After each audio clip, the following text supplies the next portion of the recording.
My friends, what's going on, everyone?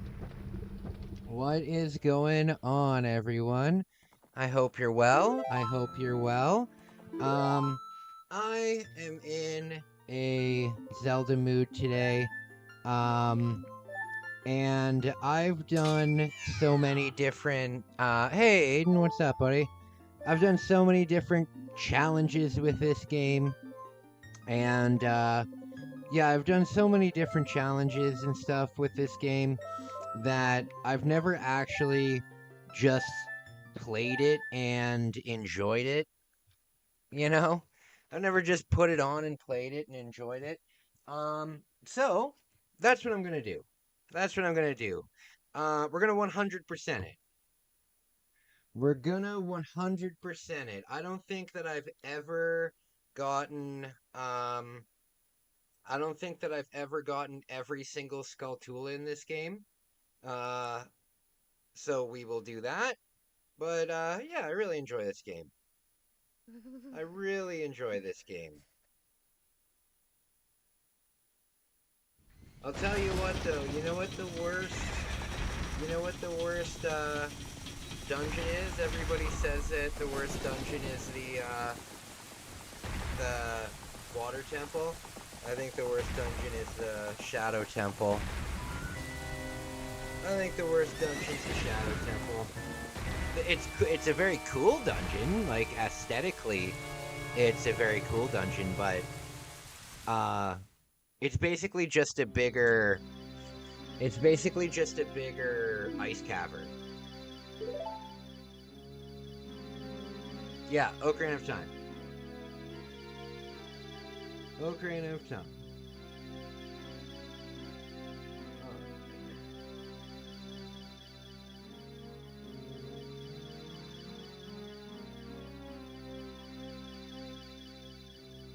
Dang it.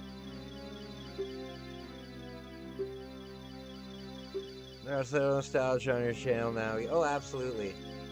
Absolutely. Okay. Why won't my earring go on? For God's sake. There we go. I'd always join your Ocarina streams and watch. Yeah, I know. I appreciate it. It's good to see you, buddy. It's good to see you. It's good to see you, bud. So I don't need to do any hard-ass challenges. One time I beat this game with a fishing rod controller and no sword and using only three hearts. So, very good at this game. Very good at this game.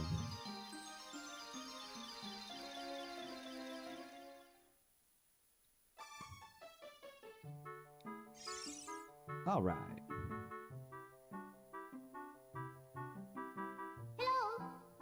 Hello.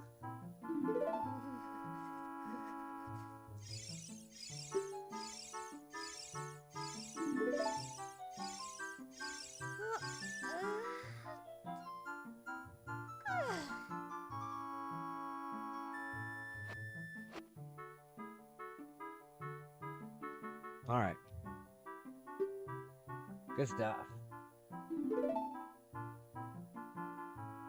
Yeah. Navi's great. You know, I've told this story before, but when I was young, maybe you haven't heard it. When I was young, I called the Nintendo Power Hotline to figure out how to get out of the woods, and they walked me through the entire thing, all the way until the they stayed with me on the phone all the way until I beat all 3 of the first dungeons, and the phone call cost over $600. The phone call cost like $650. It was ridiculous. They stayed on the phone with me for like 3.5 hours.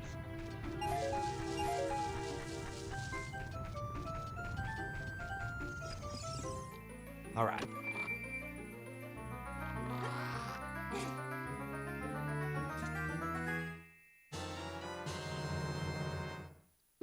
Okay.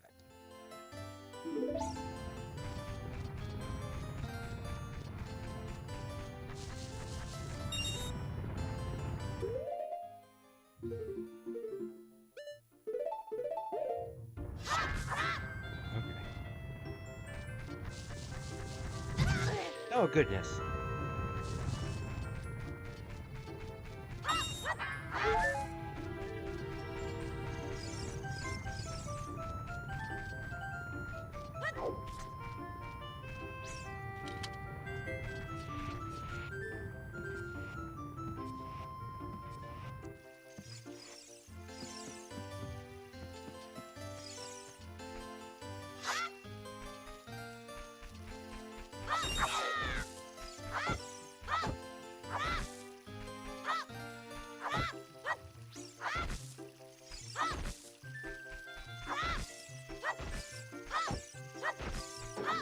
Okay.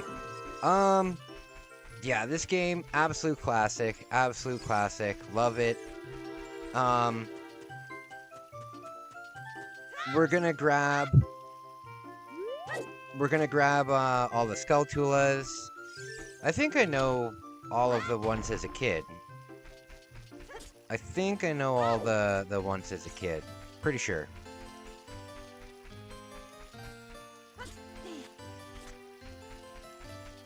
We'll get all the upgrades. It'll be good stuff.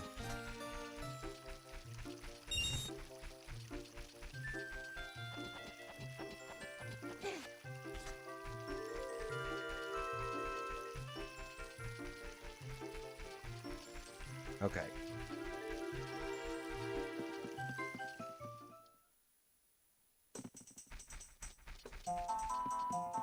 Great music. Great music.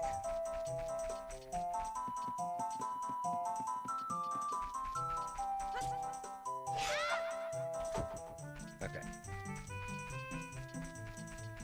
Hey, what's up? This is my Japanese N64. The North American one's not working. The North American one's not working. But yes, Japanese one's working. My man, how are you feeling? How are you feeling? Hope you're well. Hope you're well. I've beaten this game so many times on the channel, but I've always done some kind of ridiculous challenge with it. So this time I'm just gonna enjoy it. I'm just gonna enjoy it. I will get all the secrets though. I will get all the secrets. Oh, come on. Bugs, bugs, bugs. Your US games. Yeah, my US games. I was trying to play Mortal Kombat Trilogy when it happened. And it's a US copy.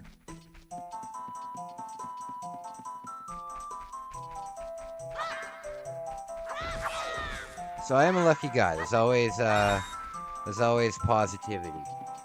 There's always positivity.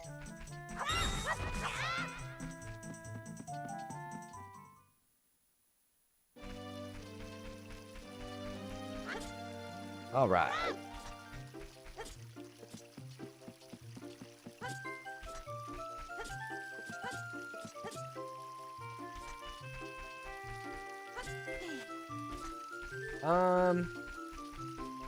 So it looks like you could. I don't know what you mean.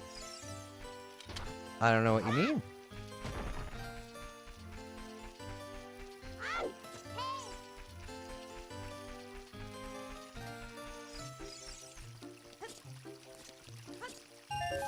There we go.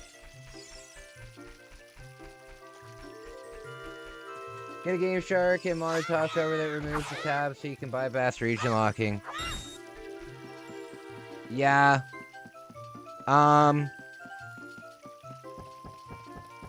Yeah, I'll look into it. I'll look into it.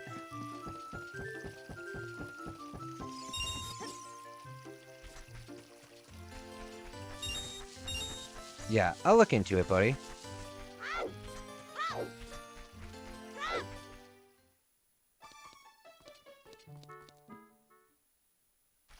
I hate the chat features on YouTube app. They put the damn send button so close to the... Oh, really? I guess I've never really noticed that much.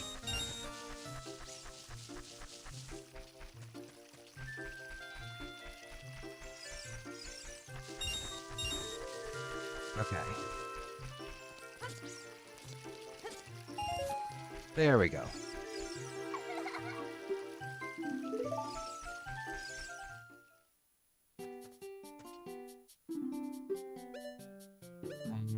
We need the shield.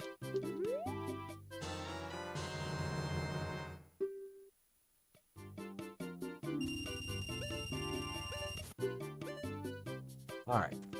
I accidentally hit send before finishing the message. It's super annoying. Aw, true. True. Oh! Buddy, I found, I need to send it to you. I'll send it to you on Discord. I found a YouTube channel that just plays a live stream of, Kamen Rider, like the Kamen Rider TV shows. Pretty cool. It's just like a 24-hour live stream kind of thing. Excuse me. It's just a 24-hour live stream. It's pretty cool. Get the hell out of here.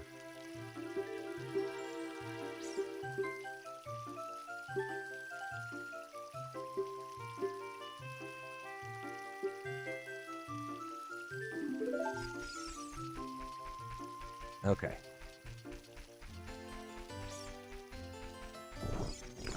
Oh, goodness.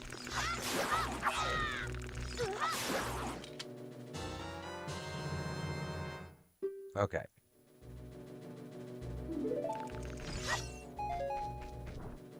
Do you ever check out the link for the 2? I have it. You know what? I have a tab open that has like 6 different things that I need to check out. It's on there though. It's on there. I just haven't found the time. I just haven't found the time really.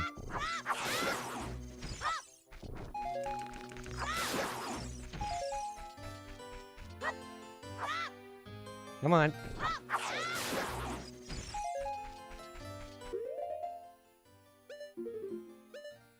So these are when you're a kid, the sticks are unbelievably strong.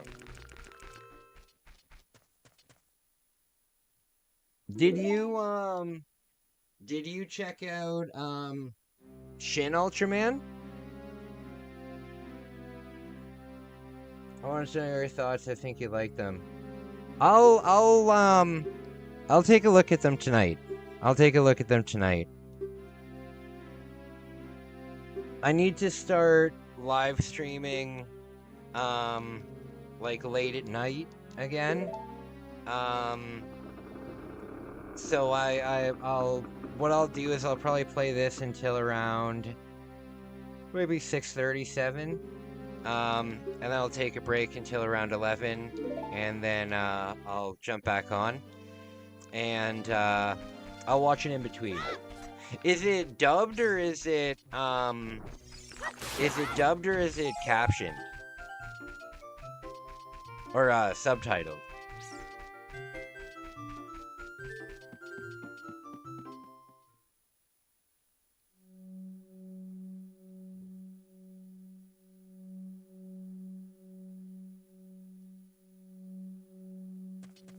Don't every time.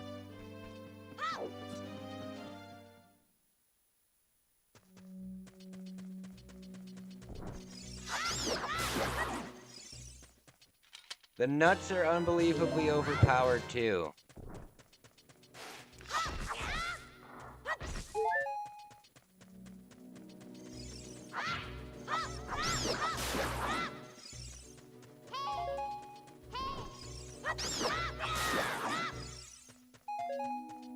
Yeah, the nuts in this game, very strong. Strong nuts.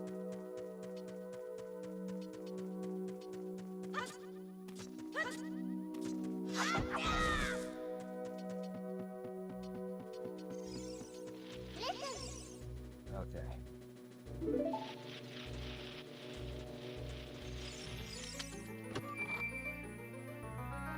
As an Ultraman. I love Ultraman. Very cool series. The next time I go to Japan, I'm gonna buy an Ultraman model kit.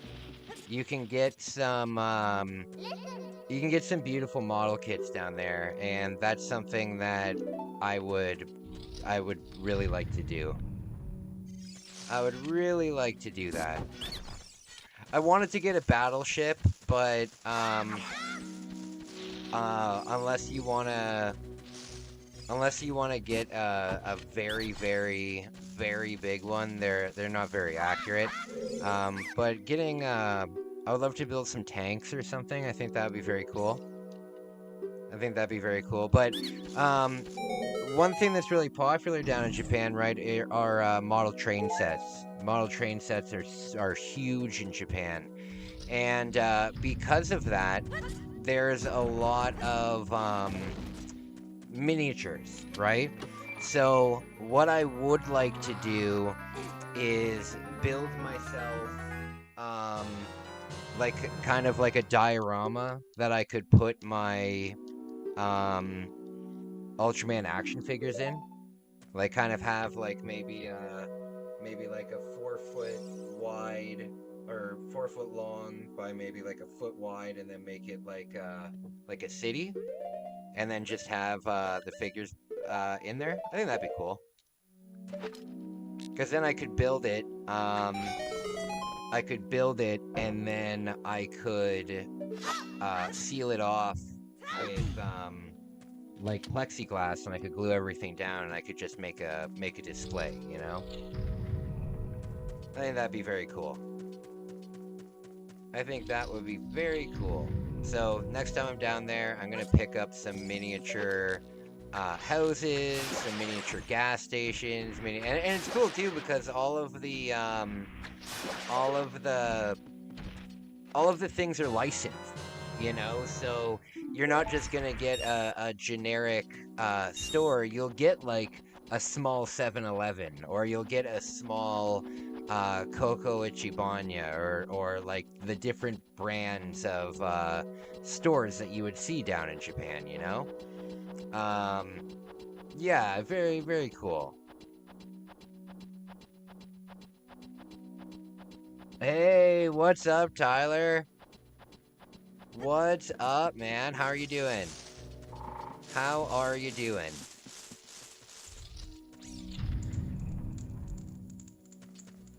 Okay.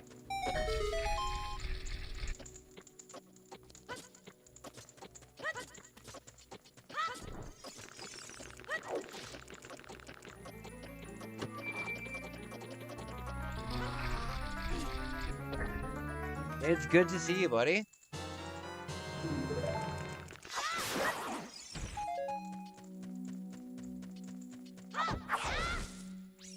Nuts. So we're gonna go for a 100% of this game. I don't think I've ever 100%ed it before. You feel sick? You're contemplating using a sick day from work? Oh, that sucks, man.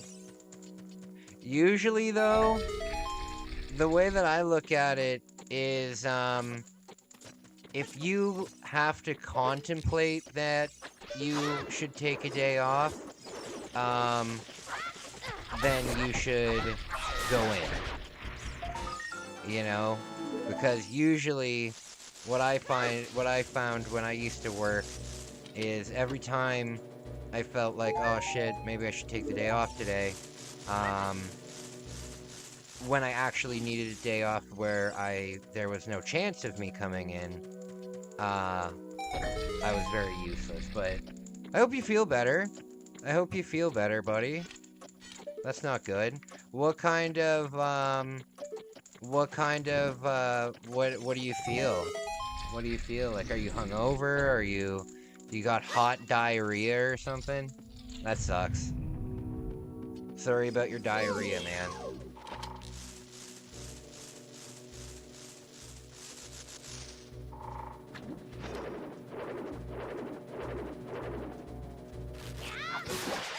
There we go.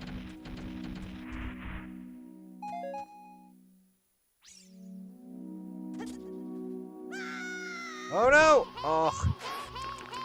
Hey, what the fudge? Why didn't that work? I'm so confused. Why didn't that work?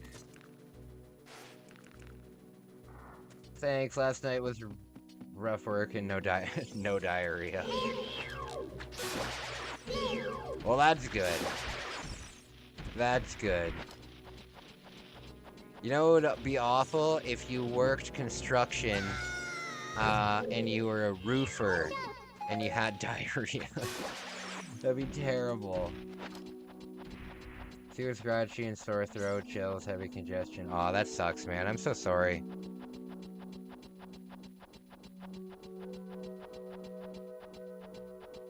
Yeah, I'm really sorry to hear that, man. I don't like it when you guys aren't feeling good.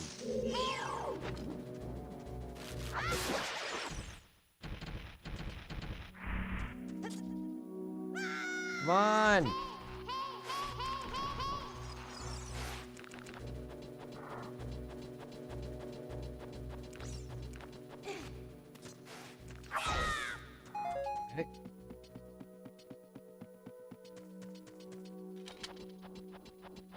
Have you guys ever heard of the Penny Plunderer? He's the greatest Batman villain of all time. The Penny Plunderer.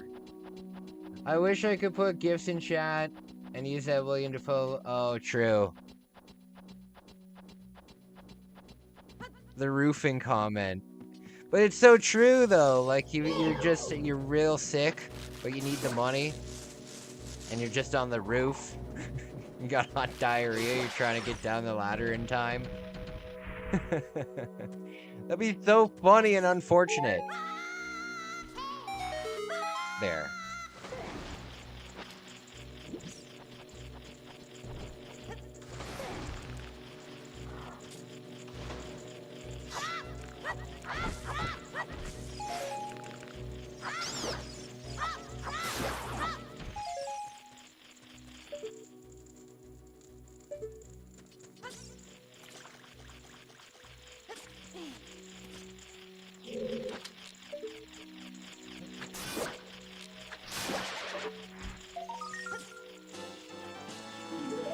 Alright.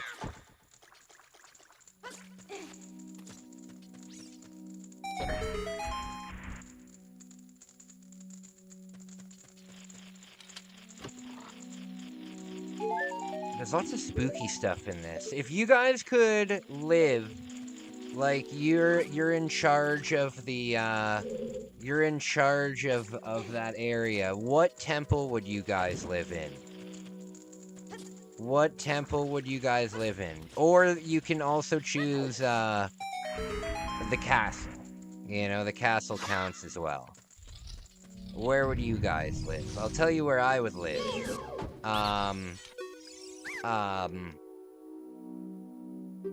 Probably the water temple. Probably the water temple. Could you imagine how cool? I don't know. I love the sound of water. You know, whenever I go to like a big hotel, and there's a lot of fancy hotels when you check into them, behind their front desk they have like a waterfall feature going. I fucking love that. Also, I don't know about you guys, but I really like the smell of chemicals. You know, gasoline, diesel, just like chemical smells. I like that. I like it. And one smell that I absolutely love is chlorine. I don't know why, but like if I go to the mall, like the big mall in Toronto, and I pass the big fountain there, I like to stand there for a few minutes and just enjoy the smell of the chlorine. I guess I think that there's got to be other people that enjoy that too. I love the smell of asphalt. Asphalt. They recently paved the entire road on the subdivision that I live on. So the entire street smelled like freshly paved asphalt for a good like 3 weeks. It was wonderful. It was wonderful.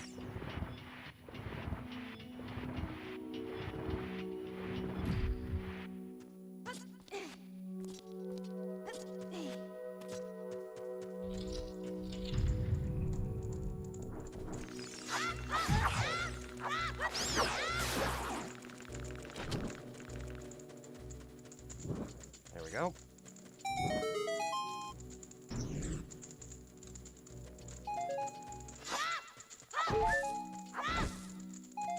All right. We gotta get the nuts. Is this are we at the boss already? Oh.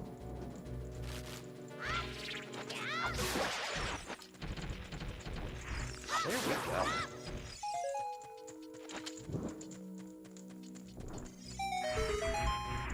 Spooky. Yeah, I think I would live. I think that you can come back here and put a bomb here. I think you can come back and put a bomb there.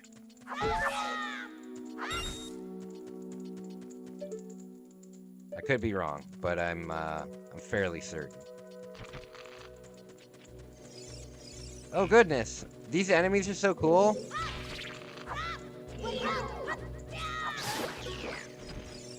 Yeah, I love those enemies.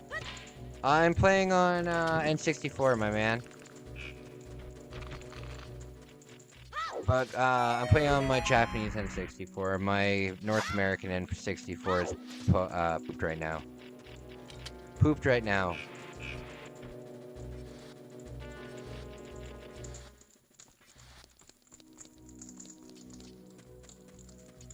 Okay.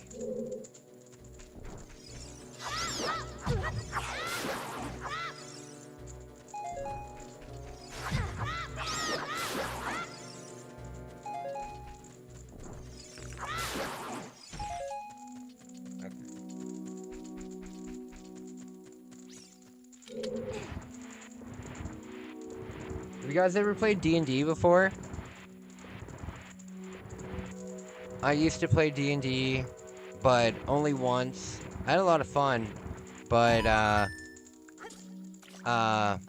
nobody could ever show up on time, and it seemed like me and the DM were the only two people taking it serious, and it was my very first time ever playing, so I wanted to enjoy it, you know, and it was a shame that it never turned out, but I enjoyed it. Nobody wanted to participate, though. Like, everybody was like, why would you play a role-playing game if you don't want to do that? They're all like, oh, too dorky. It's like, well, then why are you playing with us? Oh, and obviously it's dorky. Obviously it's dorky. Who cares? Closest thing I've done to playing D&D is Baldur's Gate 3, which is a D&D video game. Incredible game. Oh, that's cool. I didn't know that Baldur's Gate was a D&D game. I've heard of Baldur's Gate before.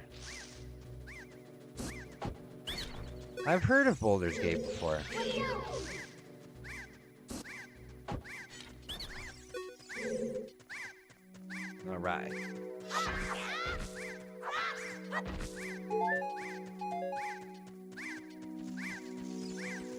Look at these jabronis.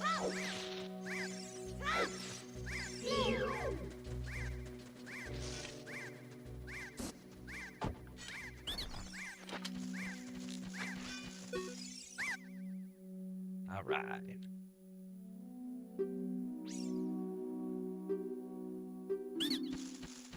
We'll have to remember to come back here when we get the bombs.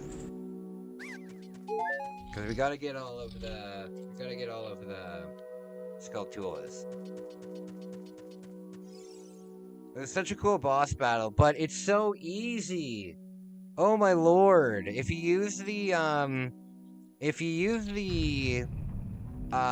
sticks, you can do it in I think 2 hits. I think it's 2 hits, maybe 3, but I'm pretty sure it's 2. It might even be 1. The sticks are unbelievably overpowered.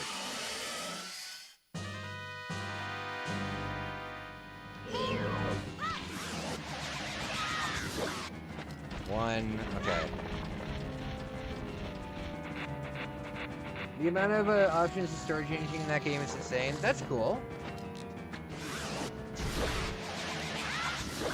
Oh, it is free. Easy. The closest thing I've done to the amount of options to start changing decisions in that game is insane. That's cool, man. That's cool.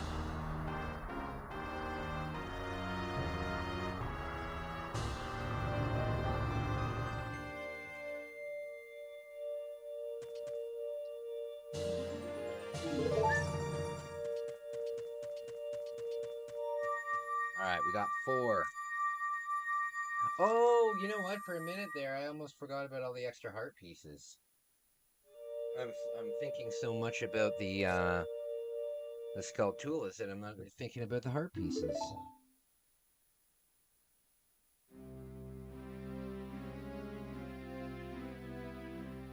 Alright.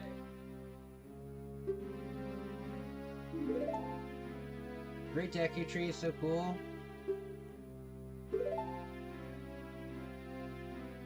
The Deku Tree is so cool. If this plays a video, yeah. Okay.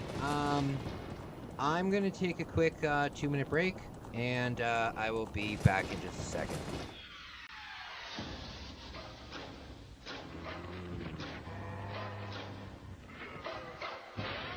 Lock the door. Turn out the lights. Pretend it's just a nightmare. The most intense survival game ever created. Resident Evil 2. Now for Nintendo 64.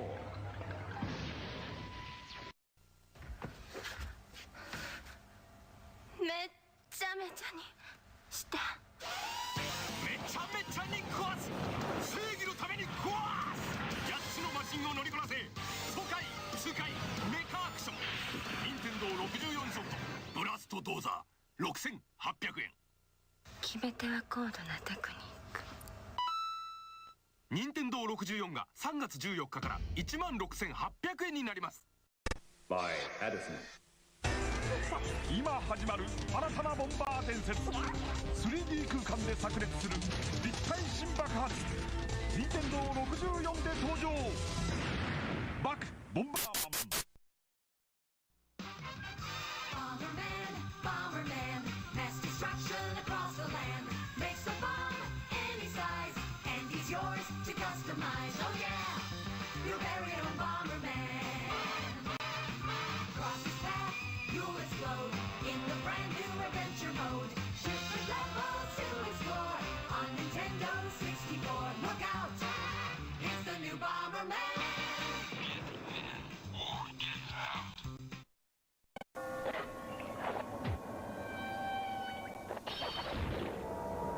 Killer outfit.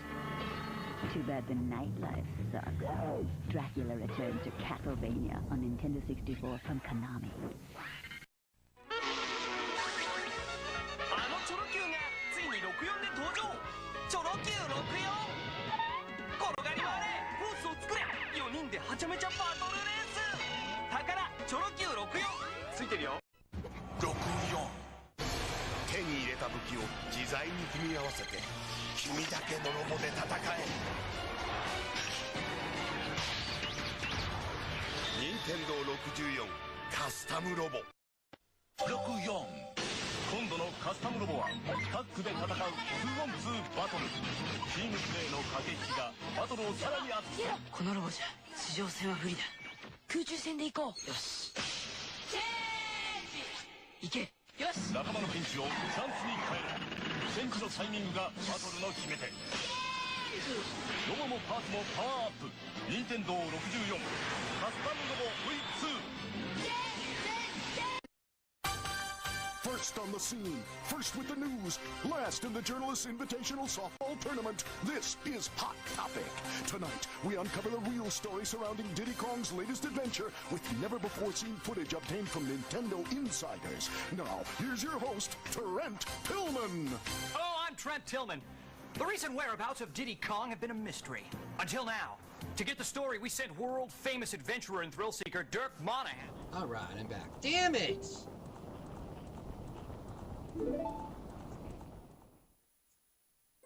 Okay. I was hoping we could skip this.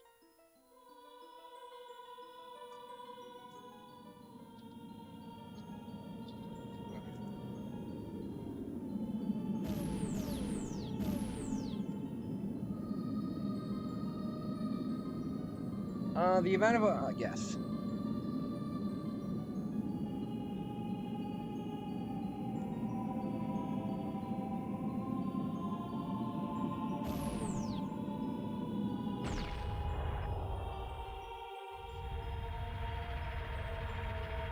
Okay.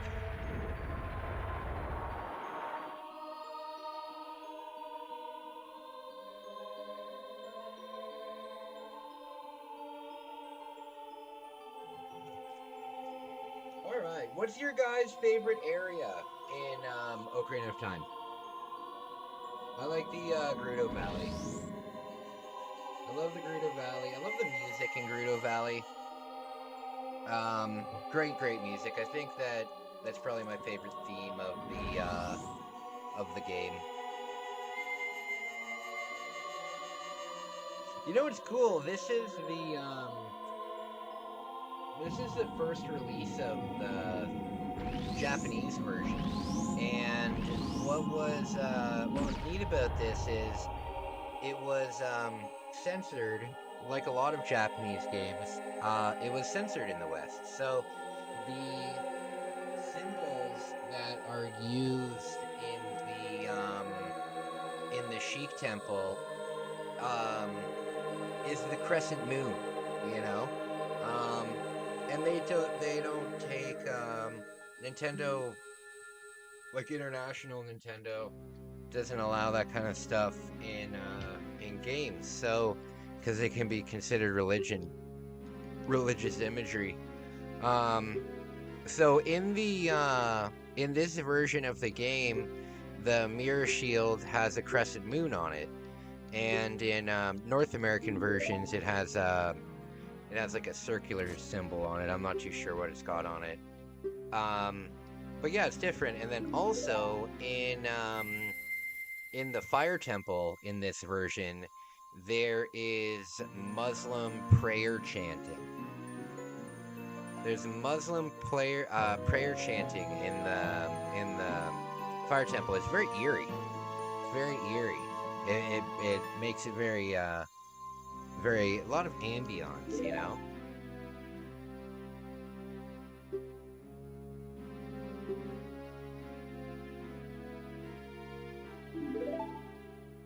All right.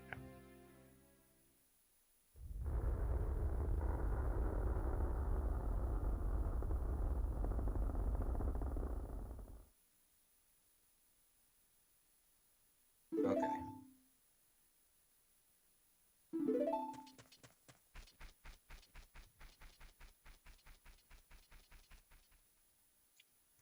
Good stuff.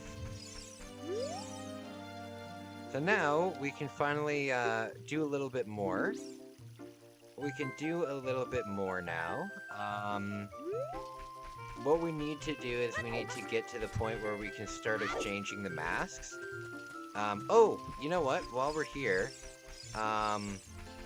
we'll go to the Lost Woods really quickly and hit the target a few times.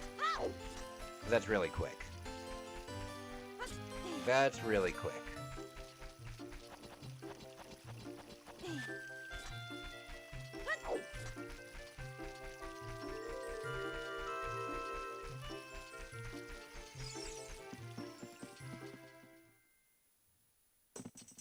Alright, so I think it's just to the right. Alright.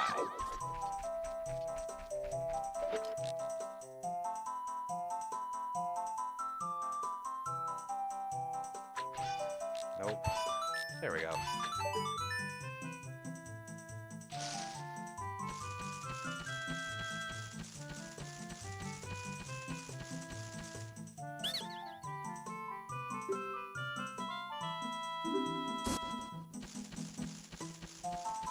Alright, good stuff. I got a bigger nut sack.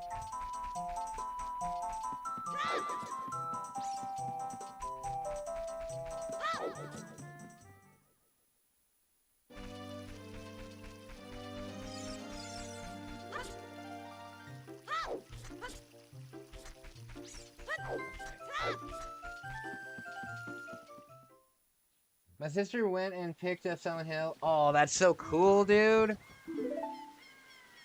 That is so cool.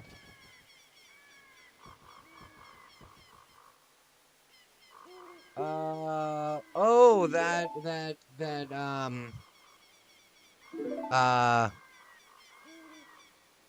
I forgot. I'll do it though. I'll do it. I'll figure it out. What was it called? It was called,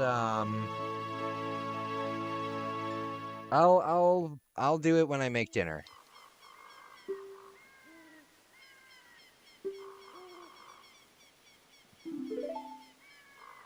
That's so cool, Tyler. That's so cool. Post it in the collections thing in the Discord.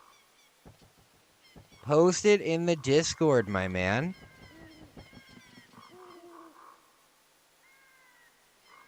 I would love to see what the steelbook looks like. I would love to see that. Very cool. Oh, the music's so good.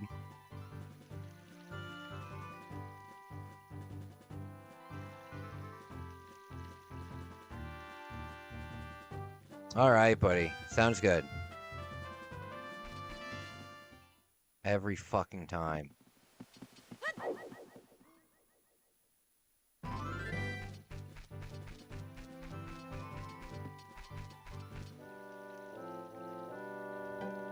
Okay.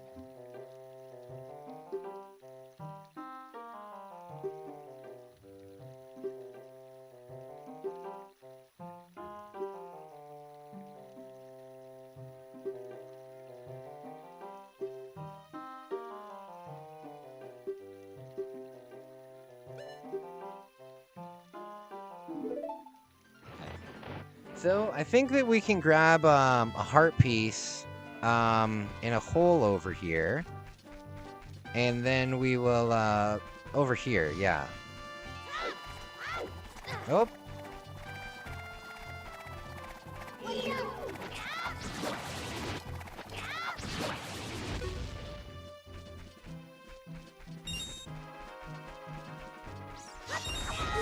Oh wait, no, it's in a hole. I need the bombs for that. I need the bombs for that.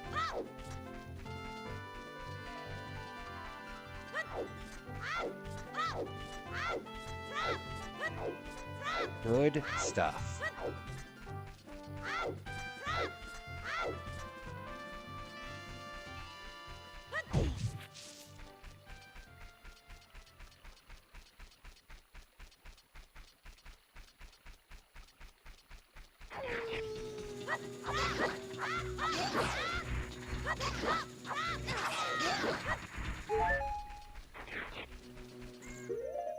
Oh.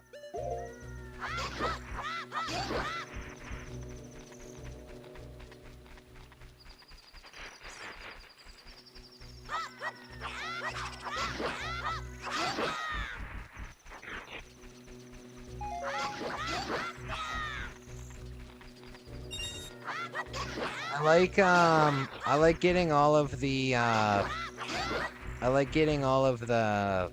ghosts as adult Link. I like doing the ghost hunting in this game.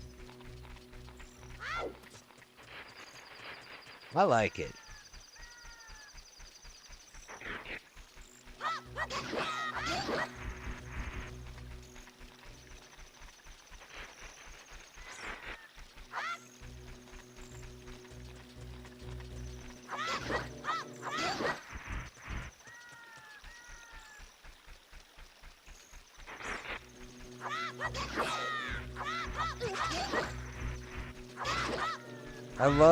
Oh wait, no, if I were to live anywhere, I still think the water temple would be really cool to live in. I think the water temple would be really cool. You know, because you're, oh, it would be so cool. If you like water, I love water. So I think it would be very neat. I think it would be very neat. Living in Clocktown would be cool, though, too.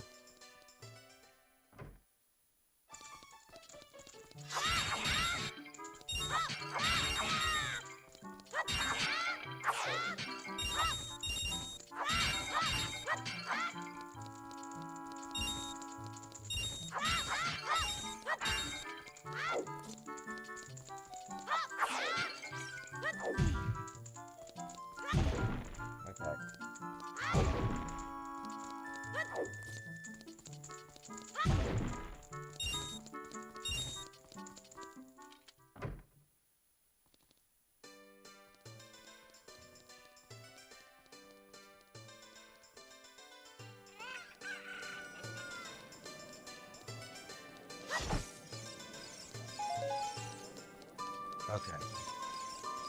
Oh, here we are.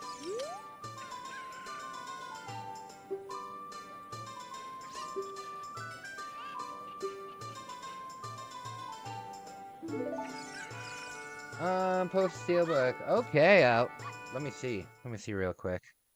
Okay.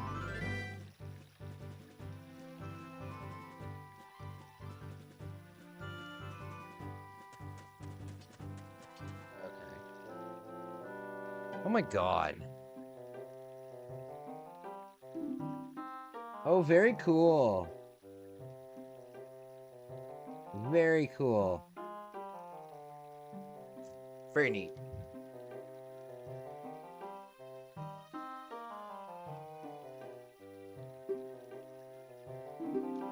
Very jealous.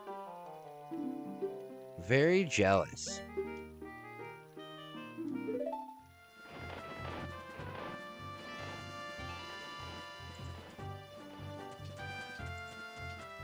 All right. Bam.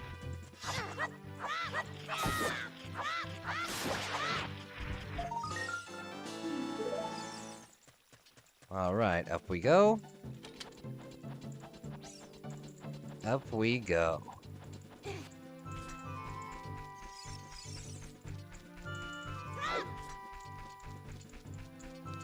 Drop down here.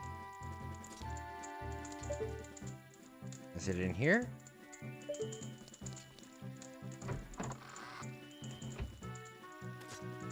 What?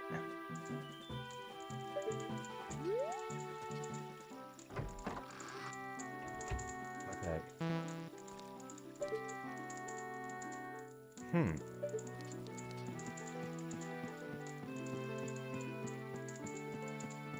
It's spooky, I have it. I can't wait to shiver my timbers when playing. Yeah, absolutely. Well, let me know how you like it, man. I'm very, very excited to play it. I'm very excited.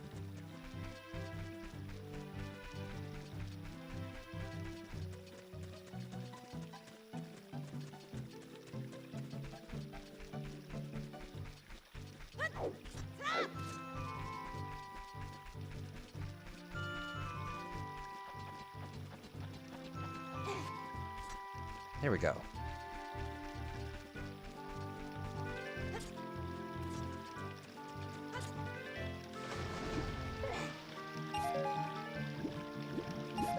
Okay. Spooky, I love it. I saw one of the boss fights today, and I was upset because I've been trying to avoid it. I only saw it for a moment, but it looks really cool. Are you gonna do Silent Hill 2 Remake 4F? Probably not. But maybe. I'm not too sure.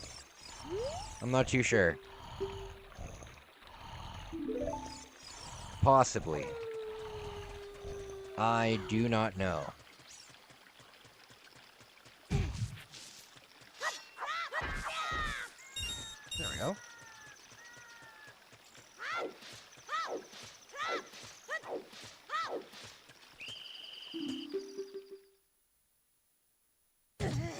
Okay, so I think there's a Skulltula. Oh. Give me the chicken. Give me the chicken, Malin. I know nothing about the game. I've avoided all gameplay and spoilers. Oh, awesome. Yeah, that's what I try to do. I'm doing the same thing with Resident Evil Requiem. I have a very hard time pronouncing that word.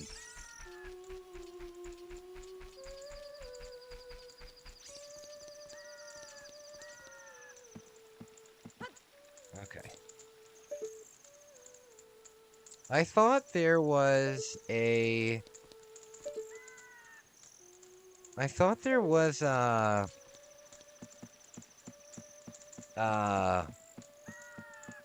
Shoot. I thought there was a Skulltula in there.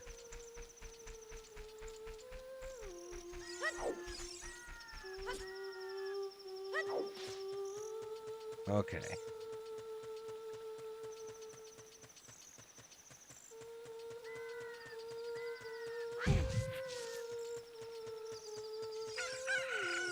There we go.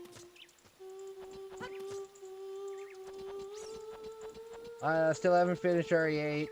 I got stuck at the part and never went back. Oh, I really liked Resident Evil 8. I didn't like Resident Evil 7 at all. Resident Evil 7 is my least favorite out of all of them. I didn't like it at all. I felt like it didn't feel like Resident Evil at all. It could have been any generic horror game. It could have been any horror game. You know, you could have called it Mold. You know what I mean? It could have nothing to do with Resident Evil. It could just be about this crazy family and mold and stuff like that. But I didn't like it. But I did like Village a lot. I liked Village quite a bit.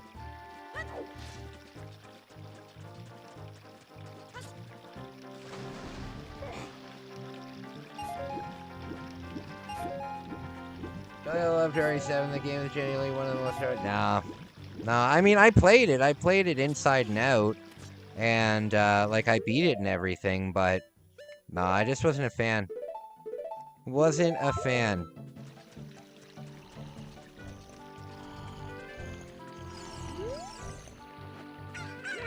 There we go.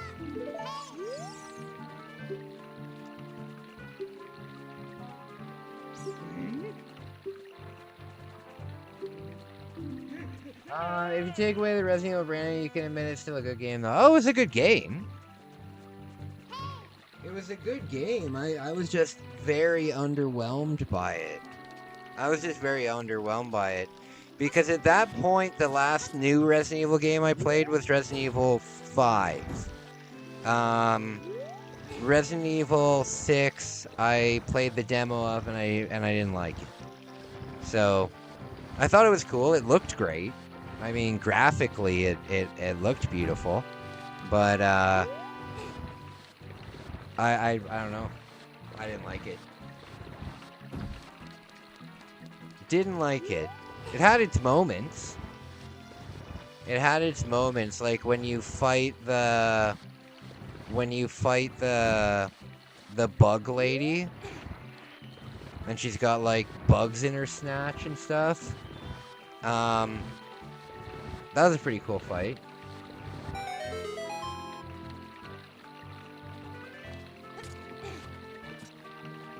I don't know about that.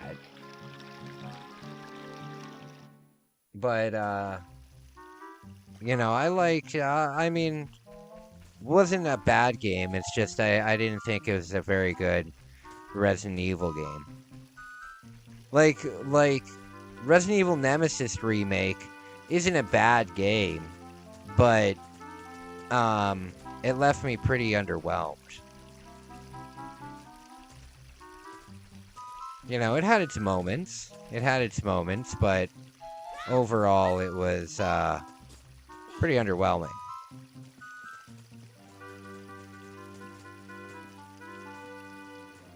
I think that the city area in the original was bigger than the one in the remake.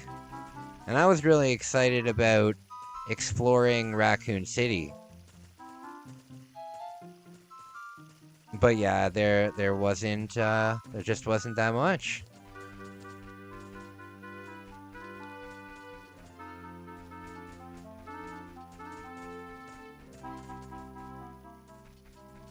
All right, I've done it.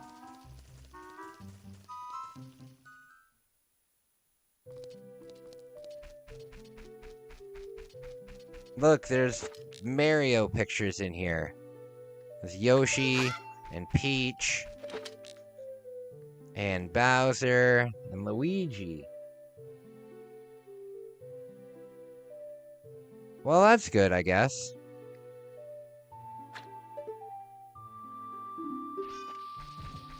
That's good. I'm excited for 8. That'll be really neat. That'll be really neat.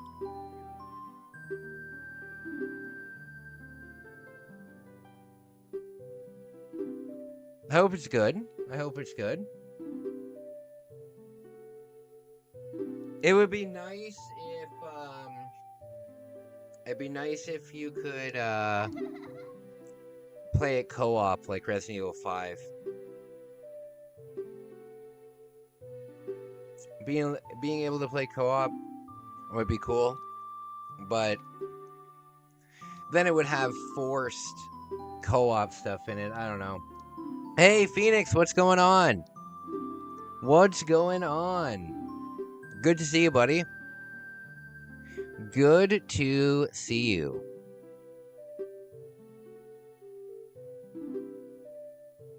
How are you feeling, buddy?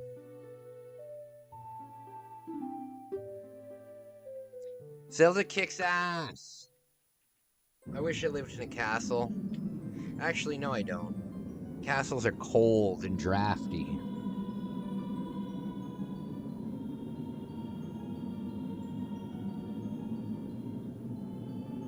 Yeah, it'd be fun. I used to play split screen. Resident Evil's. Yeah, me too. Me and my friend. I remember this one night when I was a teenager. Me and my friends putting the game on professional and beating. It was Resident Evil 5. Beating Resident Evil 5 on professional with my friends is a lot of fun. Beating Resident Evil 5 on professional is the hardest part about it is the very end with the button mashing, because they extend the time that you need to do the button mashing for by like a minute. So when you're doing the thing with Chris and you're trying to beat up the Rock, you have to do it for like a minute and a half on professional. It's unbelievably difficult to do, especially the very first time when you don't realize just how long they actually expect you to do it for. Very difficult. I would recommend that if you're playing Resident Evil 5 on professional, to play as Shiva, because then you don't need to do the boulder thing. Yeah, and you know what else is hard as hell? One of the hardest things that I've done in video gaming. It might be super easy to other people, but on professional mode, the giant fight that you have when you're on a turret. That is unbelievably difficult, because even if you have like unlimited ammo on and you have the best weapons, you still have to use the turret, right? And the way that section works, unprofessional at least, is you have to take out groups of enemies while also taking out it's ridiculous. It's ridiculous. You have to blow up there's like 4 explosive barrels, and you have to blow them up in order at like very specific times. It's very difficult. Shiva hard too, because she has to hold onto the ledge while Chris is punching the boulder. Oh, that's true too. That's true too. God, why does it smell like Chinese food in my house all of a sudden?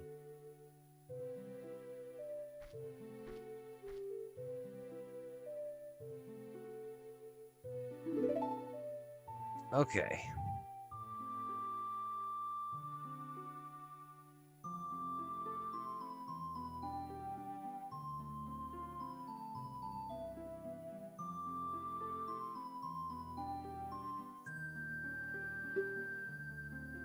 Okay.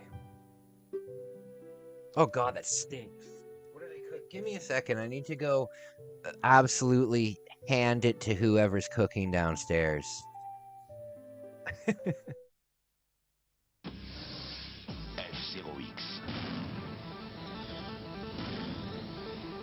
700 km/h. 1000 km/h.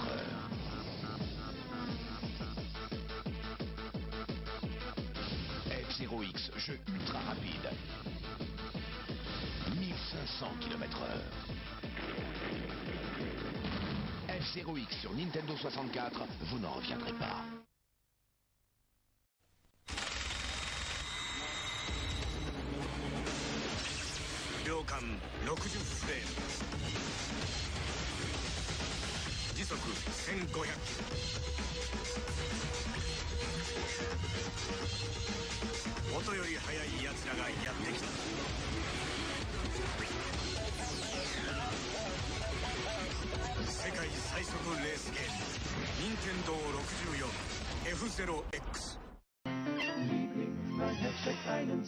Some things are just better to do with other people.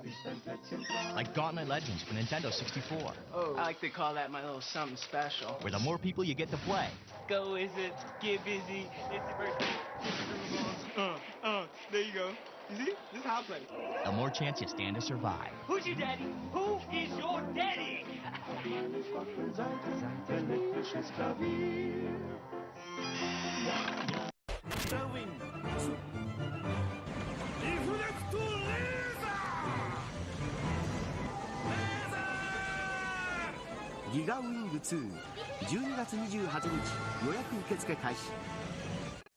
only one hero who possesses the strength, the skill, and the courage to save the world single-handedly. Glover! Strength? Glover's got the magic and the moves to match big bad bosses. Skill? Glover's got the brains to solve mind-boggling puzzles. And talk about courage? Glover's got the to handle any challenge. Glover! For Nintendo 64 and PC CD-ROM. Gotta love the glove.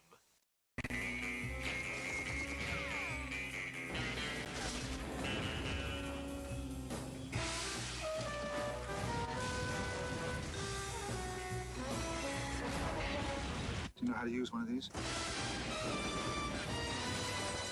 GoldenEye. Load a Rumble Pack and see how it feels when 007 meets N64.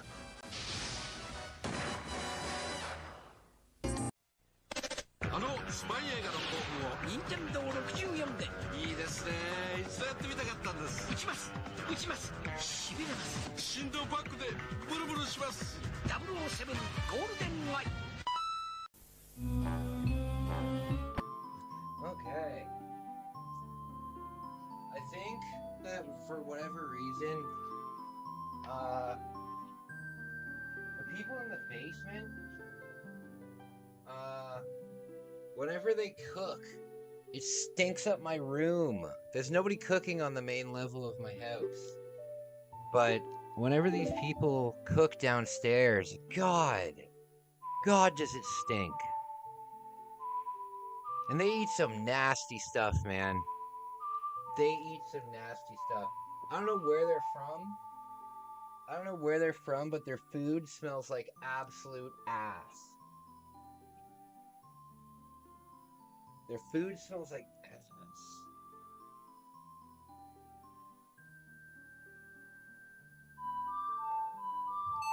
It always smells like some kind of bad fish.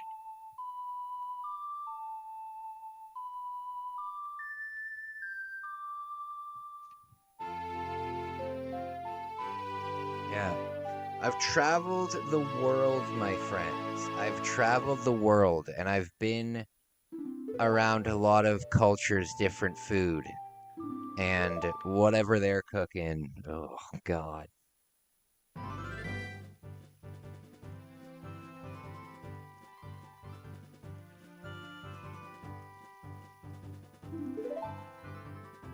All right, rocking and rolling.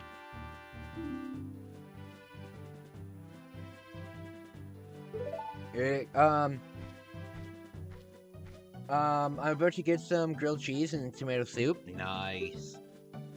I had tomato soup yesterday. I found this chicken recipe. Well, no, I just made it up myself. But, I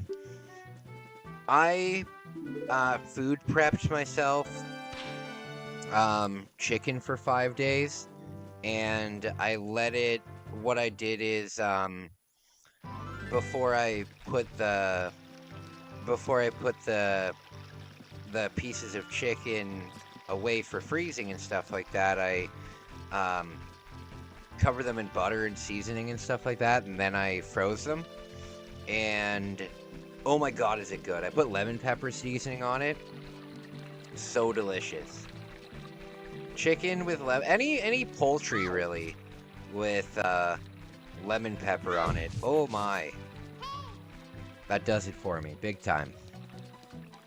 Big time.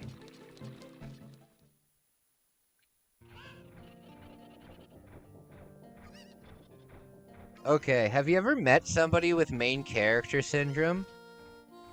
I have. Good God. It's a bad look. You know what? We need to be in here during the nighttime because we can get some Skulltulas here. We can get some Skulltulas here.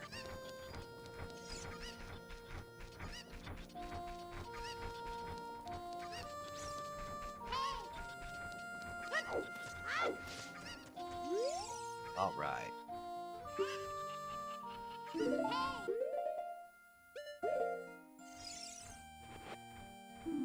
Take it.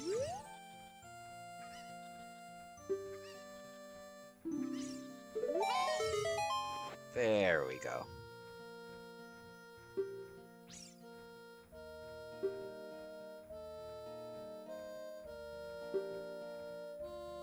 Actually, you know what? We'll run up and we'll get the bomb stuff first. We'll do a roundup of the Skulltulas after we get the bomb.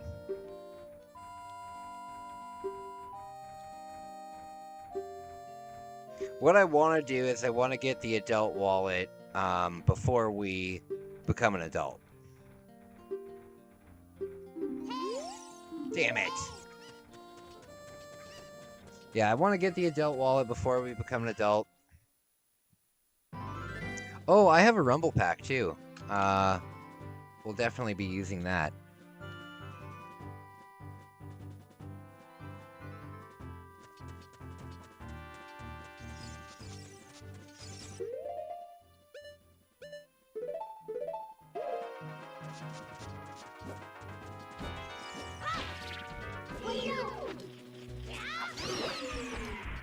There we go.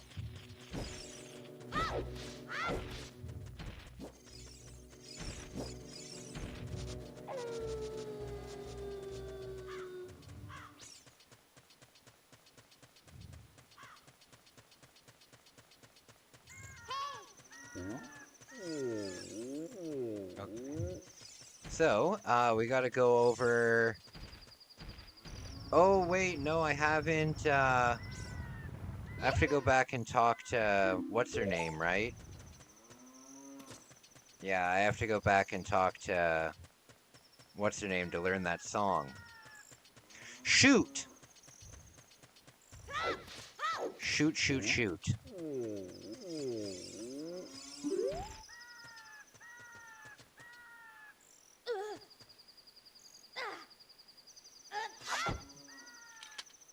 No, I don't want to pick this up. Jump backwards.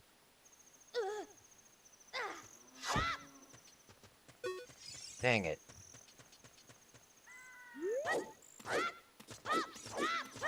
How do you do this? I know you can do this. Do you do this?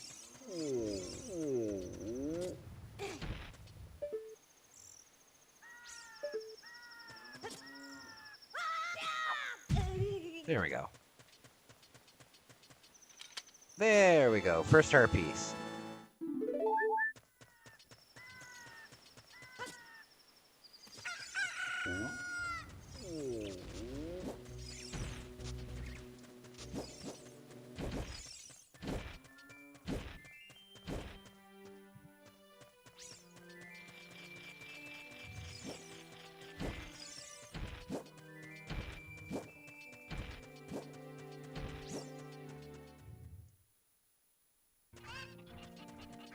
Okay,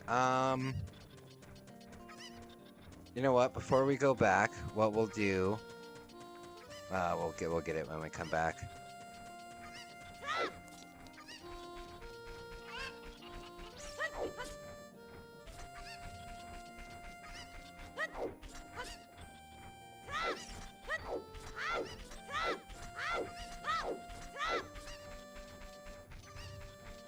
I think there's also a way to get through...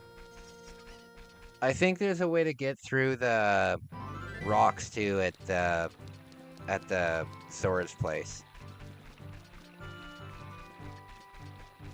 Oh yeah, it's with the jump. Wait, no, that doesn't make sense.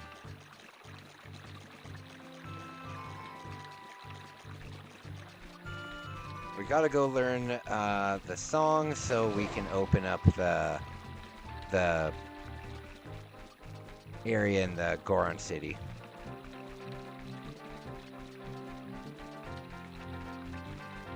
Man, I have so many memories with this game. When I was young, I really wanted this game for Christmas, right? And I asked my grandma, and I said, "Hey, Grandma, can I have Zelda for Christmas?" And she said, maybe. You know? So, that Christmas, I remember getting all excited, and when I went down in the morning to look at the gifts, you know what I mean? I knew what the shape of a Nintendo 64 game looked like, right? So I was looking and I found 2 N64 games, and I was really excited because I'm like, oh hell yeah, one of these is Zelda. And so we get to the time where we can finally open presents and stuff, and I open up one video game. I opened up one of the games first, right? And it was NHL 99. And I was like, okay, well, there are 2 games. You know, that makes sense. I've been playing a lot of NHL lately, because I would rent it all the time. And I was a little kid playing hockey at the time, so I played a lot of NHL back in the day. So I was like, okay, yeah, no worries. And then, so I opened up other gifts, and what we did is we had the whole family over. So, hey, SCC, how you been, bud? We had the whole family over, right? So everybody's opening presents. Like, it would go to me, I'd open a present, and then, like, 5 other people would open presents, you know what I mean? So it was a long process. And then, finally, I get to my last the last N64 present, and I go to open it up, and oh, it was Tonic Trouble. It was Tonic Trouble. And I'm like, the fudge is this? I'm like, what's going on here? I was like, I thought that I was gonna get Zelda, right? And then I realized that, oh, okay, well, you know what? There's a couple gifts in bags, so maybe it's in there. And I haven't opened my gift from my grandmother yet. And I finally got to the point where I could open up the gift from my grandma, and it was The Legend of Zelda, the Link's Awakening color version, the DX version of it. And my Oma was like, Kyle, I got you the Zelda game that you wanted. And I guess I got it. I guess I got a Zelda game. So, back then, I couldn't complain to her. You know what I mean? I couldn't complain to her and say, hey, Oma, you got me the wrong game, right? Because I did have a Game Boy, and it was a Zelda game, so I was like, okay, well, you know what? Maybe next year, I ended up getting it for my birthday. But then what was nice about that is I wouldn't have played Link's Awakening if it wasn't for that. And Link's Awakening is a great game, but I was really looking forward to Ocarina of Time, you know what I mean? But it was okay. But I'll never forget that. I'll never forget like the anticipation of waiting to open up that last N64 game, and then it was Tonic Trouble of all games. You know what, though? I really liked that game. I really, really liked that game. It's not a very good game. But I enjoyed that game.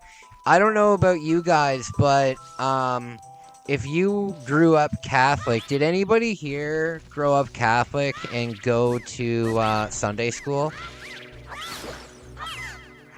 I think that, like, most Christians have some form of Sunday school, right? But Catholics, right? Catholics are the biggest group of Christians. There's not as many Catholics in the United States. In the United States, Christianity is very different in the United States. A lot of people worship like televangelists and stuff like that in the United States. Basically, imagine when it comes to Christianity, most of the world is Catholic or Protestant, but mostly Catholic. There's like 1.3 billion Catholics in the world. But in the United States, there'll be a Christianity for anything, I'm sure that there's a furry Christian church, you know what I mean? But Catholics get a lot of media produced for them because they're the biggest group of Christians, right? So Catholics have a lot of like TV shows that are inherently, there to teach kids about Bible stories and stuff like that. And one of the most famous ones, maybe you've even heard of it or seen it, even if you're not Christian, is Veggie Tales. So, Veggie Tales was like a computer generated. It was Bible stories, but all of the people were vegetables. The main character was a tomato and a cucumber, I think, and then they would just go on Bible adventures, right? And it was cool. I liked Veggie Tales when I was young. But everything was a vegetable, and in the game Tonic Trouble, all of the enemies in that game are evil vegetables. So I remember as a kid, actually, I wonder, I have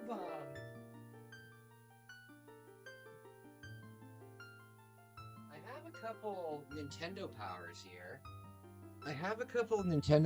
here. I might be able to quickly skim through this and see if I can find one of the advertisements for it. Because the advertisements made it look like such a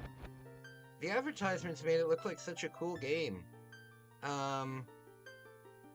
It wasn't very good though. Essentially, it was a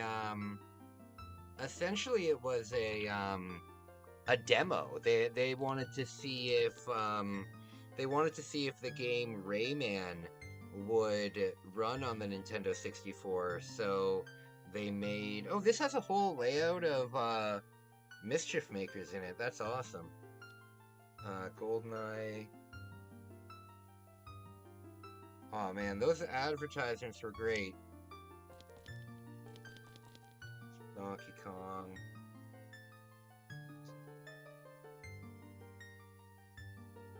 Some of the old video game advertisements, they were just great.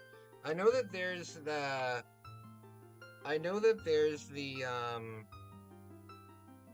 it doesn't look like it.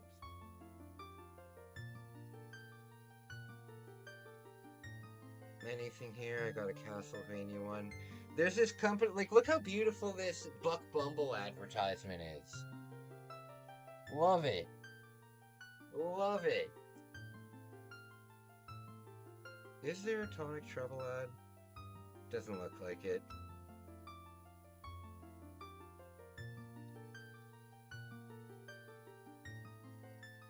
Well, basically what it was it was just a bunch of tomatoes that had like angry evil faces on it, you know? Oh, you're calling in sick? I feel you, man. I'm so sorry that you're not feeling well. I'm so sorry you're not feeling well, buddy. Bam. That looks mint condition. Yeah. I keep them in good condition. I think there's this company called Display, and they make like metal posters. It would be cool if they had some of those old magazine promotional pictures. It's very cool. Oh my god, the people downstairs are cooking something that smells so bad. It's unbelievable.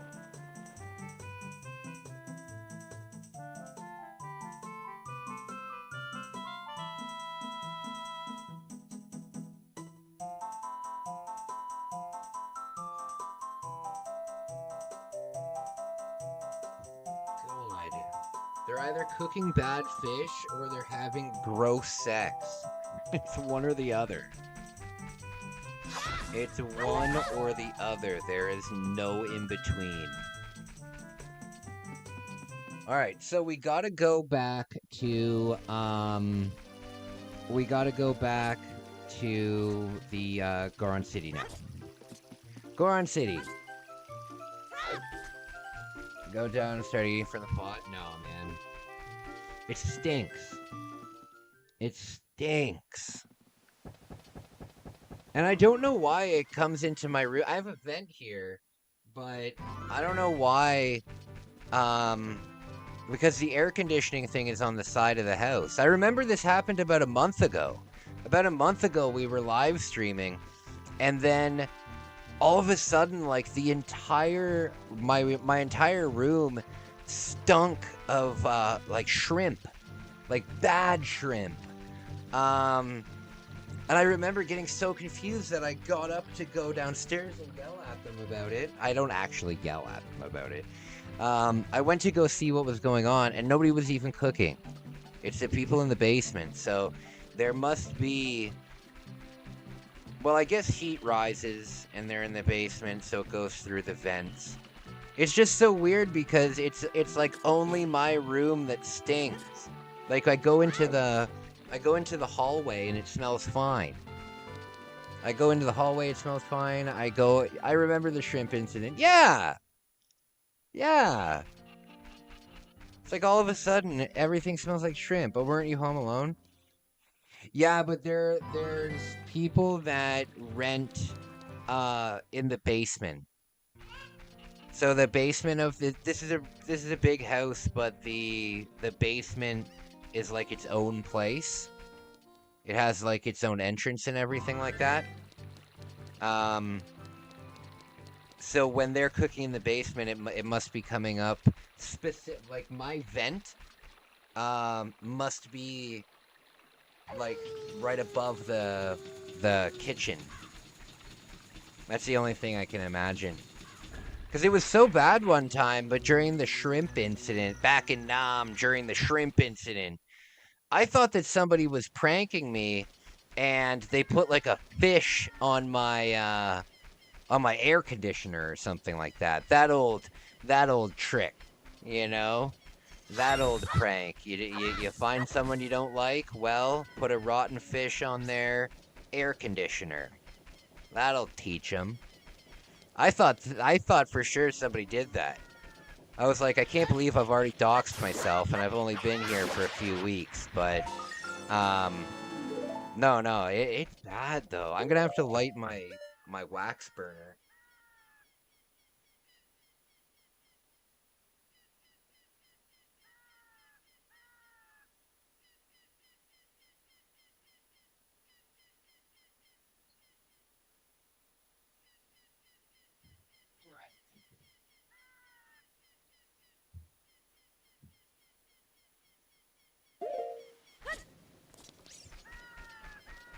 Okay, so we got that. We got that. Apparently, there's a supermoon coming up. Apparently, there's a supermoon, pretty soon.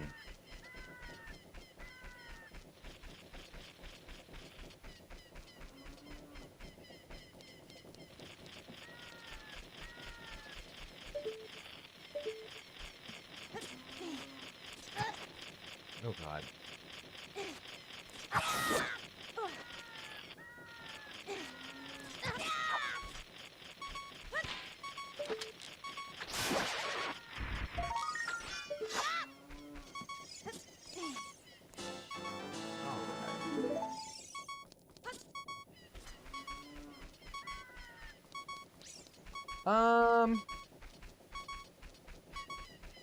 Katie, send me Jean and me happy birthday. I don't know what you mean, man. I don't know what you mean. And I'm not even gonna try to decipher. You're gonna have to be a little bit more, articulate. My man. I can't play guest time every time. Okay, you dig there.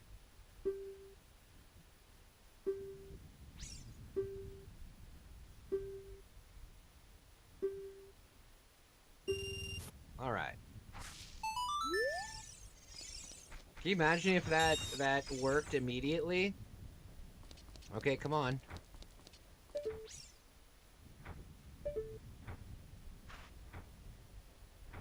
Happy birthday. Yeah, happy birthday, Eric. Did you go to a Baltimore game? Did you go to a Baltimore game?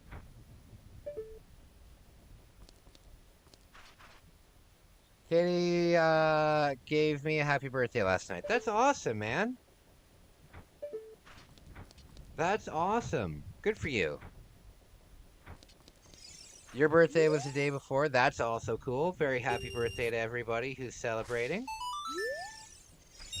Very happy birthday to everybody celebrating.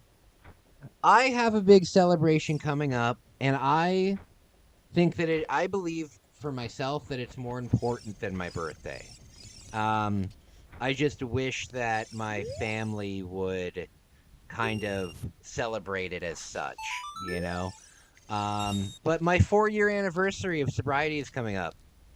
My 4-year anniversary of sobriety is coming up, guys. It's on October 5th. I'm going to bake a cake specifically for the event. We'll have a long live stream. I'll probably I'll plan something, but 4 years, guys. 4 years. I consider it much more important than like my birthday. It's kind of like my new birthday, you know? Um October 5th, 2021. Well, this is the last time a drop of alcohol touched my mouth. You know, I haven't even used mouthwash since I quit alcohol. I mean, I have used mouthwash, but um I haven't used mouthwash with alcohol in it. I haven't had a single slip. There we go. I haven't had a single slip. And that's nothing against people that have, you know. You gotta remember, everybody gets to that point. Before I did get sober, I tried to get sober many, many, many, many times, you know. So don't think that I'm trying to brag and be like, oh well, I know that other people have slipped. Trust me, I tried to get sober for 10 years before it stuck. But yeah, I'm very excited. I'm very excited. It should be a really nice day. I would like to maybe go to the movies, maybe. I really don't know though because financially there's not really too much I can do. I need to be working. Yeah, I need to be working. So, if I'm working, it'd be nice to go to a movie. You know what they have at my movie theater? They have an Alien arcade game, and it has like machine gun, like light guns. I don't know what it's called, but it's like newer. It's newer. It's not like an arcade game from like the 90s or the early 2000s. It's like new. I think it would be cool if I could go and set up my camera and film myself beating it. I think that would be really cool. Maybe I could send them an email and be like, hey, you know, could I come in like right when they open kind of thing and set it up when there's not that many people there or something. It's tough to get permission to film inside places like that, you know? It's tough to, because immediately they're trusting you with their brand. You know what I mean? Okay, oh, that was close. But I think that'd be cool. I think that'd be cool. It would be cool to do a live stream. Oh, it's not there? What? It would be cool to do a live stream out and about. And I could do it because, what I could do is I could turn my cell phone into a hotspot and then use that to stream. Do you have Dave and Buster's up there? No. No, I mean, I think we do, but it very few and far between. Few and far between. And you only really find them in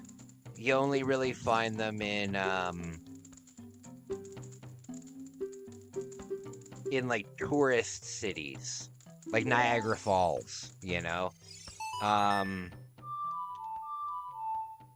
Yeah, you'll find it in like Niagara Falls. I don't think there's one in Toronto, but you know what? If you check out my vlog recently when I went to Toronto, I went to on Yonge Street. There's two Japanese style arcades that just opened up, which is really fucking cool. But they're Japanese style, so they have they're more like claw games and stuff like that. The closest to me would be just my movie theater, but they have maybe 4 games. Maybe 4 games. It's not a big movie theater. It only has like I mean it's a pretty big it's not a big arcade. It's not a big arcade. There's an air hockey table there, there's a basketball shoot game there, there's that alien game there, there's a racing game there, and I think that might be it. I think that might be it. Oh yeah, yeah, and there's like a stacker prize machine there. You know what I'm very good at doing though? There is a candy arcade machine there. It's very old school. It's very like 1940s kind of thing. All it is is it's like it's a jawbreaker candy machine. You put a quarter in it and you get a jawbreaker, but the jawbreaker falls down on a like a little pinball table, and it falls out pretty quick because it wants you to lose, but there's a little target on it, and you can use your flippers and stuff, and if you use your flippers on it and you hit the target, it drops another one. And I'm really good at pinball, and I can usually get like minimum 5 jawbreakers every time I do it, and sometimes I can get like up to 10. So I would go in with like $3 in quarters, and I'd come out with like 40 or 50 jawbreakers. It was awesome. So I am a fan of that machine. Jawbreakers are my favorite candy because I have, and I'm sure lots of people have this, but I have a problem with chewing things immediately. Like, I can't not chew things. It just, if I put something in my mouth, I gotta chew it. It's just like nature to me, you know? And so like if I take like a Jolly Rancher, right? I can't just suck on it and enjoy it. I can't just suck on it and enjoy it. I have to immediately chew it and swallow it, you know? Same with gum. I just raw dog gum all the time. Just swallow it all the time. Yeah, but a jawbreaker doesn't allow me to do that, and I can finally just enjoy a piece of candy for a while. Jawbreakers are really good for they're really good for hiking and camping and stuff, because when you're in your tent, you don't really want to have a bunch of candy out, especially with like ants and bees and shit. But if you have a couple jawbreakers, you can just suck on those. Same with like fishing and stuff. I think the jawbreaker is the greatest candy ever invented. I think that it is. That's just my opinion, though. Come on, I need to get this. Come on. Damn it. Doesn't gum take like 7 years to dissolve in your system? God, no. It's just an old wives' tale. However, if you eat too much gum, you will constipate yourself. Because it doesn't, it's not that it takes 7 years to dissolve. Can you imagine how much gum you would have, no. But it doesn't digest.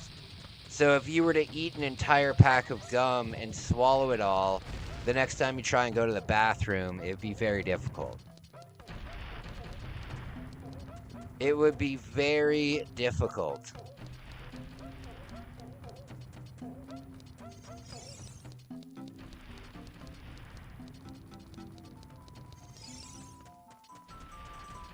All right, here we go.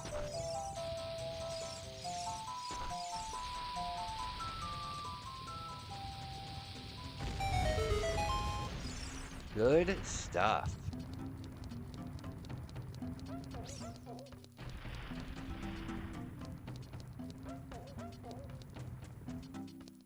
I have a bucket of candy beside my bed that I'm not proud of. I'm not very proud of it. But it's full of gum, but I know that I can only eat 3 pieces of it. Or else I'll have a very bad time the next day.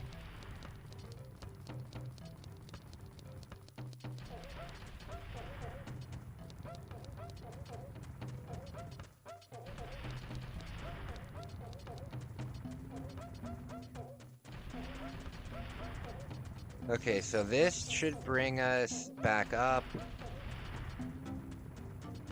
This should bring us over to... Oh no, I'm a little lost here. But yeah, we'll go over to the cavern. We'll go over to the cavern here. Where do I go? This way? No! What? Yeah, oh thank God. Here we go.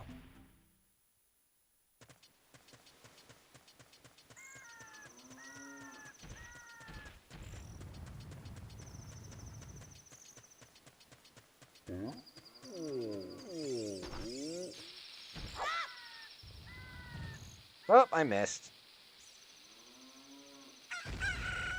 Oh, you know what? I have to show you guys something. One of my... Dang it! One of my favorite, Nintendo 64 screens is, very close to here. Kind of like screenshots. Actually, as a matter of fact, I gotta go there anyway, because I want to make that the next, thumbnail. Yes, it's one of my favorite views. I think it is my favorite view in the whole game. It's right here. No, it's looking down on this, at night. Is it this? Yes. It's this view right here at night. It's my favorite in like the whole game. I love it. Love it.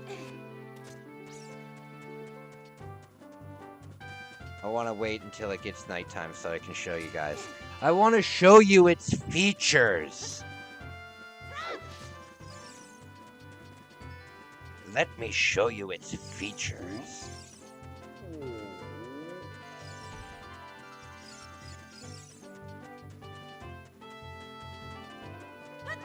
Can't break these without the bombs.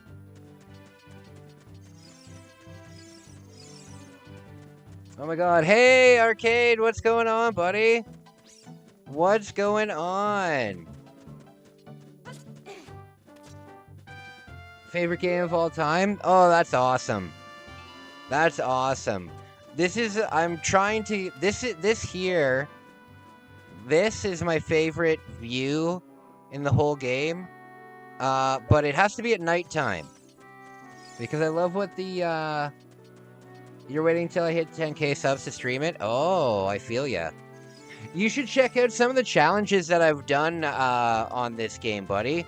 I once beat this game with no sword, with 3 hearts, while using the, fishing rod controller. 3 hearts, fishing rod controller, no sword. And I beat it. That is craziness. That was a very tough challenge. Alright, here we are. Here's my favorite view. It should be... There it is. There it is. I love it. I love it. It makes me feel so small in this little world. I love it. That deserves to be seen over 1 million times. It got barely any views, my man. It got barely any views. I did the entire game. I met some cool people doing it though. Like there was some there was a couple big YouTubers at the time. When I was doing this, I only had I think I only had maybe 500 subs. I'm not too sure, but there was a YouTuber that had like 25,000 subs that I met. And he was a really cool guy. So I've met some cool people doing this. Have you ever thought of making an OT retrospective video? I would love to do that. If, to be honest with you, if I was gonna do a retrospective, I'd probably do it on Majora's Mask. But I would love to do that. I've actually been wanting to do a couple retrospectives, but I'm not a very good writer. I would love to work with my friend Bex, because she actually has talent when it comes to writing. But I've never filmed. I don't know. I don't really know the layout of how to edit and put together a retrospective video. Like I don't write scripts, right? I usually, when I'm reacting to something, I usually have my camera on, right? And I have my wireless mouse, and I'll just sit there and I'll do it, and I'll do a genuine reaction, you know what I mean? I won't, whatever I say, I just thought of at that moment, you know? But I would love to do it. There's a couple things I'd love to do a retrospective on. I would also love to do a retrospective on Crazy Bones. I don't know if you guys remember what Crazy Bones are, but I was an unbelievably huge fan of Crazy Bones when I was young. Recently, I went through my entire collection. I sold like a shopping bag full of them for like $300 recently. But I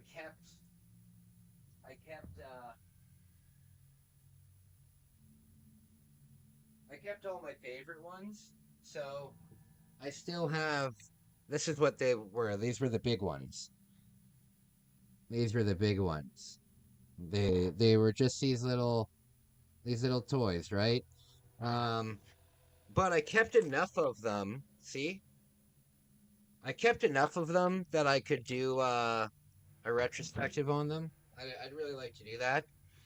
Could be a fun thing to try. You're very passionate about the game. I'm sure you've had a lot of great things to say about it. Well, I think that the story of me racking up a $600 phone bill for this game, I think that's just hilarious, you know? If you weren't here earlier in the stream, what happened was I had my Nintendo Power, right? I had my Nintendo Power with me, and I saw in the back of it, it said you can call for help with your game, and we didn't have internet or anything. And I remember calling them, and they guided me through the entire playthrough all the way up until I became Adult Link.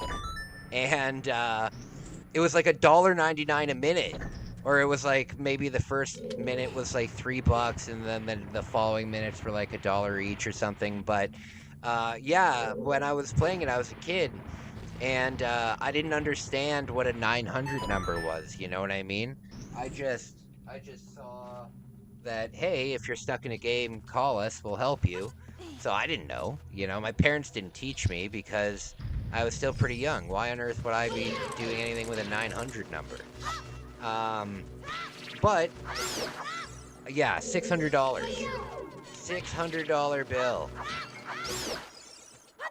Just ridiculous. And I feel like the person on the other end definitely knew that I was just a kid that didn't know anything about what I was actually doing. But he like those people, I bet you, like their protocol was to just keep you on the phone as long as possible, you know? So yeah, they got me on that one for sure. They got me on that one for sure.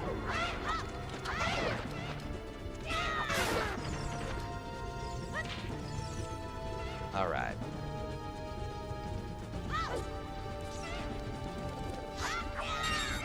When I was in that Dungeons and Dragons group, there was this guy in the group, and he was a total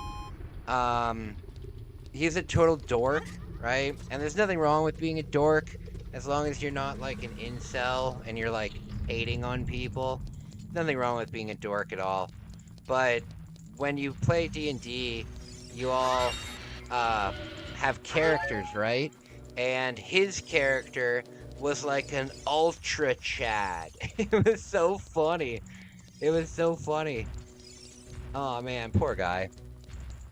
$600 phone calls. Yeah, and this was back in the 90s. This was a $600 phone call in, I guess, like 1998. You know, so, yeah, very expensive. Very expensive. I was never allowed to call that number again.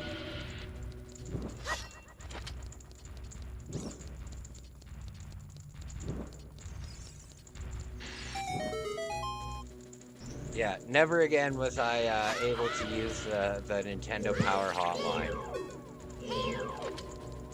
You know what I was thinking though, when I was young, I thought, man, that would be the coolest job ever.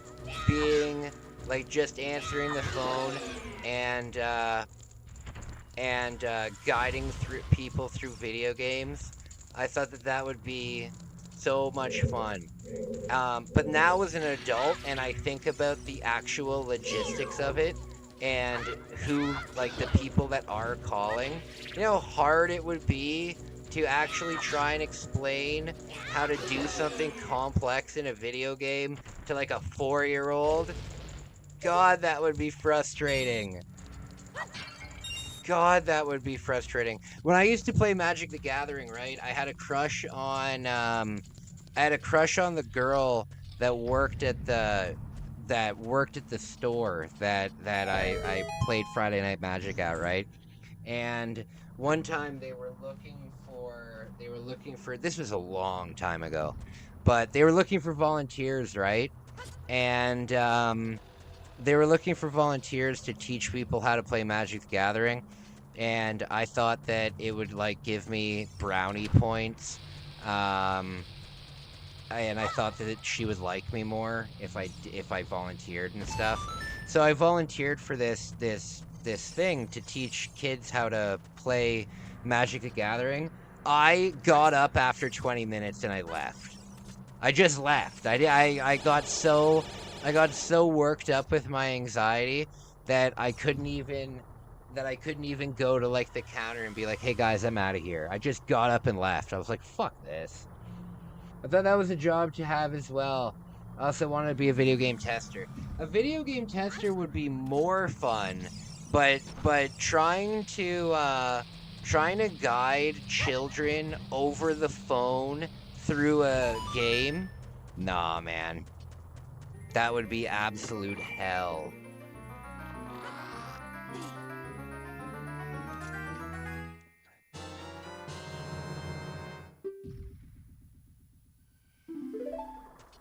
All right.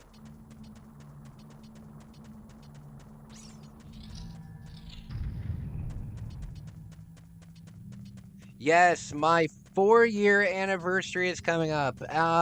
Arcade, do you have any ideas on something that I could do that wouldn't really cost anything? At least nothing extravagant. You know, maybe 10, 15 bucks I could buy a cake or something. If you guys have any ideas for something that we could do on my live stream, I was thinking about maybe doing a Q&A, like doing like an Ask Me Anything kind of thing. Yeah, I was thinking about maybe doing an Ask Me Anything, but you guys can always ask me anything, you know? You guys can,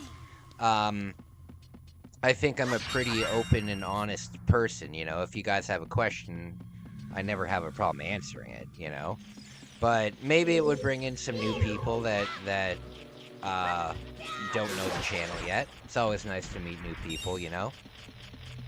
It's always nice to meet new people. Some of the people that I've met over the last, you know, year have become some of the most important people in my life, you know? Arcade, Tyler, Kataro. I appreciate you guys on a very deep level. I care about you guys. Especially ever since I stopped, ever since I had to stop going to therapy, you guys have really been a really big support for me. So I really appreciate you guys. I really appreciate you guys. Thank you.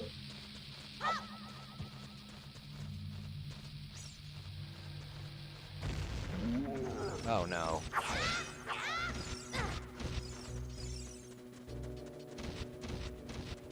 I feel like I'm annoying sometimes. No, not at all, man.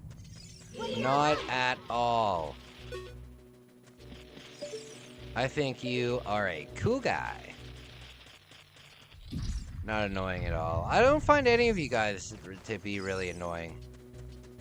Some of you guys, I'm a little confused by. But, I think you're all great. I think you're all great. You've all got quirks. You've all got quirks, but it's nice, oh, I don't have the bombs yet. Do I have to jump over this first? No, no, no, no! Yeah, it's really nice being able to hang out with you guys. I hope you guys are excited for my Christmas, my December to remember. It's going to be a lot of fun. I need to find different ethnic Christmas movies. So, if you guys know ethnic Christmas movies, please let me know. Please let me know. Arcade, you have to tell me about that one Christmas movie that you told me about a month and a half ago. I forget what it was called. But I also need one with an Asian family and a Indian family and what am I doing? Black, Asian, Indian.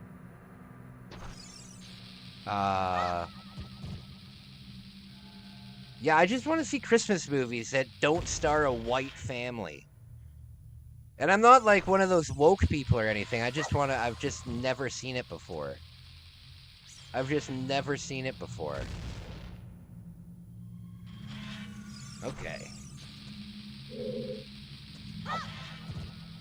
Oh, come on!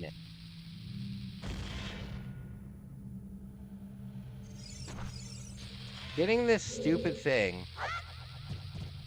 Dang it! Alright, I'm gonna have to throw it when it's about to explode.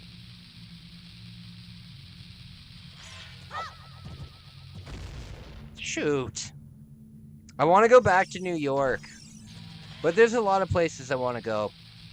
I want to go to Dallas. I want to visit my buddy in Dallas. There we go.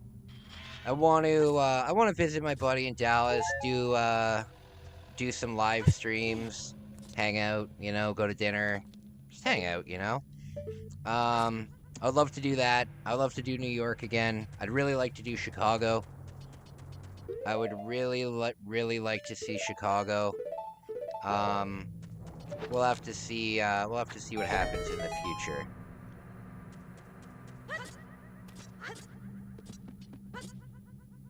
Okay. Is there a spider down here? I guess not. I just went to New York a few weeks ago. Yeah. Pretty good after that for a while. Maybe Christmas time I'll go back. I'm also gonna go over to New Jersey the next time I go to New York, and I'm gonna go to a Devils game. I want to check out a Devils game. That would be fun. Do you like the Rangers, or who's your hockey team, or do you watch hockey? Oh wait, no, yeah, you like Detroit, right?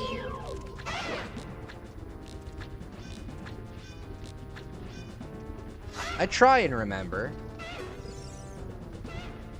You like New Jersey?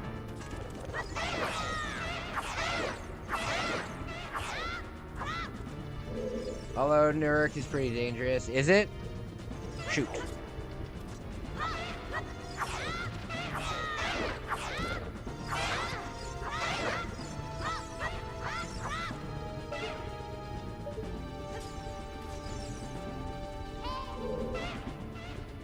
Come on, you wiener schnitzels. You weenies. There we go.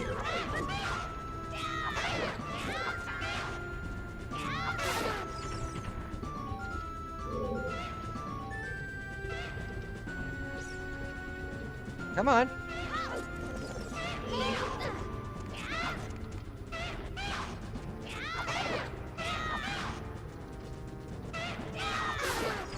There we go.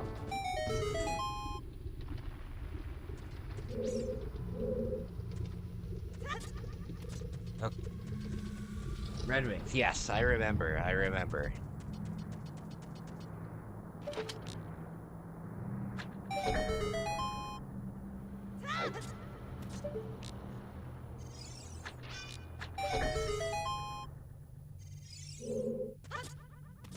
What should I make? Oh no!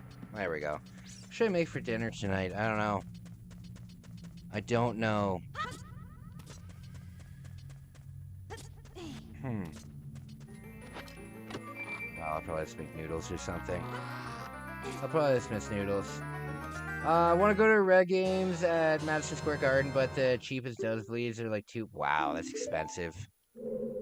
Yeah, I can imagine that, buddy. I can imagine here in Toronto, it's you know, I think the cheapest that you're gonna get a ticket for in Toronto, again, nosebleeds probably $300-400 bucks. 300-400 Canadian, but still very expensive. If you could even find them. If you could even find them. But good luck finding them. Unless you're buying it from like a third-party reseller, it's not gonna happen. Oops. Yeah, unless you're buying a ticket from like the guy outside for like 4 times comp, yeah, you'll be. It's not gonna happen.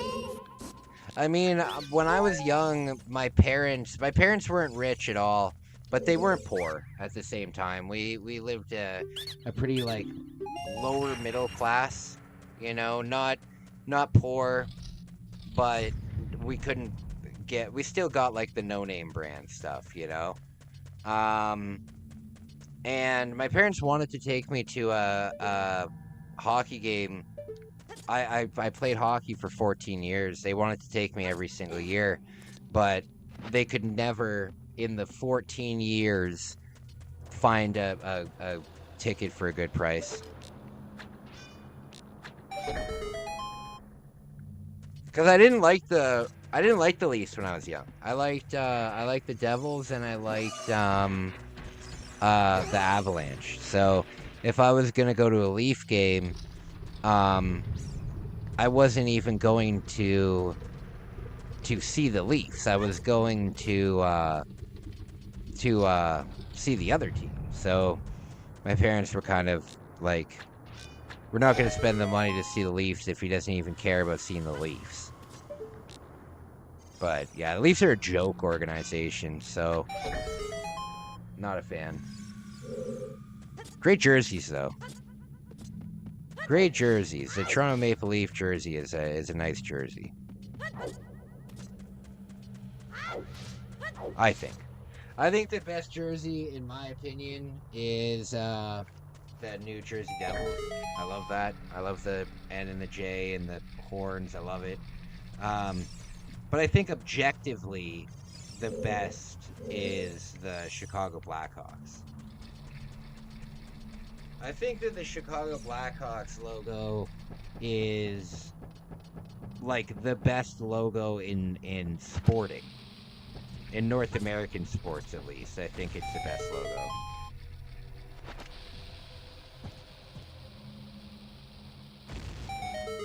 There we go.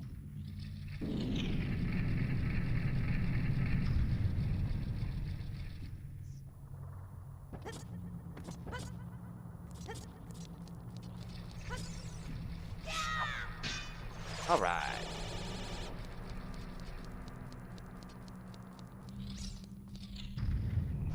This game loves to, oh, come on.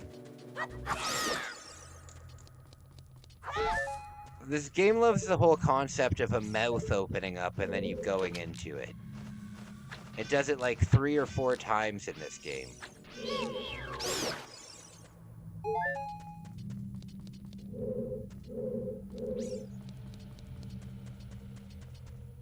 Started thundering loud. Yeah, it's... Oh, actually, you know what? Oh, no. It looks like there's a little break in the clouds right now, but all of the clouds are bad.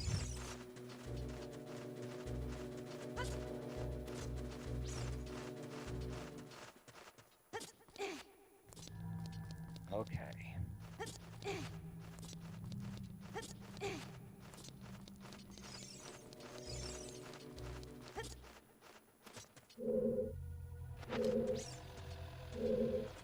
Okay.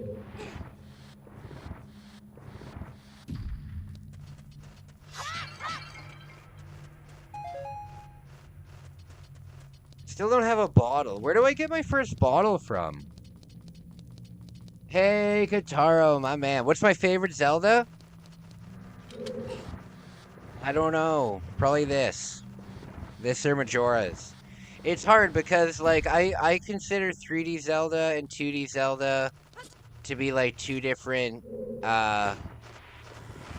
like, not two different franchises, but they're two completely different, you know? When it comes to 2D, my favorite games are the Oracle games, Oracle of Seasons and Oracle of Ages. I love those games, especially because it's just like one big game on 2 cartridges, you know what I mean? Really like that. I also really like the one for the 3DS. It was called A Link Between Worlds, where you could like turn flat and you could like scale across walls and stuff. You would become like a painting and stuff. I really like that too. Link's Awakening, A Link to the Past. I tried doing A Link to the Past is the Super Nintendo one, right? I tried doing A Link to the Past on the channel. I got about halfway through it, and I just wasn't really into it. Oh, sorry, Arcade. That's my text tone on the phone for people who don't have a specific text tone. What? I thought that was the job as well. That's the text tone on my iPhone for people who don't have a specific text tone. What sound? Do I have any sticks?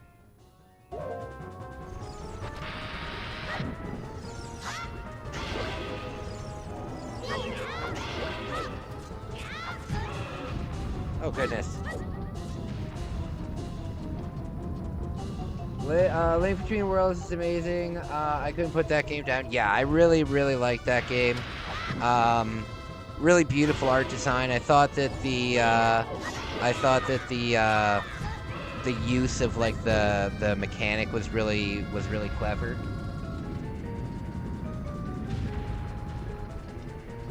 Also, that was the last Zelda game that I got on release day. On release day, that was the last one. I have played Breath of the Wild, but I haven't played Tears of the Kingdom. Not that message, the one below, the one about the text tone about what you can do for your anniversary. Oh, hold on, I need to look here.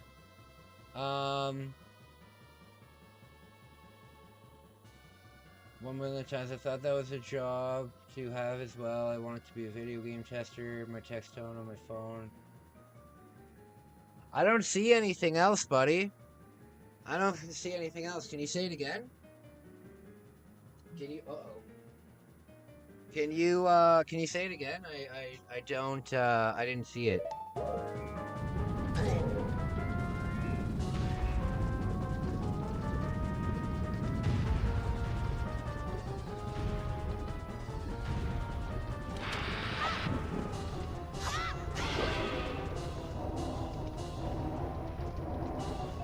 $3D, you'd have to go with Twilight Princess. Twilight Princess is pretty cool. I've never beaten it, though. I've never beaten it, though. I've also never played the Wind Waker series. I don't know how it got away with producing games for the Switch that couldn't run it at 60 FPS. Yeah, I feel ya. I feel ya.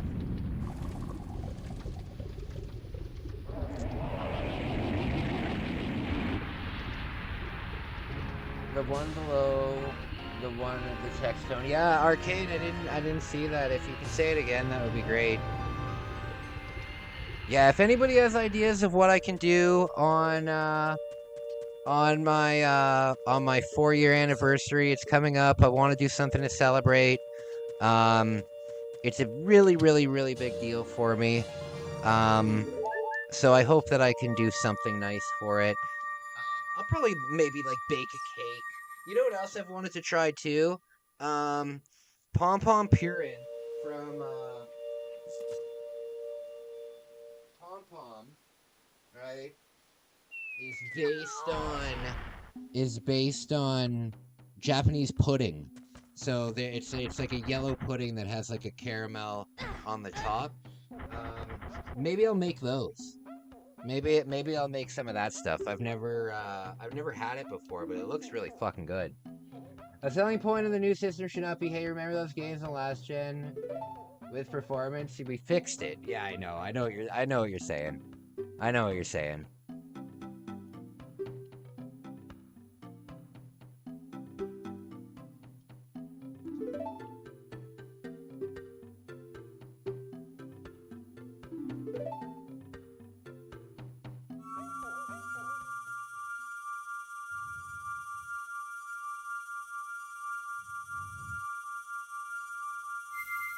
It's been fixed. Buy your new console. Yeah, I feel ya.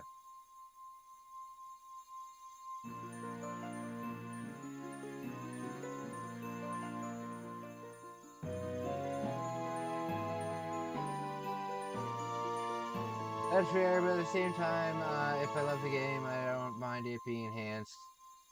Yeah. Yeah, like the remake of this game was beautiful. The remake of this on the 3DS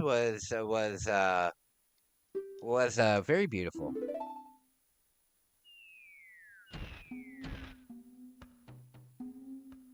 All right.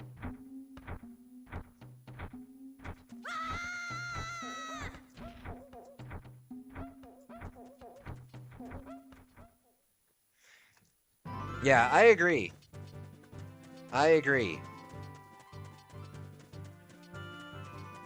All right, so we need to wait until nighttime because we gotta get some Skulltulas around here, and we gotta drop this. Come on. Yes. Oh, come on! I did it. What a. He rolled right through it.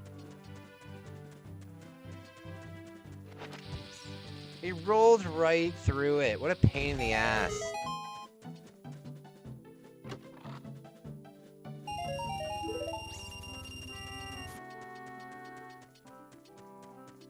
Okay.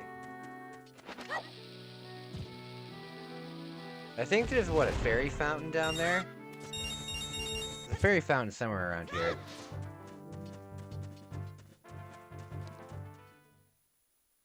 Sony, Nintendo, Microsoft, all in the South there. Yeah. Absolutely. Well, did you hear Rockstar wants GTA 6 to be paid by the hour?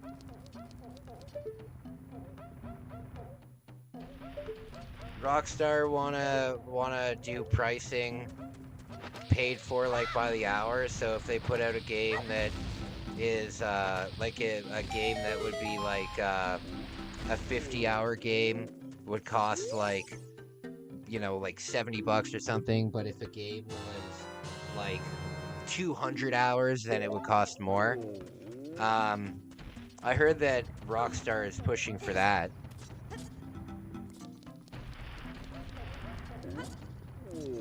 Yeah, the BioShock collection is I have that too. I have that too. We should stream that sometime. That's quickly shut down. They would never. There would be so much outrage. True.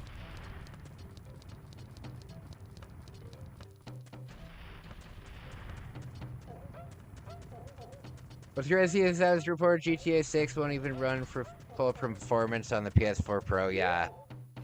Yeah, I have heard that. I have heard that. That's crazy. Not surprising, though, to be honest. Like, that doesn't surprise me.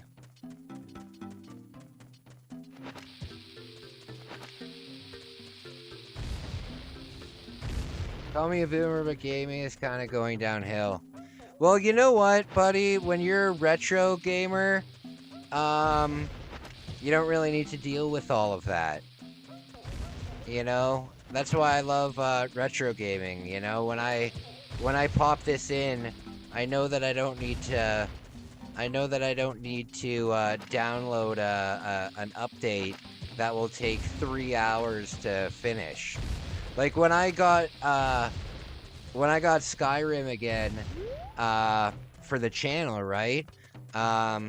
When I got it again, even though I had the cartridge and the game is on the cartridge, it still had to download an update that was that took 2.5 hours to download. It's ridiculous.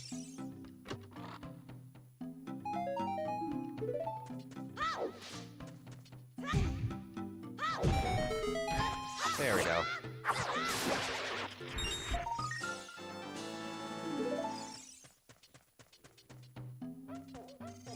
All right. There's something over here.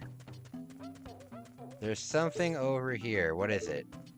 Probably a heart piece. Probably a heart piece. You gotta complete it if there was... Most games are still built on disc, yeah. Yeah, I just don't like... you know, you have, I don't like things having to update for fucking ever, all the time.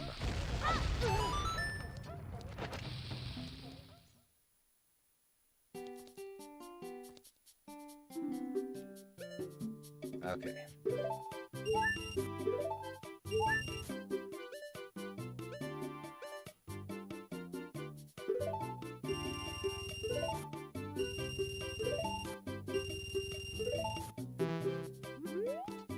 There's license keys. Yeah, the new Switch, the new ones are.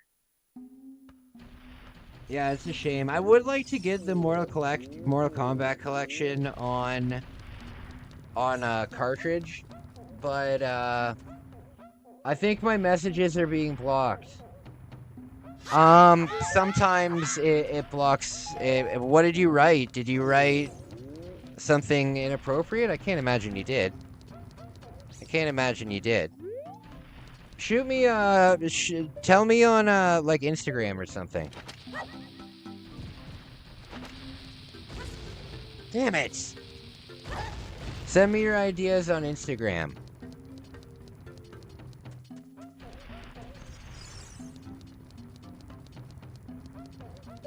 Okay. There we go. Finally! Why didn't it work?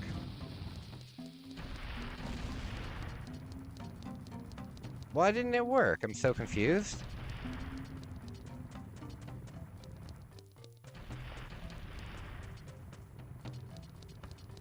You pop in the disk for install the game, and then for it to pull updates from the game.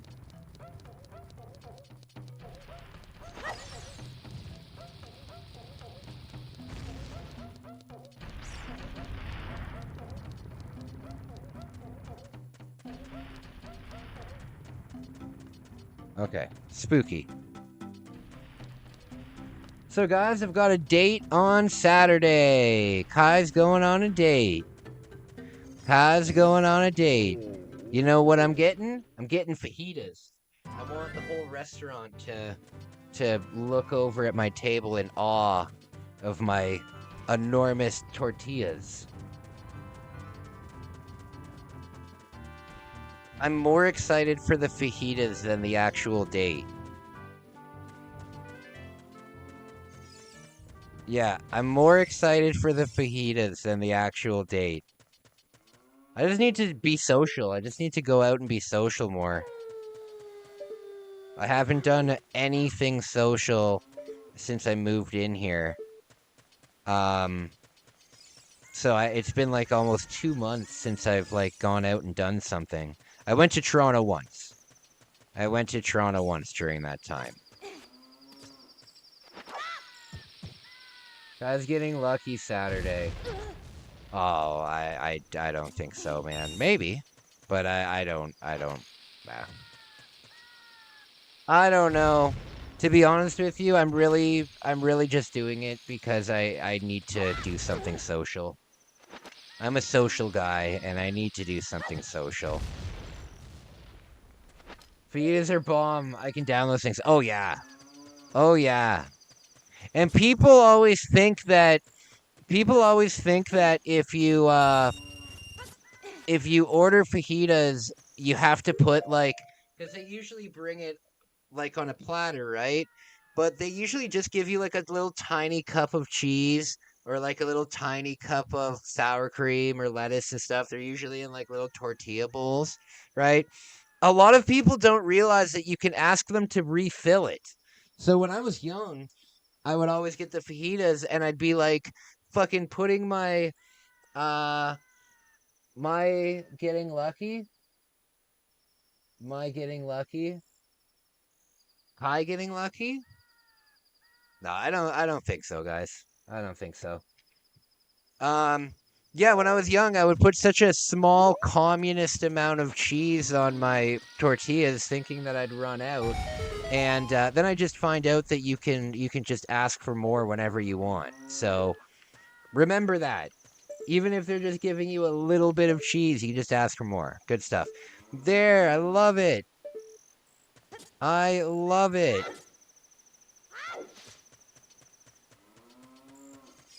Mexican food is my lifeblood. Also helps my wife is Mexican. Oh, that's cool. I didn't know your wife was Mexican.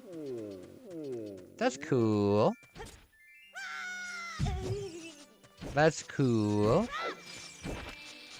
Dating somebody who isn't white when you're white is nice. Because, you can, I think white people are very... how do I explain it? It's nice to experience different cultures. You know what I mean?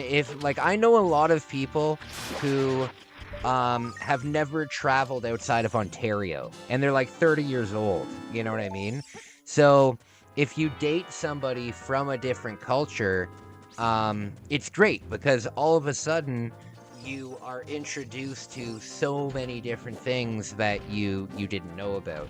Whether it was food, whether it was movies, whether it was just different parts of their culture, you know what I mean? I learned so much. From my ex. Dating a Japanese girl, you know what I mean? I learned so much about Japan and different food and different ways to be polite and stuff like that. So I'm a big proponent. Is a proponent good or bad? I'm all for interracial relationships. I think it's a lot of fun.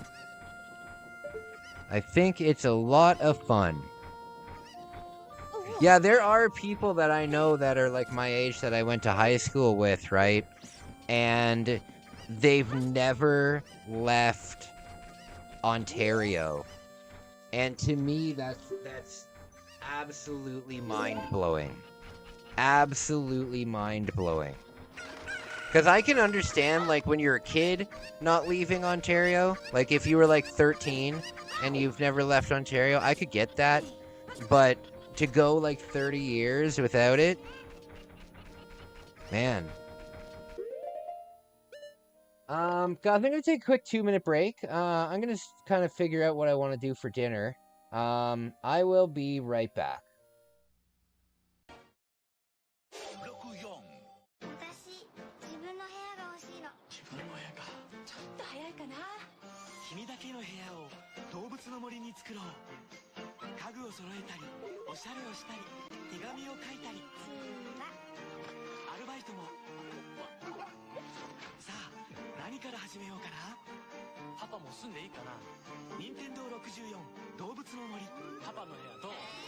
いいじゃないか。4人まです。64自分の部屋が欲しいの。ちょっと早いかな。動物の森に君だけの部屋を作ろう。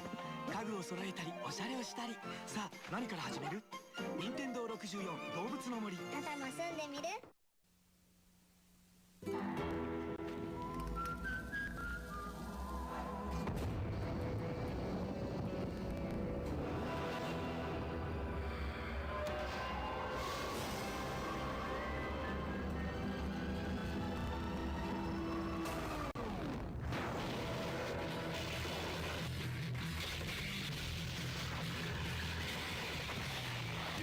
Zero Hour for Nintendo 64. For mature audiences only.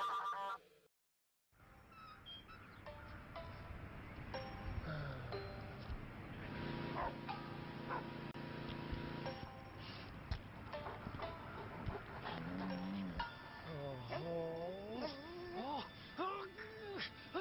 13 weapons, 40 new and returning characters, hundreds of new puzzles to solve, and 15 larger-than-life 3D levels. Earthworm Jim 3D. Get in, or get out.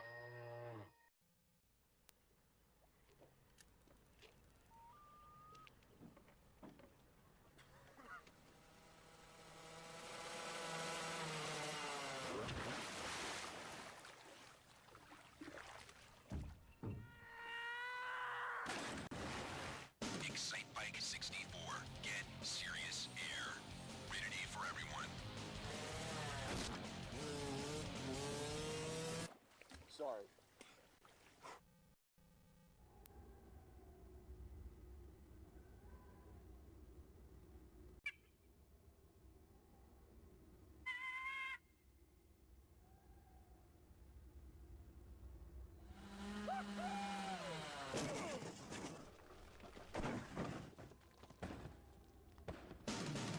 Excite Bike 64. Get serious air. Rated E for everyone.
1 World Grand Prix sur Nintendo 64.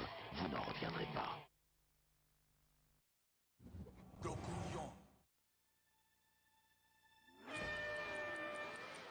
あの時あのコーナーさえクリアしていたら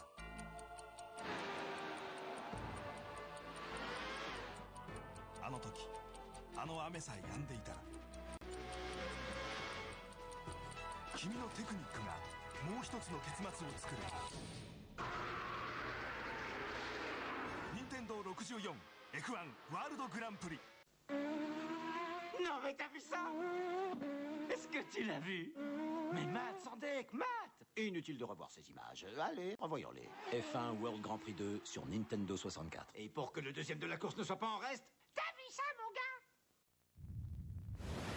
ファミスタシリーズ最強のゲーム決めるぜ。ナムコファミスタ64登場。64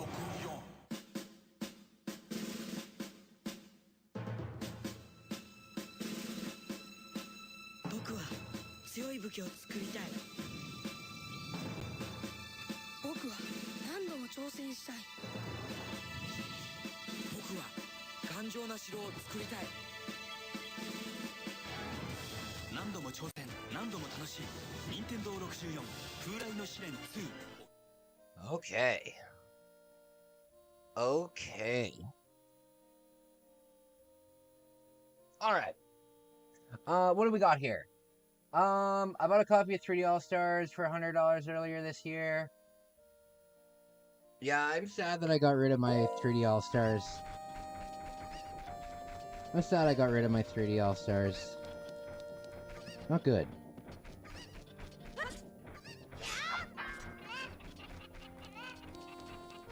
Glad you like my idea. Yeah, it's a great idea. It's a great idea, buddy. It's a great idea. I will, I'll start working on that. Maybe that's something that you could help me with. Maybe that's something that you could help me with, man, because I don't really know that stuff. But, yeah. I think I'll make the pudding. I'll make a video about it. I've wanted to do a cooking video for a while. Now that I actually have, like, a photogenic kitchen. God, I love living here. It's a shame that I'm only going to be here until July. Because, this place is like a little mansion. I mean, it's not the size of a mansion. But it's a big fucking house. It's definitely like, it's definitely like a probably $1.5 million house. It's a big house. It's a shame I'm only going to be here until July, because I love living here. I feel like such a king when I come home. We have 2 living rooms, for God's sake. We have 2 living rooms.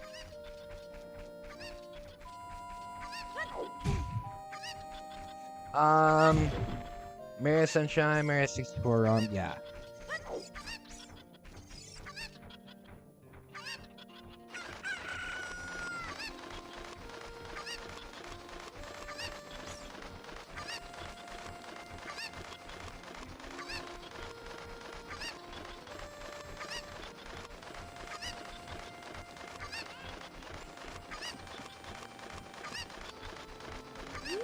Okay, so we gotta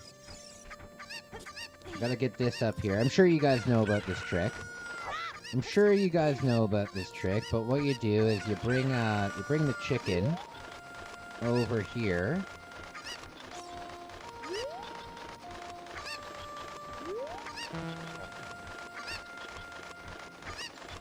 Here we go. There.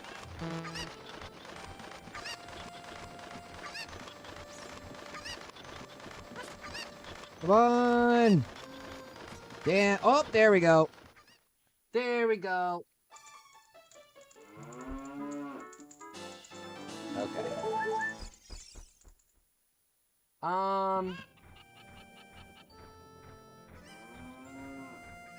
The Steam Deck would be perfect, but... Oh, okay, I got it. I think a Steam Deck would be very cool.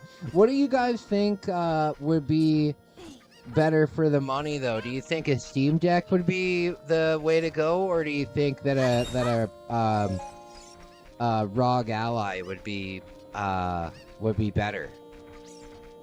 What do you guys think?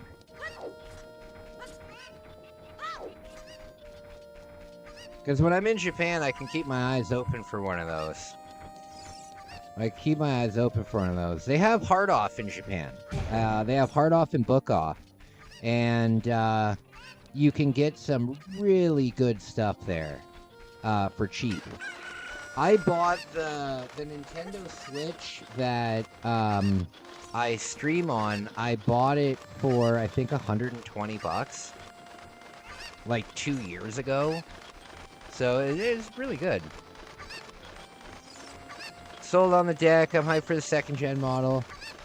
When's the second gen model coming out? Quality, I'd say Steam Deck. But Asus is a solid dedication Windows. That's cool.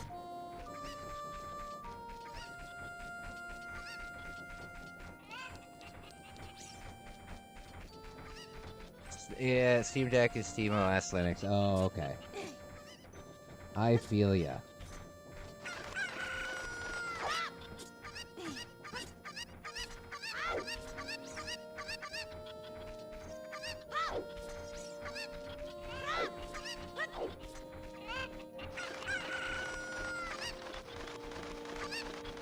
There's no day for second-gen Steam Deck. Yeah, but it'll happen. You know it'll happen at some point.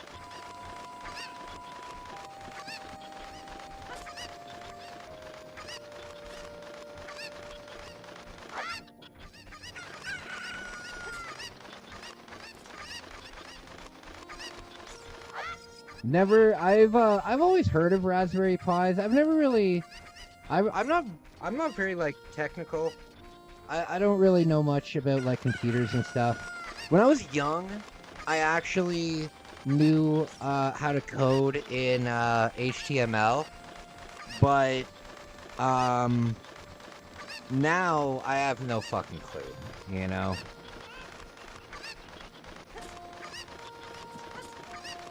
Now I have no clue. You know what does blow my mind though? When I was young, I remember playing video games that were on floppy disks. So at one point in my life, I was at least computer smart enough to know like how to set up a DOS game, which was always hard as hell. You'd have to put like you'd have to go into the run mode, and then you'd have to put in all the different codes and stuff like that. Very frustrating. A lot of computers back in the day too. A lot of computer games. I don't know if you guys ever played a game that was like this, but it was such bullshit. You would like finish. You'd install a game. You'd spend like 4 months installing a game because of how complicated that shit was back in the day. And then once the game is finally installed, you'd play the demo, right?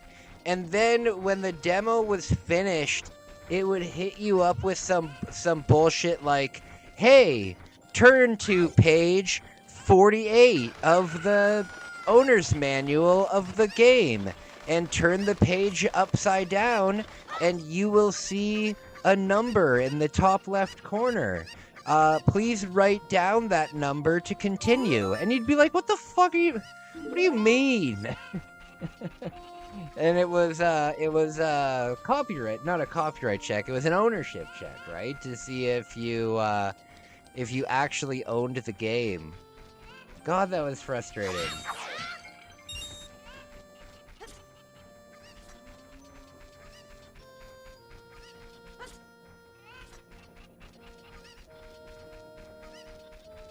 So guys, I need your help. We need to flesh out Leon's and Ada's romance. Guys, I'm dating Ada, but don't tell her. She'll get mad at you and deny it. But it's true, we're dating. You know? I need your help. We need to figure out a full-on dating conflict for this jabroni. So silly. We know so far that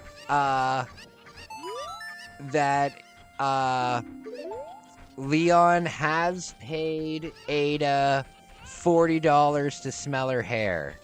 And she keeps running away before Leon gets to actually smell her hair. Ada, I paid my dollars, now let me do it. It's so stupid.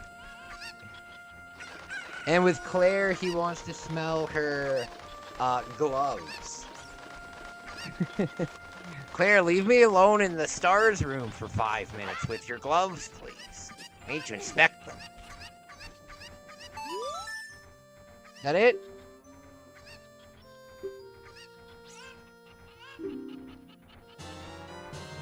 There we go. I need to figure out what, So in my mind, I'm thinking of buying an empty wood arcade cabinet and fixing up something myself. That'd be very cool. That would be very cool, my man.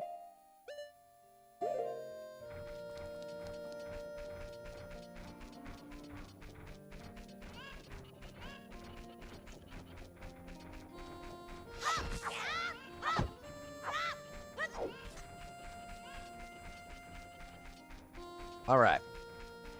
Oh, actually, is this here? I know there's a secret here.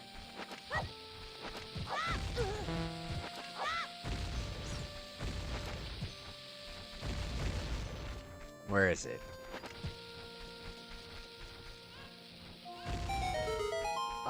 Sent you I like telling this. Oh, okay. Oh, it's the Re-Deads. Very spooky. Very spooky.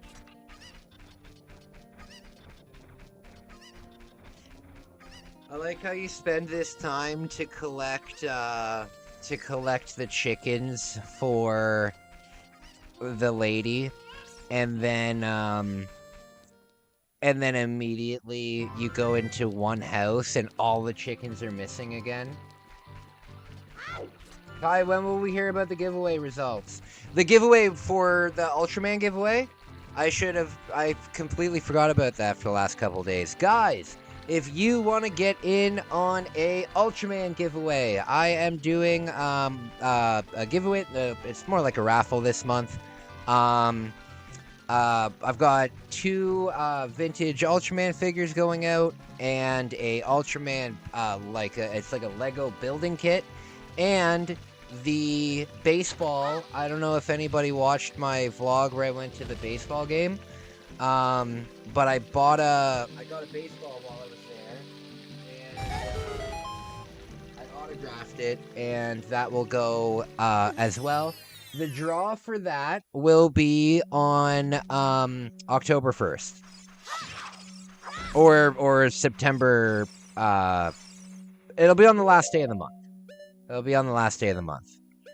Everybody who donates $5 or does a gift membership or signs up for a membership, that's how you gain an entry. And yeah. There's not that many entries this month. This month has been, yeah, there's not that many entries this month. I think there's only maybe 9 or 10 entries. So the odds are really good. The odds are really good. And, yeah, that'll be coming up soon. I would have loved to get a few of the arcade 1-up machines. I would have loved to get a couple of them.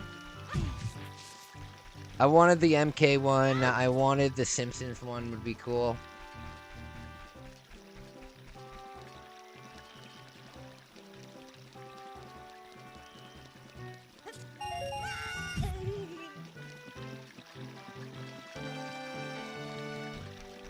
It'd be 1K for the setup. Ah.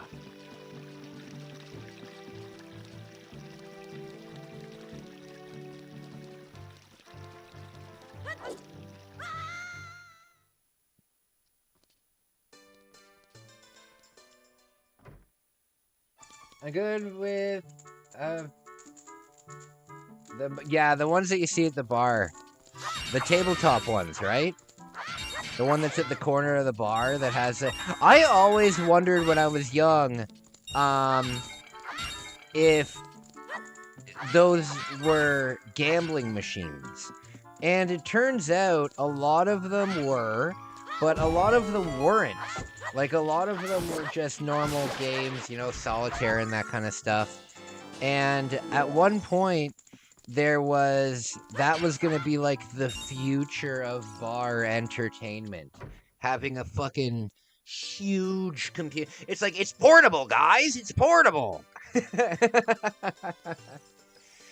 Buddy, there was this commercial for like the second Mac computer. It wasn't a laptop or anything. It was just the Mac computer. And they're like, it's so portable a woman can carry it around.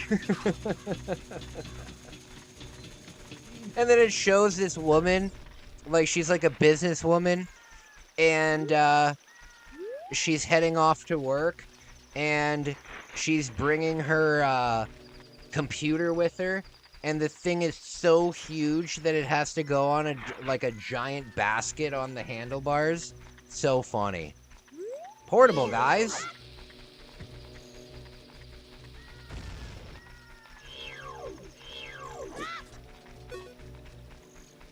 So, when I was young, you know how I'm sure that a lot of us, when we were young, had portable DVD players, right? Portable DVD players in the mid-2000s was an unbelievably cool thing to have. Especially for, like, road trips and stuff like that. If you had a little DVD player in the backseat, oh, hell yeah. So, back then... Yeah, I'm sure that we're all aware of that. But did you guys know that they made portable VHS players? Because my family did have one of those. And the thing was a beast. The thing was like essentially the size of the center console in a minivan. The thing was giant. Yeah, the thing was giant. It was probably like this. It was probably like a big rectangle. The thing weighed like 30 pounds, and the screen was like maybe this big. It was tiny. But yeah, it was a portable VHS player. I thought that was pretty cool. The 2 mini DVD players in my room as a kid, 4 screens and all the back. Oh, that's really cool.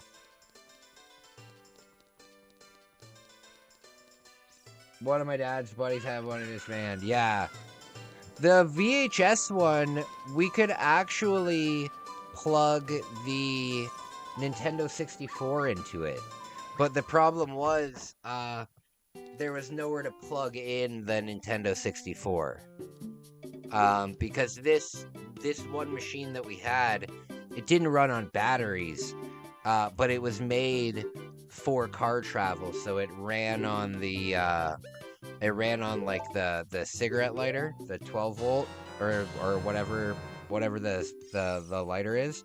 So it would plug into there, but you could it did have AV cables, so you could theoretically plug in a Nintendo 64. And I always ask my mom, like, why aren't we doing that? Why aren't we plugging in the N64? It's like, there's nowhere to plug it in.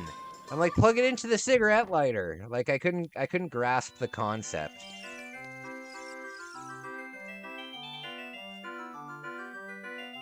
Good stuff.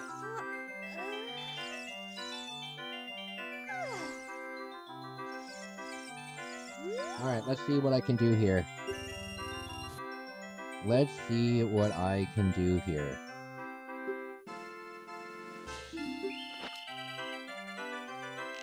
Okay.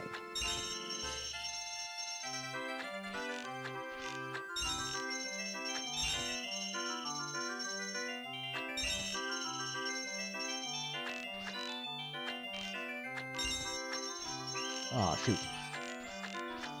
Shoot! Oh, man. You know how I told you guys that I fixed the shower head in my in my bathroom. Oh man, I've been showering like so much more now. It's so wonderful. It's so wonderful. I still don't understand the mist setting though. Why would you use the mist setting when you're in the shower? Is it for cleaning? Is that what it's for? Is it for like cleaning the walls? I don't understand what the mist function is at all.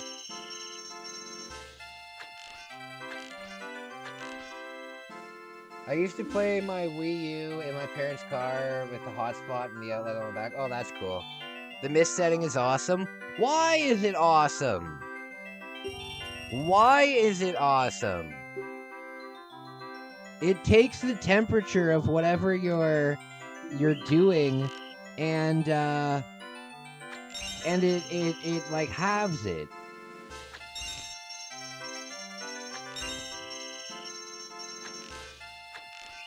Oh, fudge. It's like showering in the rain? I suppose. I suppose.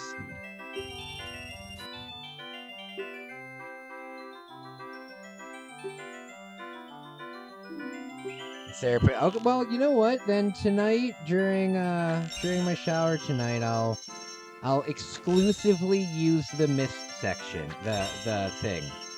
I'll exclusively use it for the whole shower, and I'll get back to you. Fudge!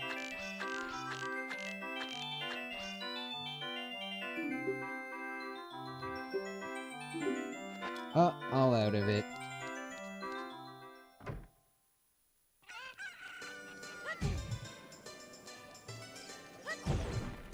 So to pass the time, I've been watching a lot of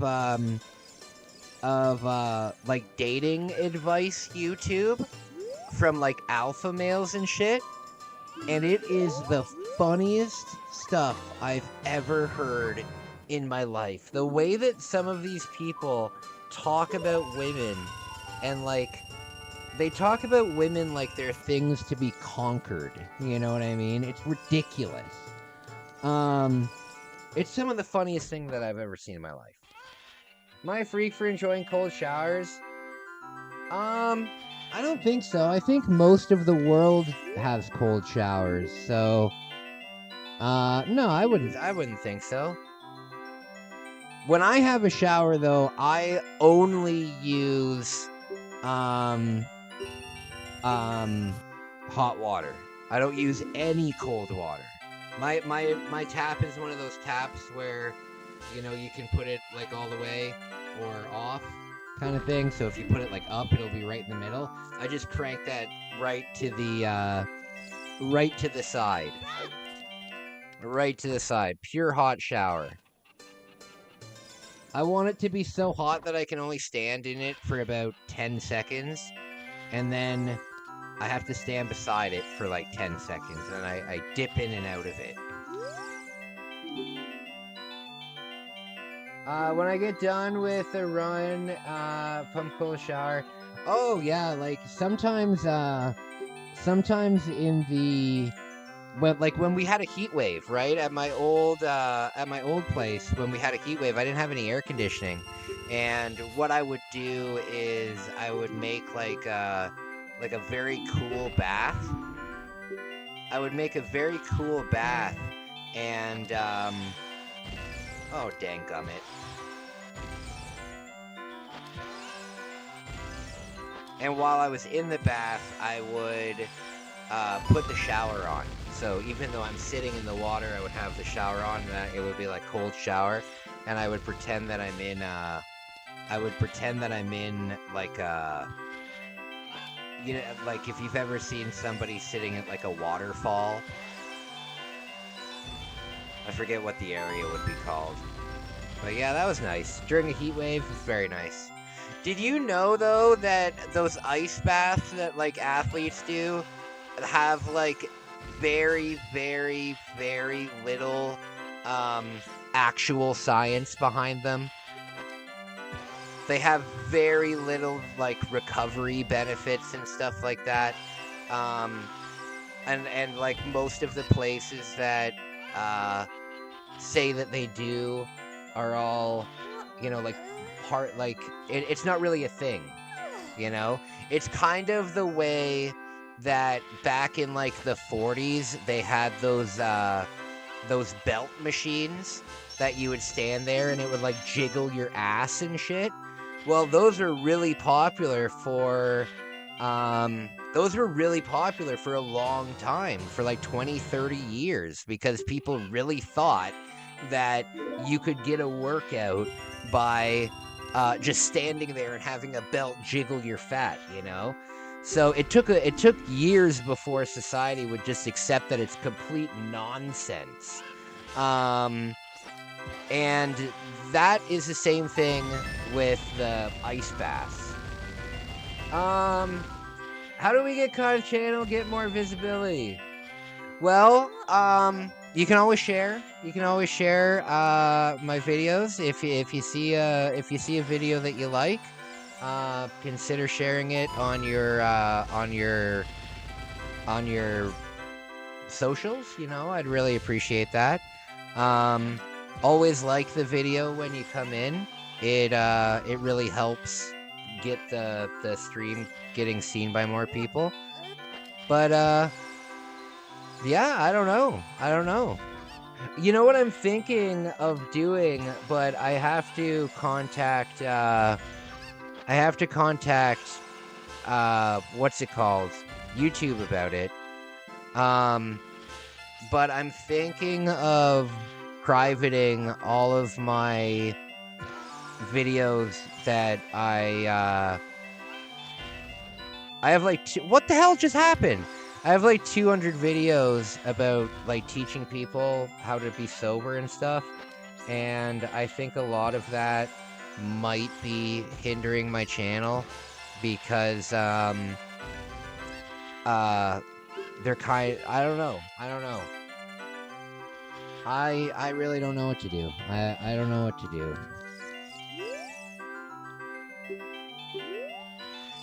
I don't know what to do, but if you want to help, you know, just like the video, share the video.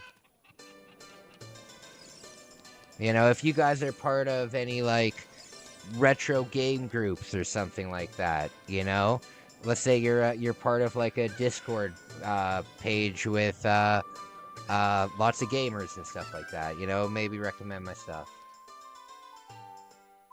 Could be a case of retro games not appealing as much to people anymore. Could be. But I don't know. I don't know what it is. I don't know. But you know what? I'm really happy with what I have. I'm really happy with what I've got. I love being able to hang out with you guys. I don't have like delusions of grandeur on the channel. When it comes to like success and stuff, is that if I could get to the point on my channel where I could just, you know, make travel stuff and make cool videos and do my live streams, and if I made enough from it to just pay for my rent, pay for my bills, and have $500 at the end of the month, I would be over the moon, you know? I would be over the moon. But I don't think that I'll ever have, you know, 100,000 subs or anything like that. But I'm okay with that because I don't ever want to lose, I don't ever want to lose like the connection that we all have, you know? Like, it would be very hard for me if, I mean, it would be great for my pocket, and it'd be great for my wallet if, you know, we had 500 people in the chat, right? But it would be hard for me to talk with you guys, you know? It would be hard for me to carry on any kind of a conversation. So it's like a blessing and a curse. It's like a blessing and a curse. You have more people, it's great, but then you become a little bit more unrelatable, right? I don't want to be unrelatable. I don't want to be like when you watch me, I don't want you to think that I have, you know, millions of dollars, you know? I'm just a very, very normal guy. And I want to stay that way. I feel that if I got, you know, tons of attention like that, I wouldn't be able to hang out with you guys as much. I'd miss your chats all the time. I wouldn't like it. I would always make sure, though, no matter what, I would always make sure, though, that we had, like a private kind of like Discord group or something like that, where if I ever felt like things were getting to that point, I would put out an invite to all of us, and then nobody else would be invited. Like in the future, it would like just be for like the OGs kind of thing. But yeah, I don't want to lose my relatability. You know, because a big part of I think a big part of what makes me inspiring is my story, and my story is something like beating cancer and going through addiction. It's something that a lot of people think that that like I must be like some superhero, you know what I mean? Because I've been able to do that. And that's not the case at all. You know, I'm still just a normal guy. The OGs, the orifice goblins. Goblins are scary, especially goblins from Ohio. God. Yes. Yes. By any chance, did you guys see that did you guys see that Cyrax recently got an Xbox in the mail that blew his fuse? Did you guys see that by any chance? Okay, so we got that heart piece. We gotta get these upgrades.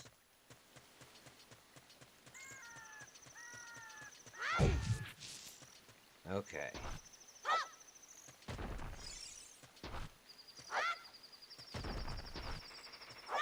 There they are. Okay. Oh wait, I think I can get the magic meter now.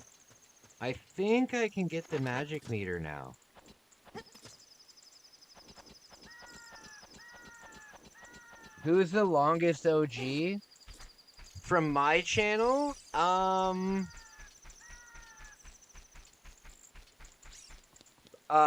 Bex. Yeah, Bouncer Bex, because Bouncer Bex is like a friend of mine, but we only really started talking after my YouTube channel took off. But I think Bouncer Bex was probably one of my first like 100 subscribers, maybe. Wolf has been around for a very long time too. I mean, when I got engaged that night, I spoke to Wolf. So, yeah, it's been a while. Wolf. Who else has been a while? Aiden's been around for a really long time. He doesn't really come around too often anymore. He was here at the very beginning of this stream. He was like an OG.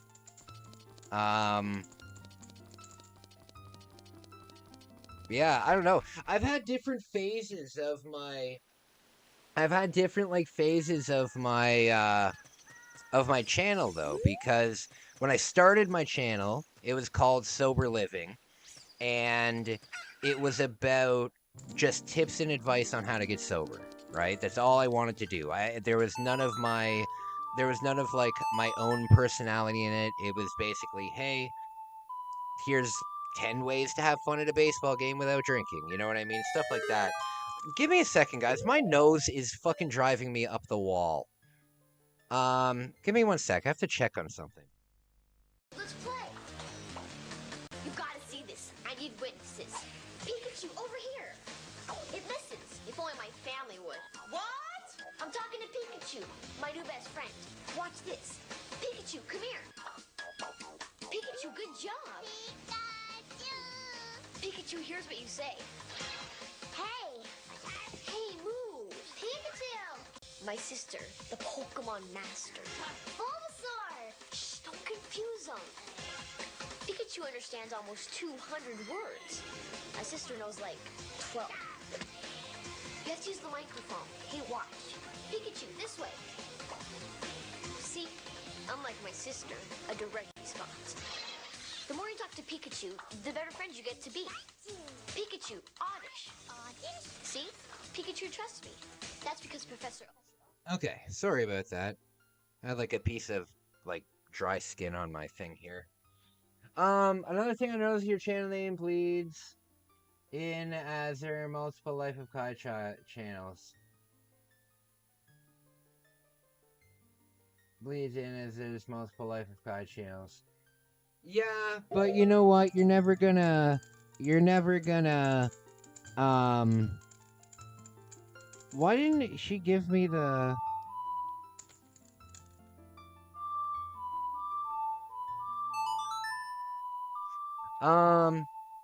There's multiple of them. I think I'm the biggest one, though.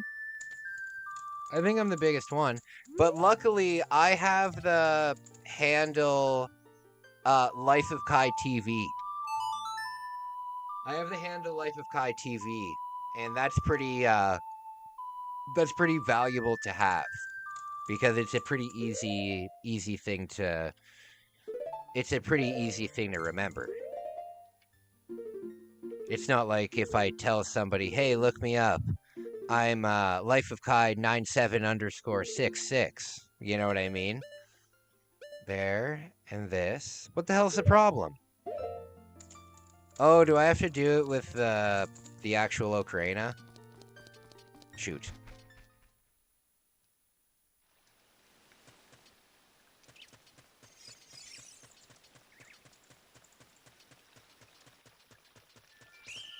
Yeah, I want the channel to do well.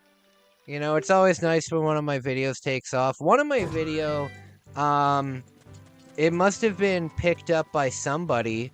It must have been picked up by like a news article or something, because one of my vlogs last month got like 14,000 views.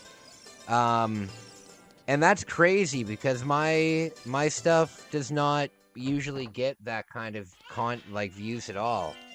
Right now my goal is to get my videos, my vlogs to 500 views. But yeah, this one got, I think it has like maybe like 14,000 now, 14 or 15,000. How long have the overlay banners been pink? Since I rebranded it. Should I change the colors? 16K now? Yeah, 16K. Yeah, like, so that's awesome. That's awesome. That is awesome. But that doesn't happen that often, you know? That's the highest viewed video on my channel. What the hell's happening?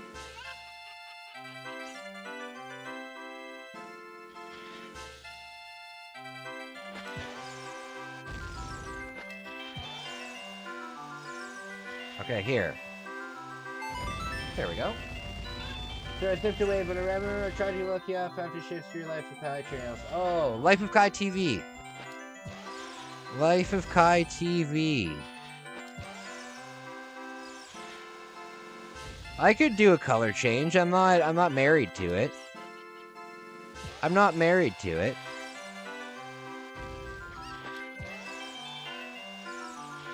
The color used to be blue. The color used to be blue. What kind of a color do you guys think would be good? Hey, there we go. What color do you guys think would be good?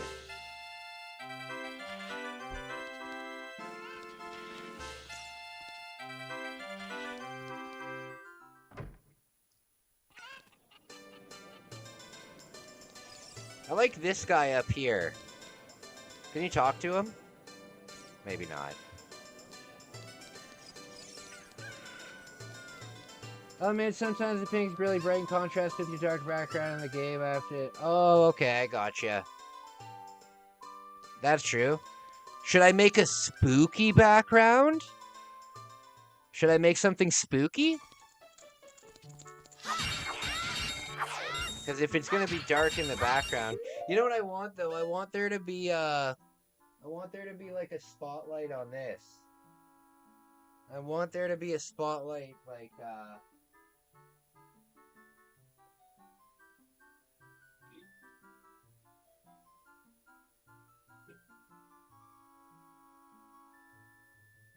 spooky. Oh, it's too bright. Yeah, I wanna light up the Majora's Mask. You know what's really cool though? It has glow in the dark eyes.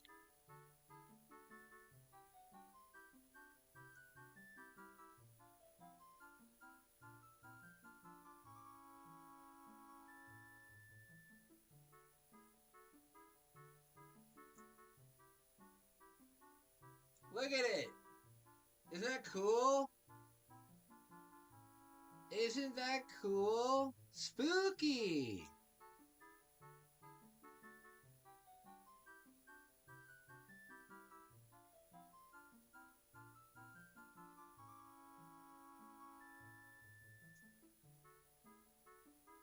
How spooky it is.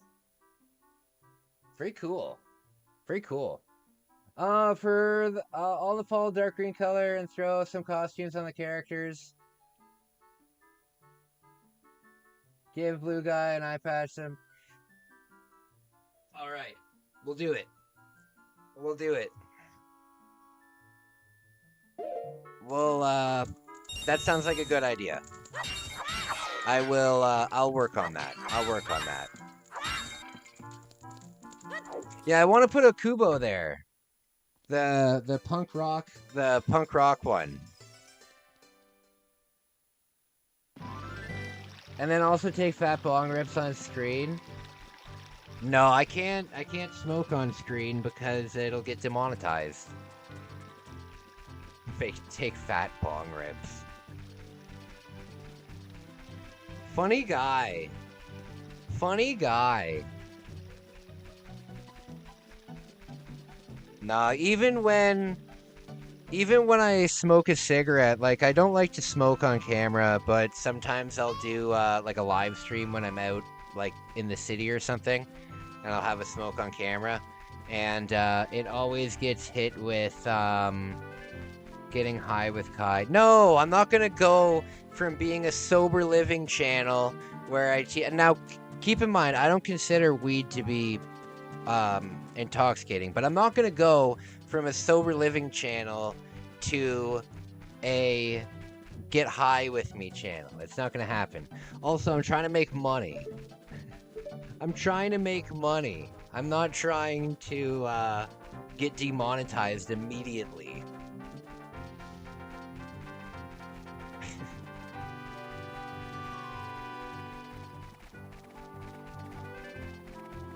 I'm not trying to get immediately demonetized from sober living to high with Kai. Yeah, no, it goes against my thing. Now, I don't care if you smoke weed. I mean, I smoke weed. I don't think that it's an intoxicating thing. I'm sober from alcohol, so it doesn't break my sobriety. But I'm not gonna actively promote it. Because it's legal here in Canada, right? But it's different in different countries, right? I have a lot of people from the Philippines that watch me, and in the Philippines, you can, like, get the death sentence for having cannabis. It's insane. Well, High with Kai is a great name. It is a good name. It is a good name. I'll give you that. It definitely is a good name. High with Kai. If I ever did a podcast, that's what I could call it. If I ever did a podcast, if I ever did a podcast where we just got baked and talked on camera, then I could do it.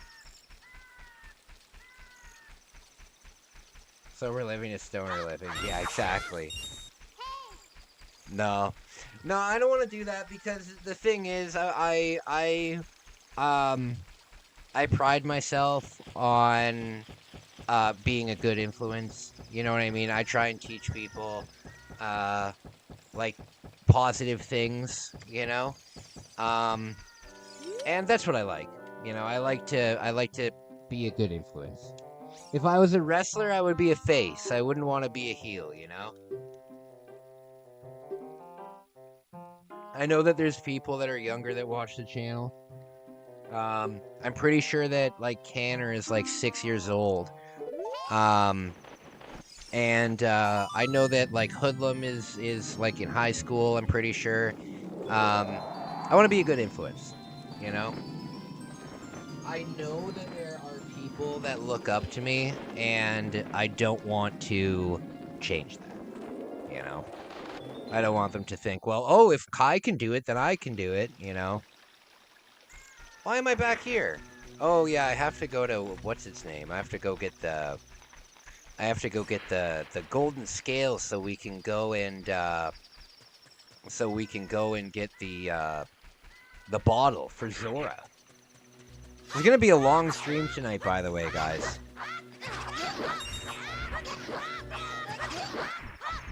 There's gonna be a long stream tonight, guys.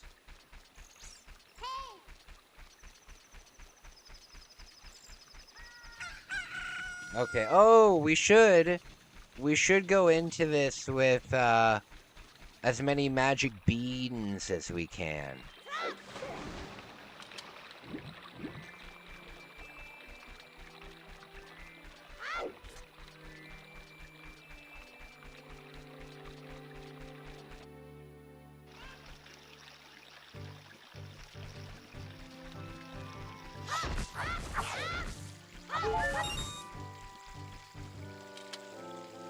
Have you guys ever heard of something called stench maxing? So, last time I was at every time I go to the food bank, I run into some kind of nonsense, or I see some kind of nonsense. And this time, when you go to the food bank here, you get a number from the one section, and you go there. There's like 2 waiting rooms, right? But they're in the same room. There's like 2 sections in the same room. So you get your number, and then they call you, and they just give you like a little interview. I want to see Kai's villain arc jokes. Yeah. As long as I stay on my medication, Kataro, there will be no villain arc. There will be no villain arc. As long as I can, stay on my meds. And, what scares me is, like, if I was in Japan and I lost all my medication, that would be a nightmare. That would be a nightmare. I would probably have to fly home right away. It'd be very, very dangerous. But no, as long as I stay medicated, I'll be fine.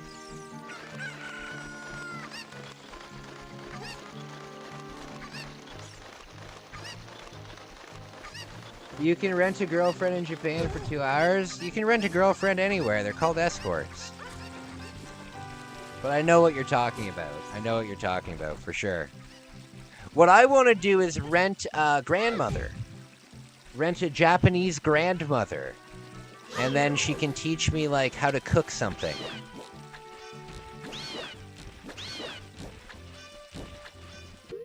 Rent a Japanese grandmother. I just need 3 minutes. What, with a Japanese girlfriend or a Japanese, grandmother?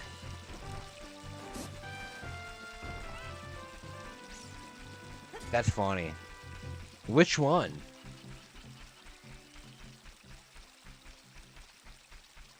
Yeah. No, that's good stuff. Japanese women, if you, they're wonderful, wonderful, wonderful, very wonderful, very sweet, very sweet. Orioles not win last night. Oh, the Orioles are terrible. 3 minutes of stuff, then play anime. Yeah. Well, you know what? In Japan, right, you can go to these places called love hotels. And at the love hotels, they have like a full menu of like different things that you can order, right? You can order adult toys, you can order lots of stuff, right? And one of the things that they have is they have a big costume selection. So people can go and they can do their cosplay. Like, if I wanted to go with a woman, we could dress up like Link and Zelda. You know what I mean? And then we could do like a Link and Zelda role play. They've got like hundreds of costumes because these love hotels, a lot of them are small, but a lot of them are big fucking chains. You know what I mean? And they have some wild stuff there. I went to this One Love Hotel the second time I was in Japan, but before I met my fiance. It was the same trip that I met her, but it was earlier on in the trip. And I went to this One Love Hotel that was themed. They're usually themed like something, like Egypt or something. But this Love Hotel, it was in Osaka. I'm sure if you Google it, it'll come right up. But it was a Christmas-themed love hotel, and it had a giant statue of Santa Claus on the front of it. It was very bizarre, but yes, it was a Christmas-themed love hotel. You go into the room, everything is red and white. There's like a Christmas tree in the corner. There's presents, all that kind of stuff. Absolutely. Like, imagine, I'm sure that maybe you guys have heard of like the Vegas, like there's hotel rooms in Vegas that are all themed. Imagine an entire hotel that was all themed and only for sex. Nintendo dealt with level hotels back in the day. Absolutely. Well, you kind of need love hotels in Japan because you kind of need love hotels in Japan because a lot of Japanese people live with their family until their family passes away, Like, moving out and being on your own in Japan is not the same as it is here in North America. Here, like, when I was young, I was expected to be out of the house when I was 18 years old. Yeah, I was expected to be working and have my own apartment when I was 18. Now, with the economy the way it is, I can't imagine that people still think that. I think now the age is like 25, where you eventually just you've had enough. But yeah, I was expected to be out on my own. And in Japan, they don't do that. They live with their parents, and then they take care of their parents in the old age and stuff. So even if you were to get married, you might be sharing this small space with your family members. So that's why love hotels exist. Love hotels aren't necessarily for prostitution. I mean, obviously there is prostitution, but it's mostly just because they don't really have that space in their own house. Might not be your cup of tea, but look up Tom Grease Subway Monkey Hour. I'm not a big fan of Tom Green, man. And tonight I'm gonna watch the Ultraman, one of the Ultraman things that you sent me. The Seahawks play? Are you a fan of the Seahawks? Are you a fan of the Seahawks, my man?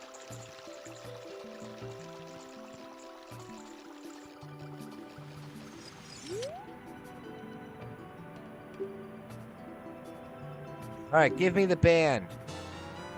There. Oh, it's the scale.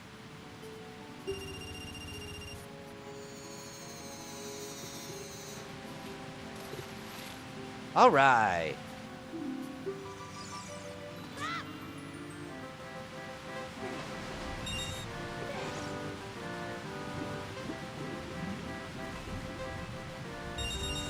There we go.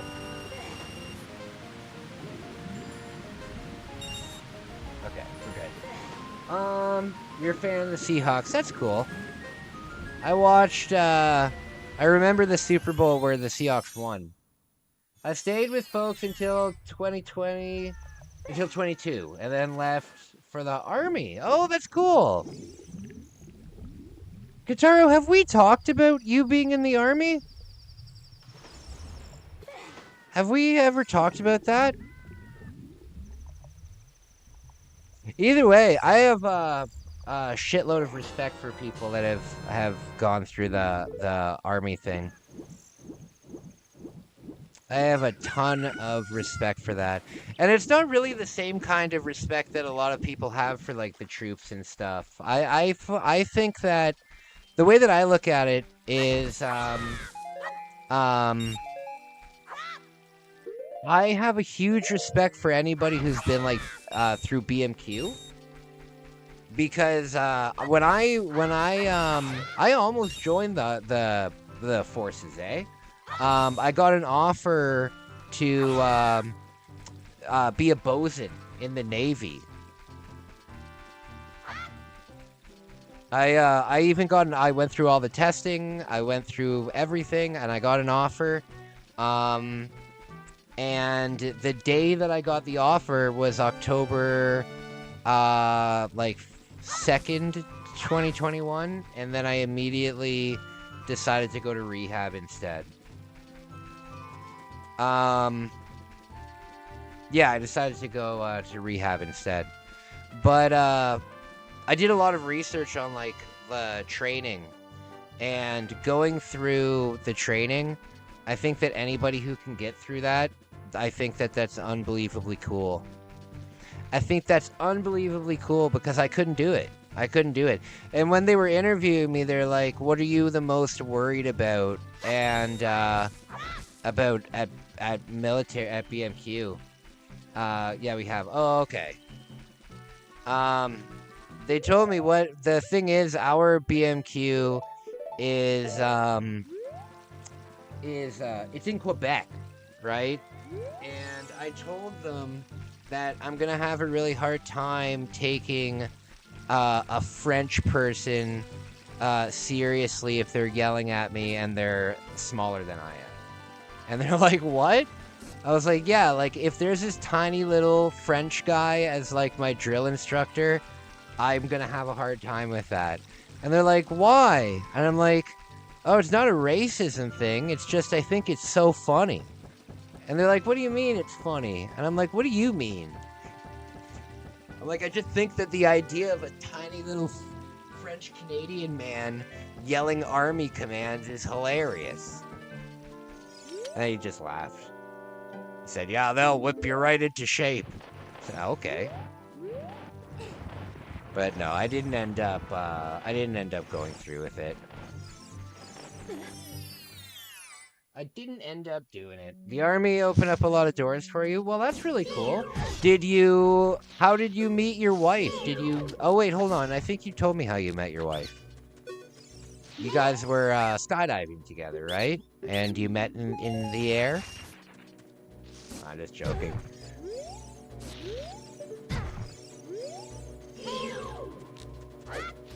I mean, the army would be a very cool, it would be a very cool experience.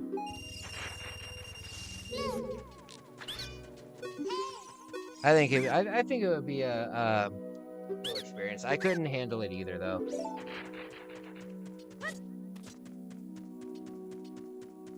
I don't envy folks who are still in there now. If you were in there now, where would you be? Where would you be if you were still in it? Were you like active military, or were you like what position did you do? One thing I laugh at is I got my friend and I couldn't join the army. I don't want someone telling me what to do. But one thing I will laugh at, I got by my friends telling me what to do. Yeah. Yeah, exactly.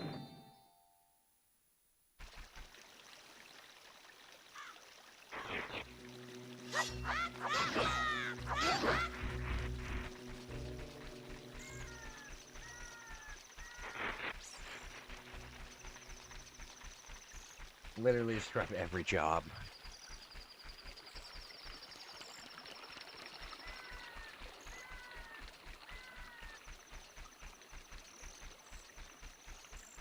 Okay.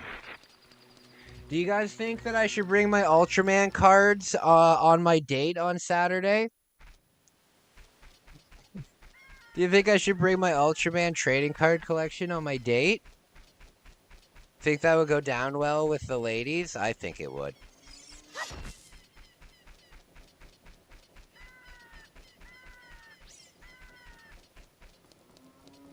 There's gotta be HR in the army. There's gotta be HR in the army.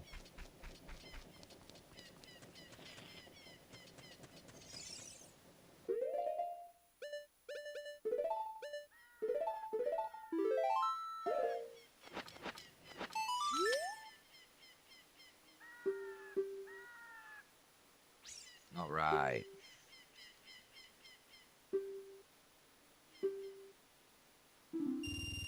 There we go.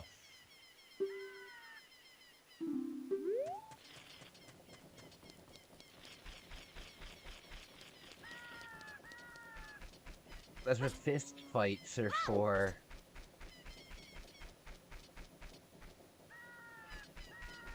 Oh, Lord. Oh, Lord. Well, I hope things work out for you, buddy. I had a dream the other night that I was in space jail. I've told you guys that I have nightmares about going to jail sometimes. This time I was in space jail. It was exactly like jail is normally, but space. Very frustrating. All the guards were robots. Very frustrating.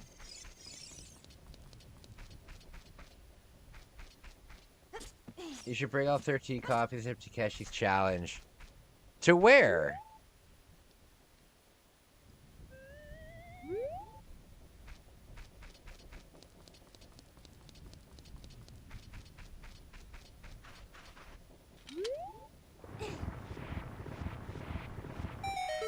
Oh, spooky.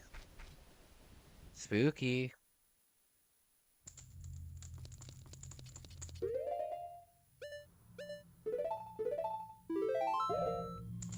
With the red lasers as bars? Oh, for my date! I understand. You should bring all 13. Yes! I just come in, like, pulling a wagon? That's funny. Well, the last date that I went on was the date where the girl brought me there under false pretenses, and she was actually a Mormon who wanted to talk to me about the Book of Mormon. That was frustrating as hell. She could have just asked me to talk about the Book of Mormon. I would have talked to her. But no, we had this whole date planned out, and we talked about it like I met her at the gym. right? I met her at the gym. She was really, really attractive. We talked to the gym a few times, and then I asked her out, and then we exchanged phone numbers. This was on like Sunday, and we were getting together like on Saturday. So we had like a whole week of like just small chat, you know what I mean? And we get to the date, everything's going good. We order our drinks, we order our appetizers, and right when the lady takes our menus from ordering the appetizers, um, she pulls out the Book of Mormon. Space jail. Oh, space jails with red lasers as bars. No, it was just normal jail, but we were in space. And there was robots. It wasn't like we were on a starship or anything. It was just normal jail, but with space. Better yet, make a card sleeve tux of all your Ultraman cards. That'd be so funny. So silly.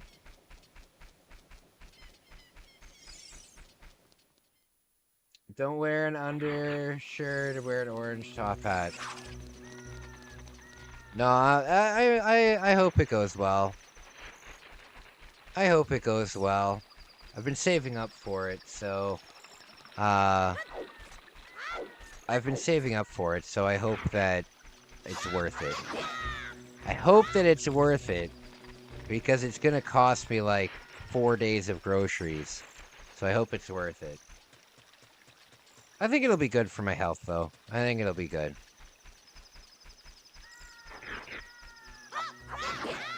Oh, spooky.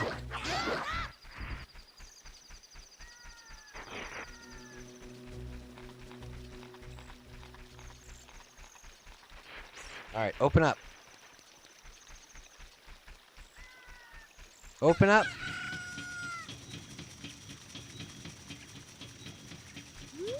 I'm just excited for those fajitas. I'm just excited for those fajitas.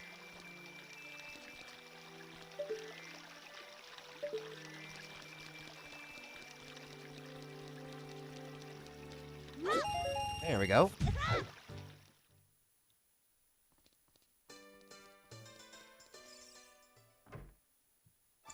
I got bunked with one in Korea. He was... Really? In space jail?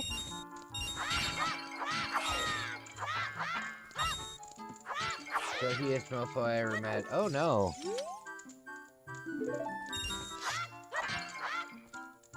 I feel like you're only here for the fajitas. That's what I was thinking when I went on my last break. It's like the zip line thing.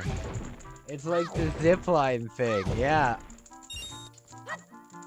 Hey Kai, did you actually want to go on this date, or did you just want to come and get fajitas? Be quiet!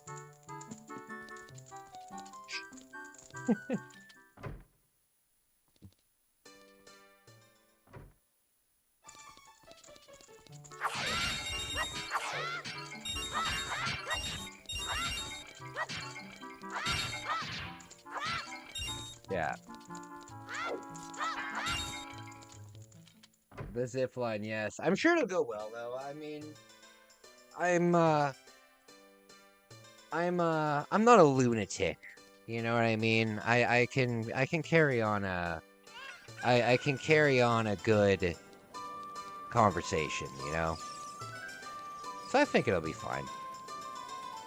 I just worry too much. I still haven't heard back from the fucking job. But they said that they're gonna do it on the weekend. They said in the next coming days they're gonna be doing it, so I just gotta be patient.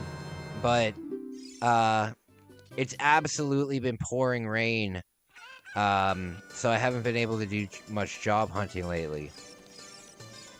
But hopefully, what's the weather like tomorrow? I hope the weather's better tomorrow so I can actually go do something. Let me see.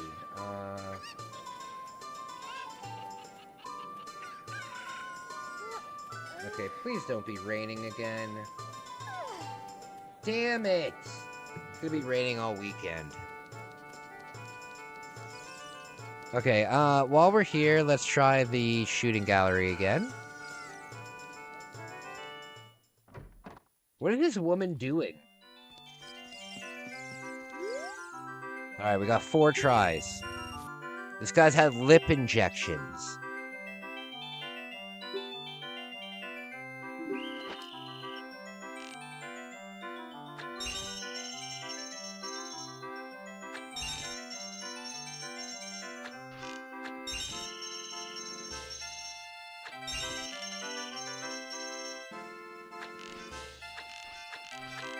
Damn it! And when your date brings their best friend with kids with them, oh god, I would get up and leave. If they came with a friend with kids, I would leave. I would 100% leave. If she had kids and she told me, hey, I have a kid, do you mind if we all, like, go to a regular restaurant where my kid could have a kid's meal and stuff?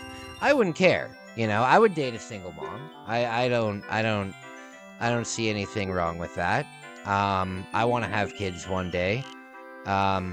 I would date a single mom if she would be willing to also have a kid with me. That's the big thing. That's why I broke up with my my last relationship. I broke up with her because she didn't want to have kids. She wanted to be together, but she didn't want to have kids. And to me, having kids is very important to me. So yeah, I did a single mom if she was willing to have another kid. I don't know why everybody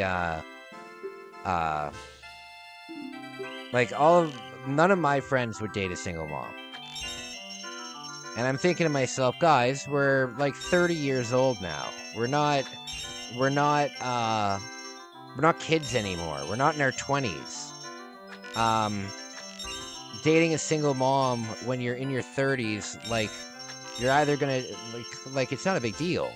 But some people are super against it. I get it. I get not wanting to raise somebody else's kid, but I don't know.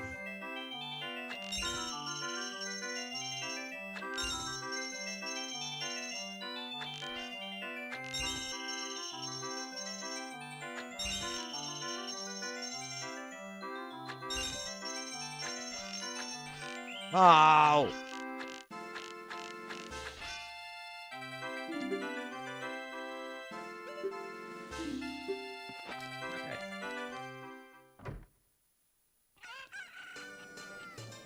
I've been on some whack dates, though. I've been on some insanely bad dates. I've been on some bad dates. Let me take a 5-minute break, and I will tell you guys the worst date that I've ever been on in my life. I will tell you guys the worst date ever. Give me 5 minutes. I'll be back. You won't believe this. It's ridiculous. F0X. 700 km/h. 1000 km/h.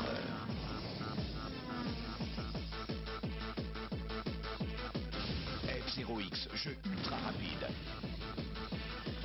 1500 km/h. F0X sur Nintendo 64, vous n'en reviendrez pas.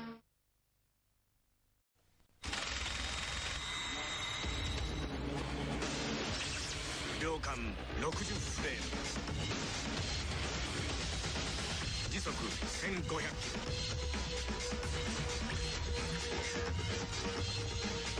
音より速い奴らがやってきた。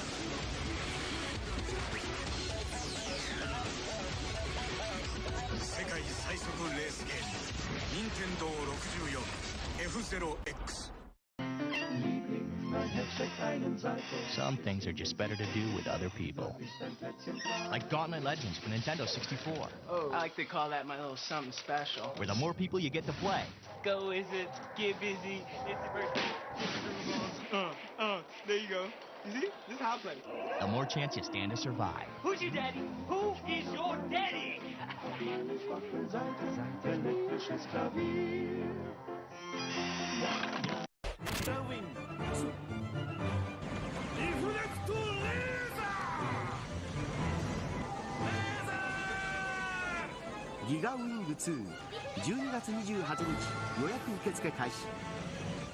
There's only one hero who possesses the strength, the skill, and the courage to save the world single-handedly.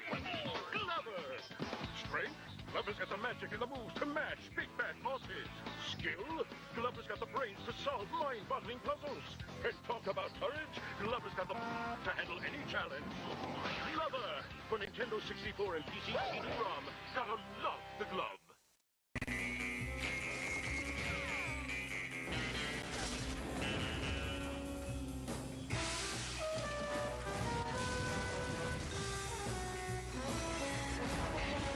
Do you know how to use one of these?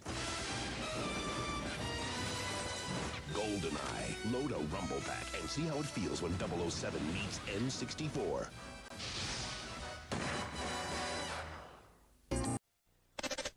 スパイ映画の興奮を任天堂64でいいですね。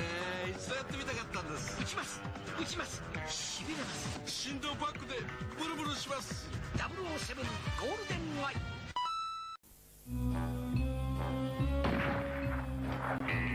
Introducing GoldenEye 007 and the first Bond adventure,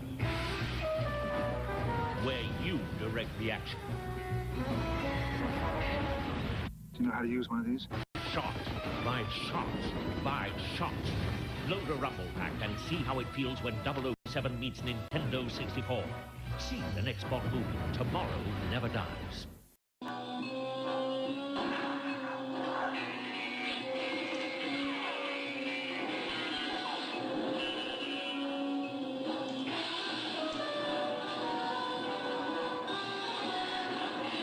Do you know how to use one of these? Choque 007 Goldeneye com Rumble-Pack e descubra o que acontece quando 007 encontra M64. Okay, I'm back. Get her Jessica chickens. Yeah. Yeah.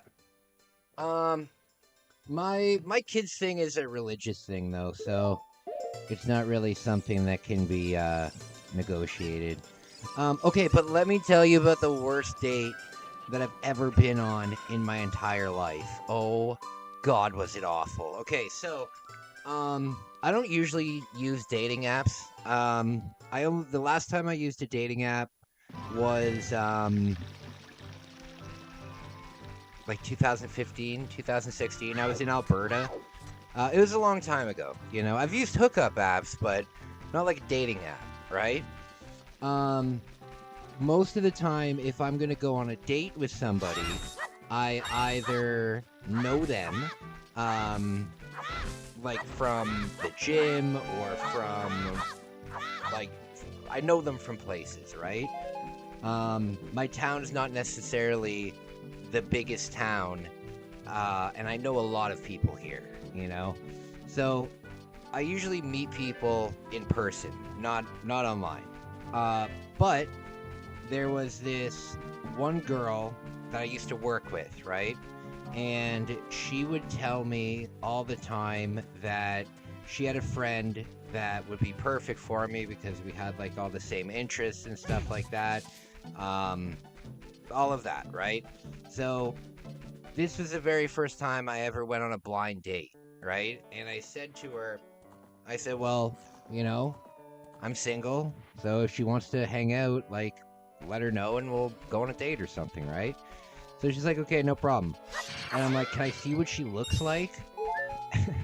You know, can I at least see what she looks like?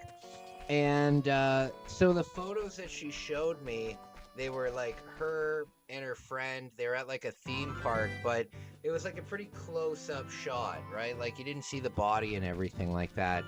And I'm attracted to like fit girls that have athleticism, you know. And I couldn't really tell what this person would have looked like below, you know? So I go out on this, I only know her kind of from her face, right? And it was definitely a photo that had a filter on it too, you know? So I was like, whatever, right? Hey, Frank, what's up, my man? I'm just telling the story of the worst date I ever went on. So I say, okay, I'll go on this date. Set me up on this blind date. And so she gives me her phone number, and I get this text message, and she's like, this was like on a Monday, right? And she's like, hey, I heard that you want to go on a date with me. And I was like, yeah, you know, if you want to set something up, let's do it. And she's like, well, what are you doing today? And I'm like, oh God, this woman, like already, jeez. I'm like, well, I was thinking that we would go out like on the weekend, like we go out to dinner on the weekend and stuff like that. And she's like, okay, but do we have to wait all the way until the weekend? I want to meet you like now. And I'm like, look, I work all week. Let's just meet on the weekend. You know, you've had my phone number for about 10 seconds and you're already being a nuisance. And so she's like, okay, no problem. And then every single day, up until the Thursday, she would text me a few times a day, and she would just say, hey, so are we still on? And I'd say yes. And then like 2 hours later, she would say, hey, are we still going? Like, I just want to make sure. And I had to reassure her the whole time. And then on Wednesday night, she calls me. And this is the first time that she's called me. She's mostly been texting me up to this point. And on Wednesday night, she calls me and she says, I can't wait anymore. I want to go on the date tomorrow. And I'm like, oh my God. I'm like, I work tomorrow. I work all day tomorrow. And she's like, well, what about on your lunch break? And I'm like, I'm thinking in my head, you know what? This woman already is annoying as hell. And there's no way that it's gonna work out, you know? So I said, you know what? Yes, we'll go out on my lunch break. Because where I worked, it was pretty close to restaurants. Like I could just walk across the parking lot and there'd be a restaurant there. So I thought this is better because now, the date can only last an hour, and then I can say, well, I have to go back to work now, right? So it was perfect. So I thought. So I say, okay, meet me at my work at this time, and she's like, okay, no problem. So I go outside, and there's this woman standing there, and she must have been 250 pounds, and she was maybe 5'2", you know? And immediately I'm like, oh, for fuck's sake, you know? And you know what? I think everybody can be beautiful in their own way. And there's tons of people that are into heavier people. I'm not one of them. So I was pretty turned off by this. And I was pretty upset with my friend who didn't tell me this. So earlier on in the day, it was, we were going through a heat wave, right? It was like 37 degrees out. So I texted her a few hours before the lunch and I said, hey, let's keep the lunch really light. Like, let's just maybe get an appetizer and share it because I've only got, you know, an hour-long lunch. It's 37 degrees. I don't want to eat like a full meal and then have to go work in the sun and stuff. And she's like, yeah, no problem. You can have an appetizer if you want. And I'm like, no. That's not what I'm talking about. I'm saying let's both share an appetizer. She's like, yeah, you can get any appetizer you want. And I'm like, oh my God. So I see her And I'm like, hey, well, I'm Kai, nice to meet you. And I say, let's go over to the restaurant and grab a bite to eat. And she sits down, and the waitress comes up to the table, right? And she's like, okay, can I get you guys any drinks? And she's like, oh, well, we need the appetizer menu. And also, what are your lunch specials? And also, uh, all this nonsense that she was asking. And then it got to the point where we were about to order. And I'm like, yeah, I'm just gonna have a, probably just a small Caesar salad, And she's like, oh, I'm going to have a large poutine and I'm going to try the avocado dip. And also, I was thinking about maybe getting pierogies. And I'm like, good fucking Lord. So she orders all this food, right? And, the waitress, she orders the pierogies, the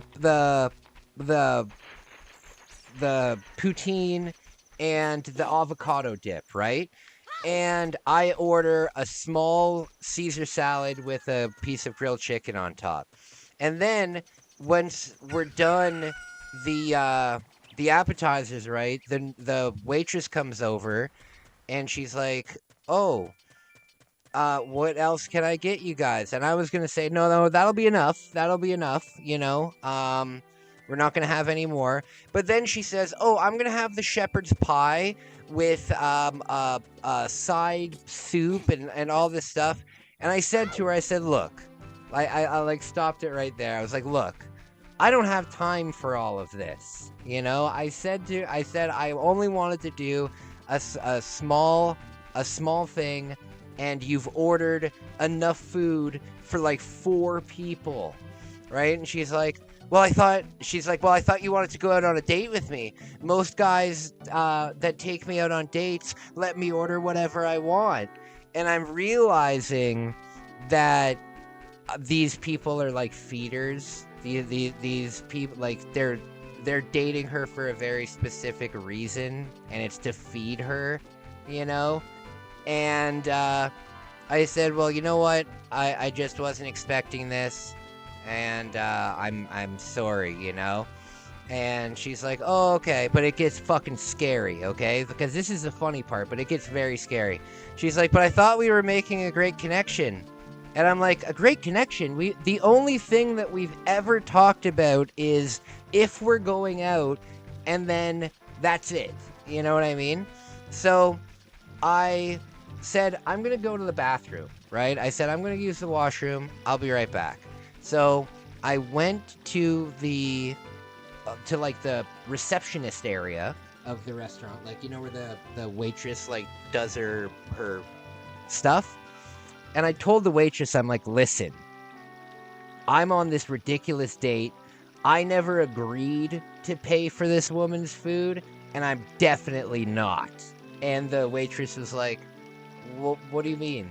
I was like, we came as like a blind date, and she absolutely is using me for food, and there's no way I'm paying for it. So I'm like, let me pay for my salad and my Coke, and I'll tip you, but I'm leaving. And I just left. I just left. And I blocked her number, and I just left, right? And I put it behind me, and I laughed about it, and it was all fun and games, right? Until it wasn't fun and games. Because about a month later, I was at work, right? And you got to remember, when we met up for the date, I was just getting out of work. So she knew where I worked. Big fucking mistake. Big mistake. So, about a month after this date, I blocked her. I didn't have her on any social media or anything like that, right? And I'm at work, and she comes up to me in a work uniform, right? And she says, hey, stranger, I've been trying to get a hold of you, but I couldn't, so I got a job here. And I was absolutely stunned. I was absolutely floored by this. I was absolutely floored by it. I just said, I said, I didn't know how to speak. I like immediately had like an anxiety attack, and I remember I went out for a smoke, and then I came back and I talked to her, and I was like, "So why are you here?" And she's like, "Well, I've been trying to text you, and I've been texting you every day, and you wouldn't text me back, and and I saw that they were hiring, and I knew what department you worked in because the friend that set up the date also worked with me, right?" And she was like, "I asked what department you worked in, so I applied to be in your apartment, and today is my first day." And the thing was, I was the highest senior person in the department that wasn't a manager. You know, I was just kind of like the highest tenured lackey kind of thing.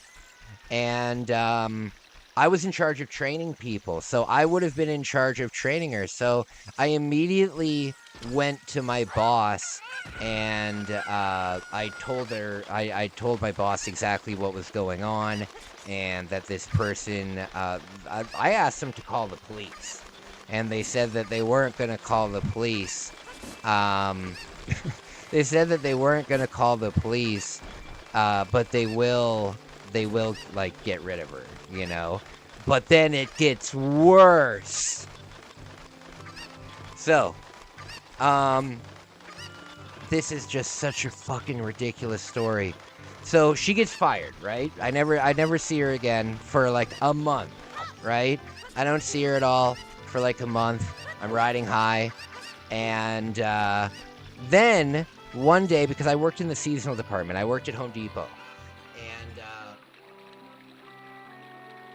I worked in like the garden center. So what we had to do is the Home Depot doesn't grow. It gets worse. It gets worse. It gets worse. So the Home Depot doesn't grow their own plants. We get all of our plants from a nursery that delivers the plants like in the morning. We'll get like a new shipment of plants like all throughout the week, right? We don't have... You've been to a Home Depot, you know? So one day, it's an early morning shift. It's like a 5:30 a.m. shift, and I'm receiving the new plants, and guess who fucking walks out of the truck that is delivering the plants? The fucking woman again. Again. So she says, "Kai, I lost my job at the Home Depot, but I wanted to see you, so I applied at the nursery that delivers the plants to the Home Depot. So now I get to see you twice a week."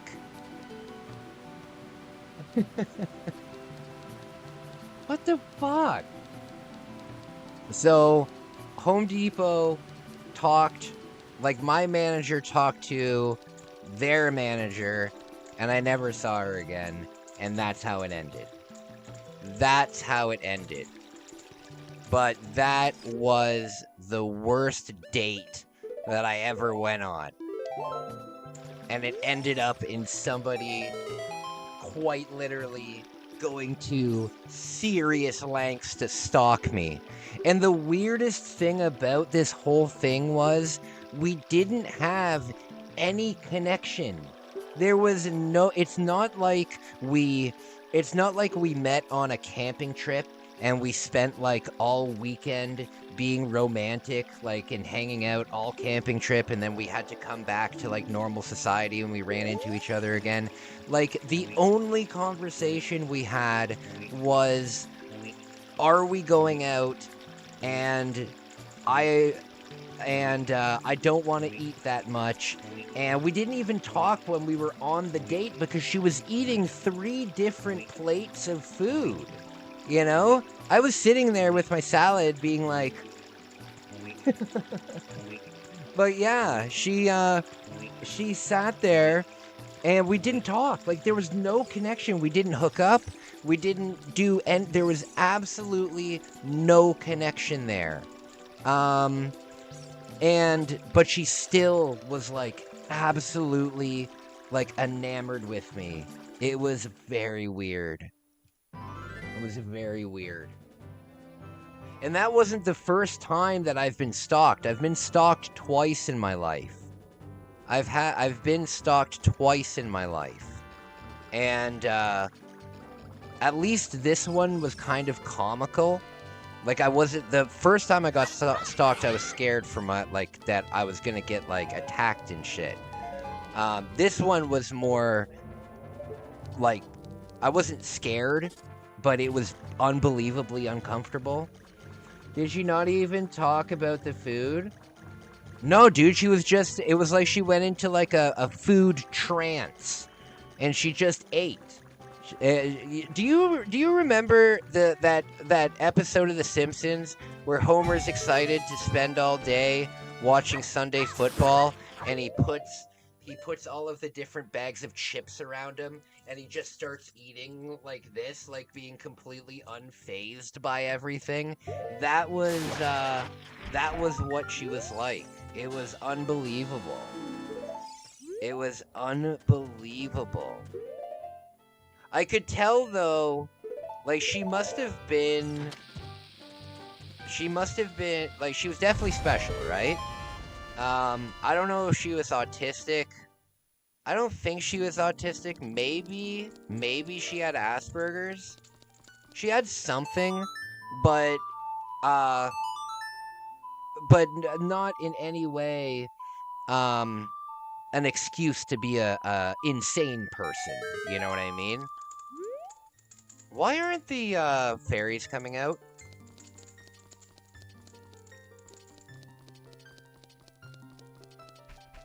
She pulled a Homer on a date, no way. Oh yeah, it was brutal, man. It was brutal. I'll never forget that date. It was insane. It was insane, man. But you know what? The other time I got stalked was horrifying. This was back when, also to think she's still out there somewhere. Oh, buddy, you know what? She looks like... Have you guys ever seen the People of Walmart, thread? I think it's on Reddit, People of Walmart. She was definitely like a person of Walmart. I'm pretty sure that she was in either pajamas or slippers when we went out. Did you ask your friend why he would set you up like that? No, it was a girl who set me up, and she thought that, she just thought because we shared the same kind of interests, like, apparently she was really into a lot of the things that I was into at the time, but we couldn't even have a conversation about it. Like, she didn't even bring up her interest once during the whole interaction.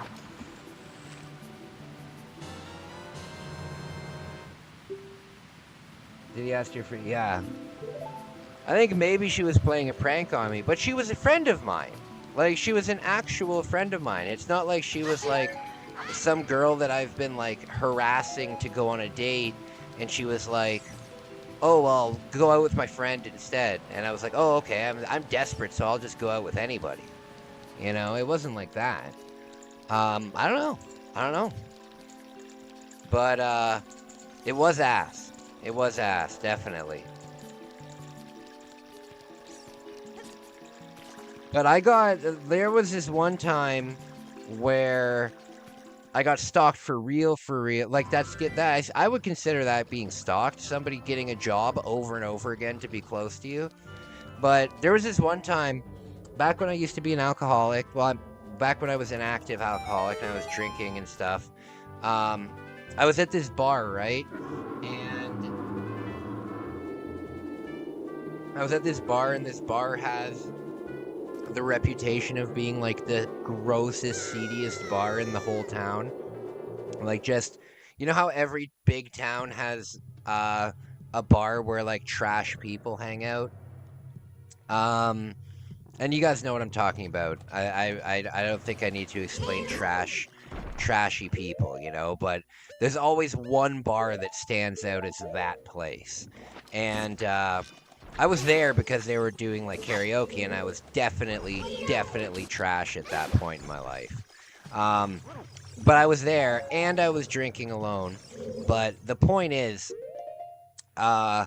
this group came in. This group came in, probably about 8 people, right? And they came in, and they were there for the karaoke night, and they were there for most of the evening, right? But they had one of the people in the group. I guess they got into like an argument or something, and the one person was kind of sitting at the bar alone while the group was like sitting together enjoying karaoke, right? And I was sitting there alone drinking, and this woman, and you could tell that she was definitely special. She had definitely some mental problems. But I was sitting there, and when I was, I was just like watching YouTube on my phone and stuff like that. And I've told you this one, eh? Oh yeah, it's scary. And this lady, at the end of the night, everybody was fucking loaded as hell. And the group that this lady came with completely ditched her. They just left. And they were like her only ride, and like they were like, she wasn't from the area. And so now she's like abandoned at like 2 a.m. Outside of like a bar on a Saturday. So I lived right across the street in my apartment, and I said, hey, listen, for tonight you can come crash on my couch, and you'll be safe for like the night, and then tomorrow you can figure out what's going on, you know? And so I let her sleep on my couch, and the next day I woke up to go to work, and I said to her, I said, hey, listen, you have to...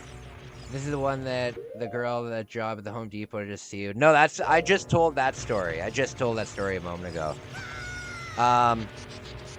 So this is a different stalker. I've had 2 stalkers in my life.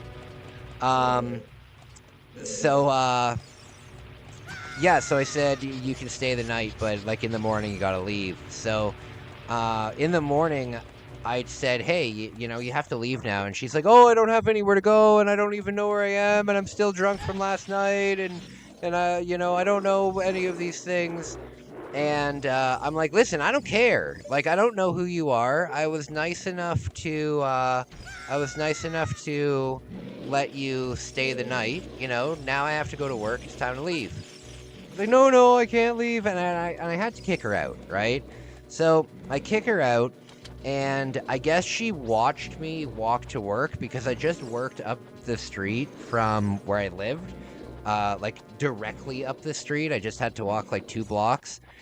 So she watched where I walked to work, and then about 2 hours into my shift, I'm in the back room damn it. I'm in the back room having a break, and I hear this frantic woman come into the store, and she's freaking out about she needs to find her husband.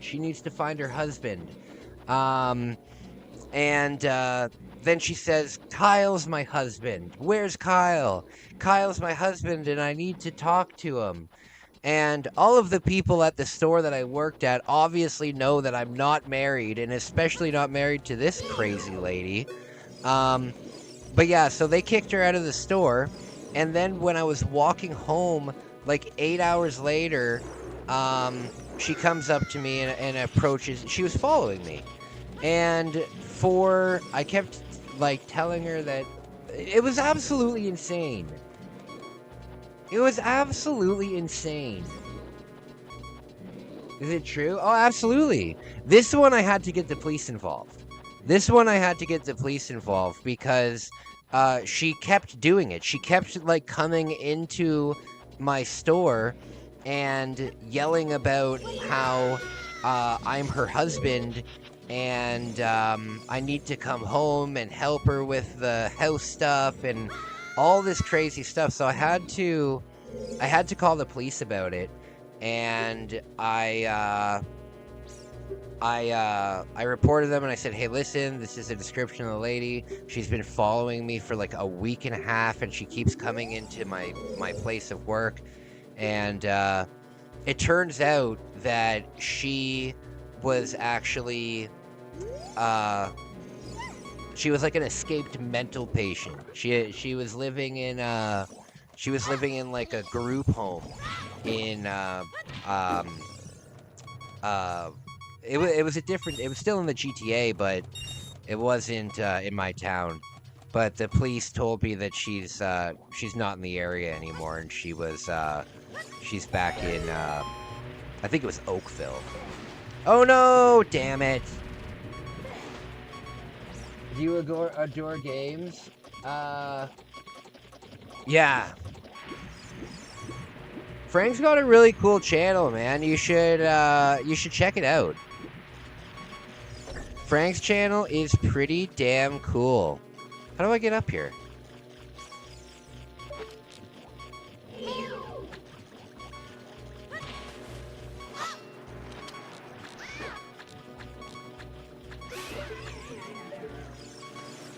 Oh, Lord.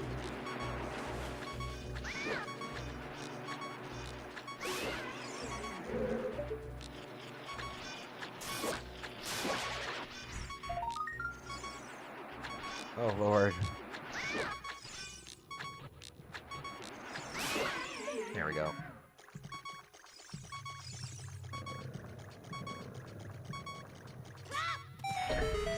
Yes. Frank's got a really cool channel. I think, Kataro, I think that if you made a channel about your collection, I think that you could have a pretty cool thing going on YouTube. But do you have any interest in making a YouTube channel?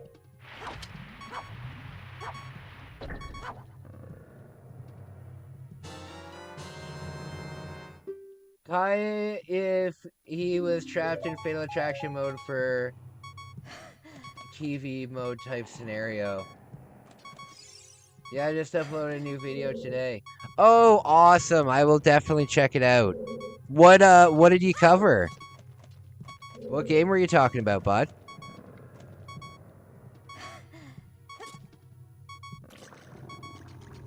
Very cool.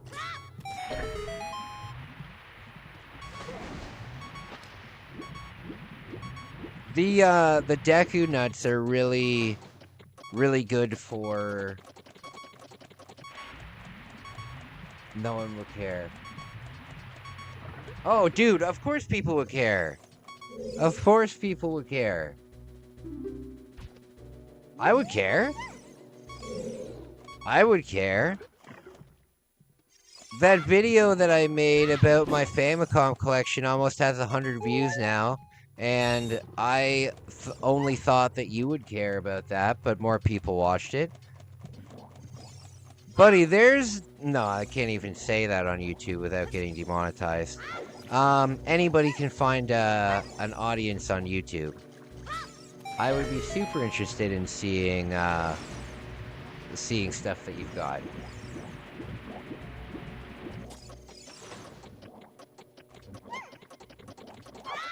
I like how Kai always rereads my comments in pure English.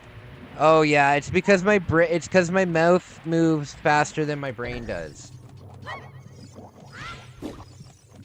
I read like 80% of a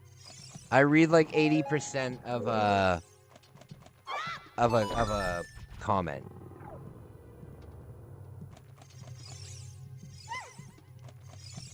Plants vs. Zombies. Oh, cool. Pretty cool. Yeah, I'll check that out, man. I'll check that out.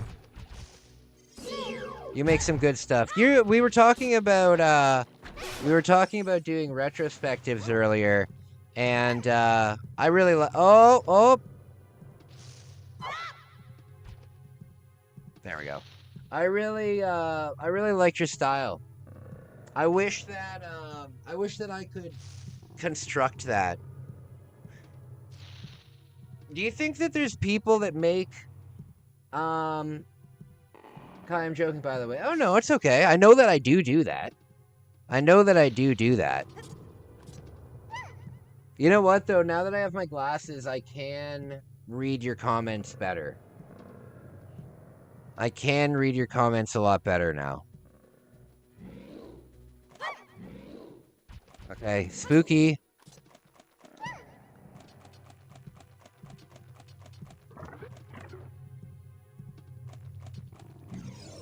Okay.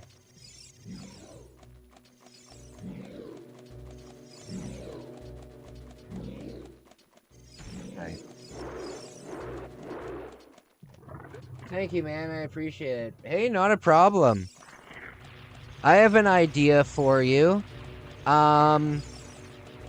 I mean, well, everything's been done on YouTube, but I have an idea for you. Why don't you make a video about how you make your videos?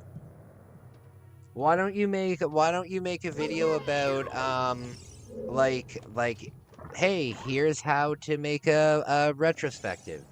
You know? I would be super interested in watching something like that, especially from somebody that I interact with, you know what I mean? I think that I would much rather support somebody that I interact with than watch, you know, a channel that it has like 10 million viewers or something. The low life sound always gets you. Oh, I feel ya. I feel ya. Famicom NES low life is the most annoying. I think the worst low life meter is oh, I don't know. Low life meters are fucking annoying in general.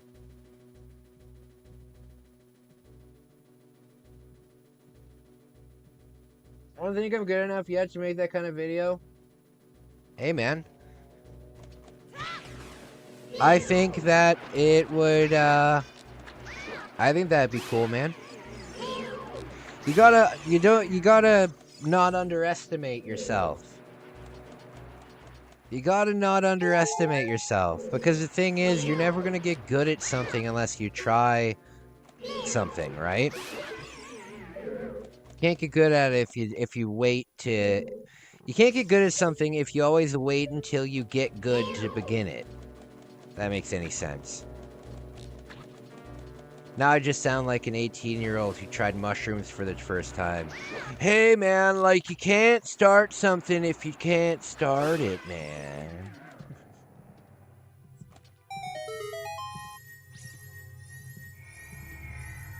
How am I supposed to get a job that requires experience if I can't get experience in the job? Isn't that crazy, you guys? It's so stupid.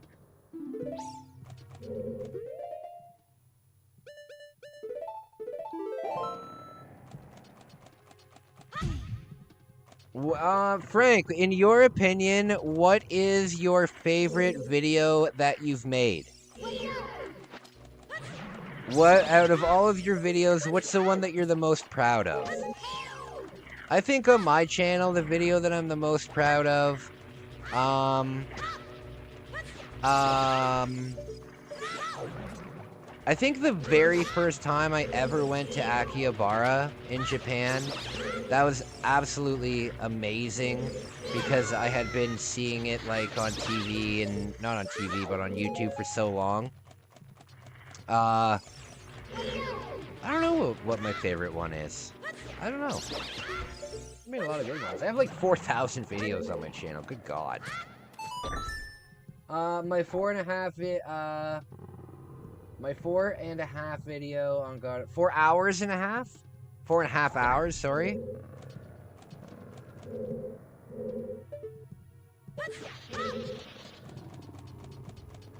That's very cool, man. 4.5 hour video. Wow. Wow, very impressive. Very impressive, my man.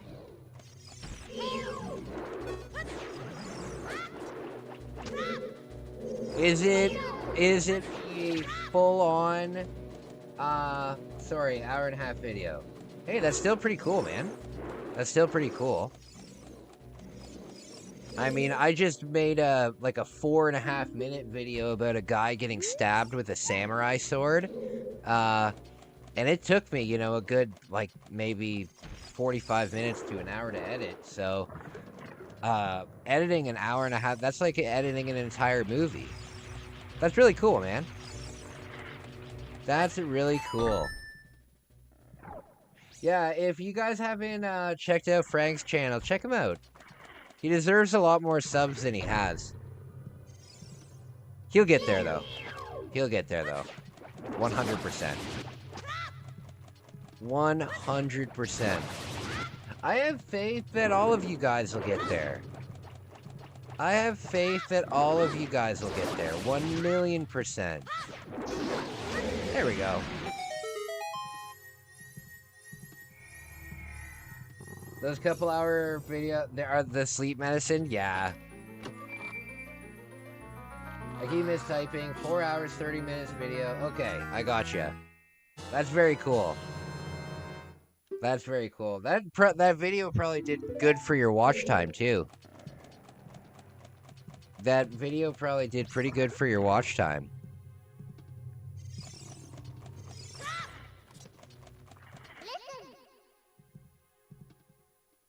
All right.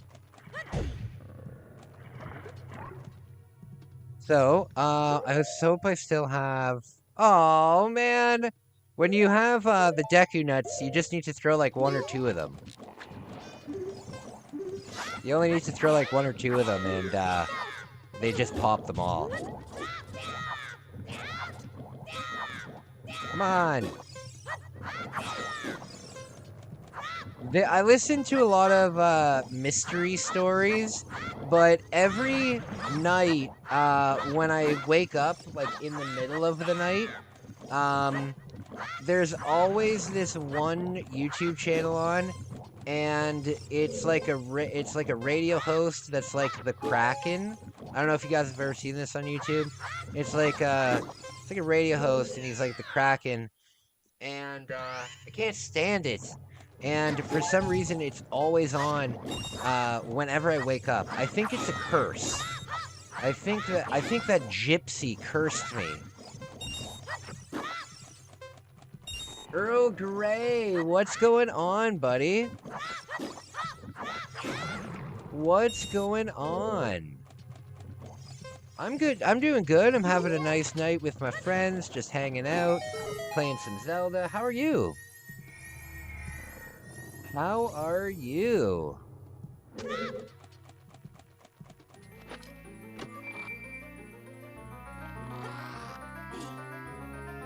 When you guys were young, did you ever own or try to throw a boomerang?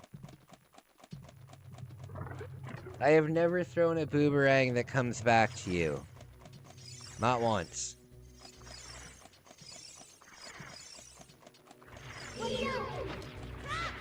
Plus, boomerangs are haunted. Everybody knows that. So I try to stay away from them as often as possible. Can I go through this now? Why? What's the issue?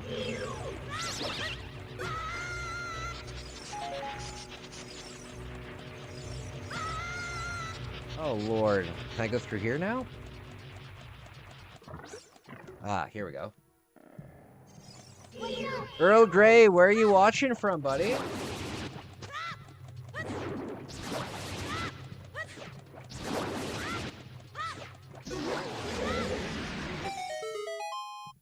There we go.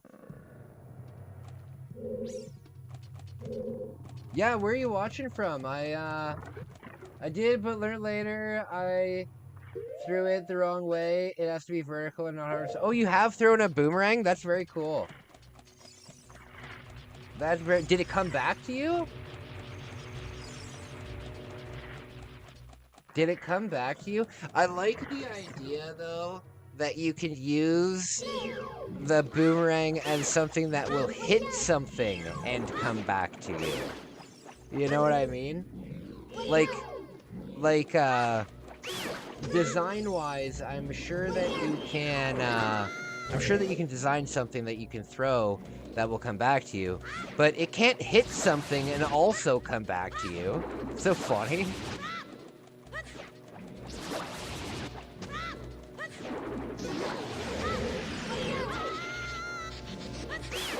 Okay.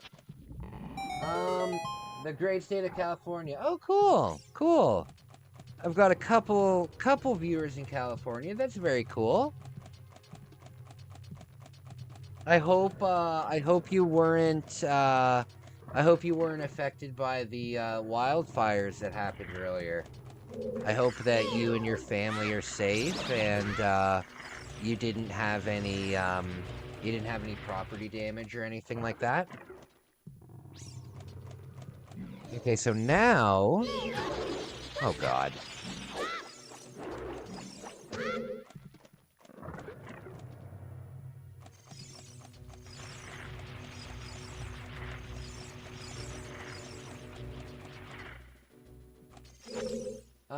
No, I didn't know you had to throw in a vertical orientation. Yeah. You know what? I actually am really good with a slingshot. I used to cut cans in half with a slingshot. I used to be really good at it. No, luckily far from there. Oh, okay, good. Good. There was somebody in our chat while it was happening who lost like their entire backyard. That must have been rough. They had like farmland and like the whole thing was burnt down. Or they had something. I don't know what they had, but it was sad. It was sad.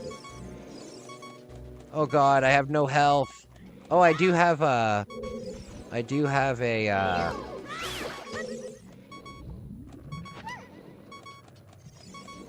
Okay. So where do we have to land? We have to land here.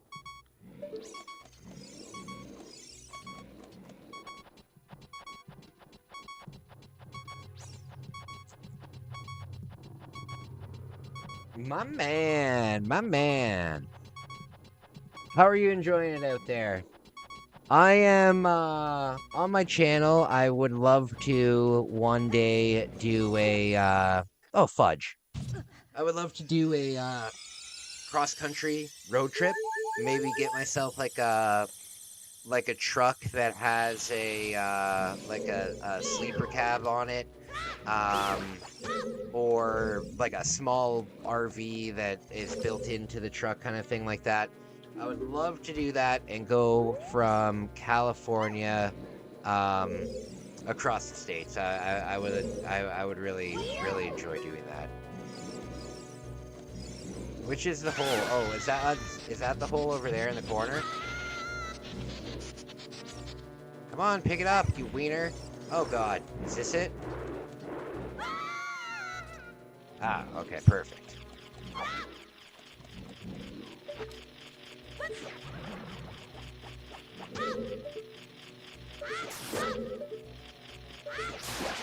Alright.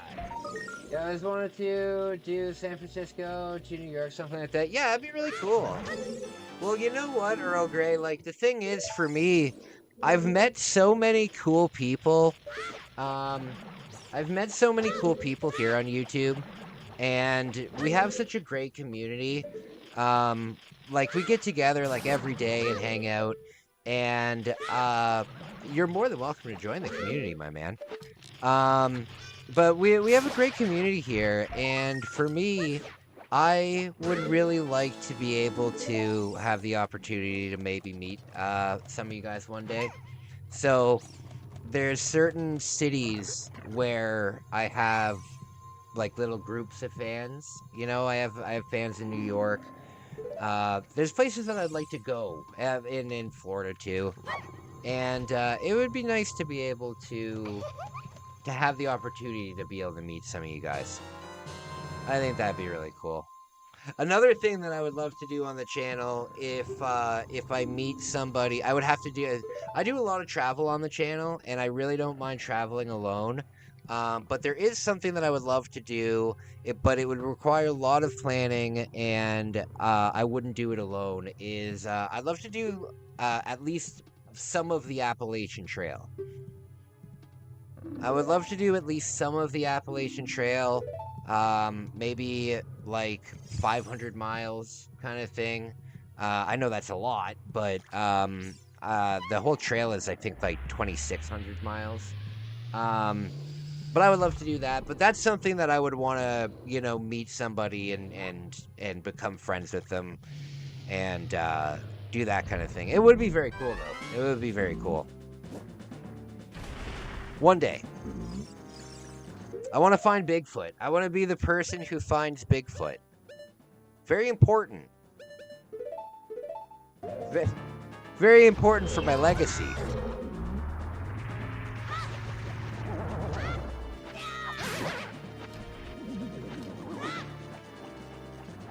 One hit, baby. You just need to make sure to avoid sketchy areas. Yeah. Well, you know what I would really like to see, and I know I've already talked to a lot of my American friends, and they tell me that I'm fucking insane for wanting to do this. But I really just want to drive through the desert, between California and Las Vegas. I want to do like maybe like a Greyhound trip, where I take. Damn it! I want to do like a Greyhound trip where I take like a night bus through the desert, and hopefully we would stop at a few I think that would be very cool. Because I live in Canada, right? Something like a desert, to me, is very interesting. Because we don't have desert here in Canada. I know that a lot of people who live near a desert or stuff like that, they see it all the time and they're like, who the hell cares? It's the same way with people from hot countries when they see snow, you know? But, yeah, I would love to see the desert.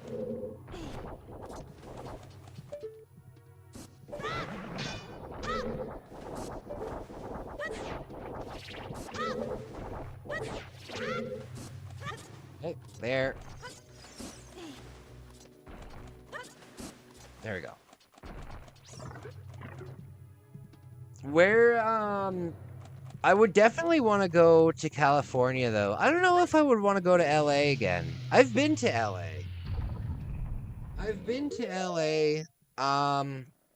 I didn't really have, that much time in LA, though. I only really saw the airport and, the direct vicinity around the airport. Yeah, it's like going to an alien planet. It was like when I visited Arizona. Yeah, I can imagine that it would be like an alien planet.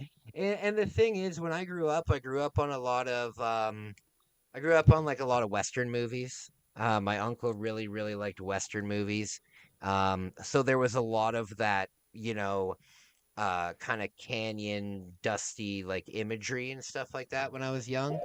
And it's something that I've never seen. And for me, there's something so haunting about being on a bus in the middle of the night in the middle of the desert. There's something so haunting about that I love. Like it's eerie. It's an eerie thing. And I really like eerie things. It's like walking in the forest at nighttime. It's eerie. And I think that looking out the window and seeing like the big cactuses and the mountains in the background and the I think it'd be very cool. California has a mix of different types of cities from Sunnyvale, Crescent City, Mendocino, Sacramento, San Francisco. Oh my, that's a lot of places. Okay, guys, I'm going to take a quick 5-minute break. I hope you're still here when I get back. We will continue on, and we will finish this off. Once we're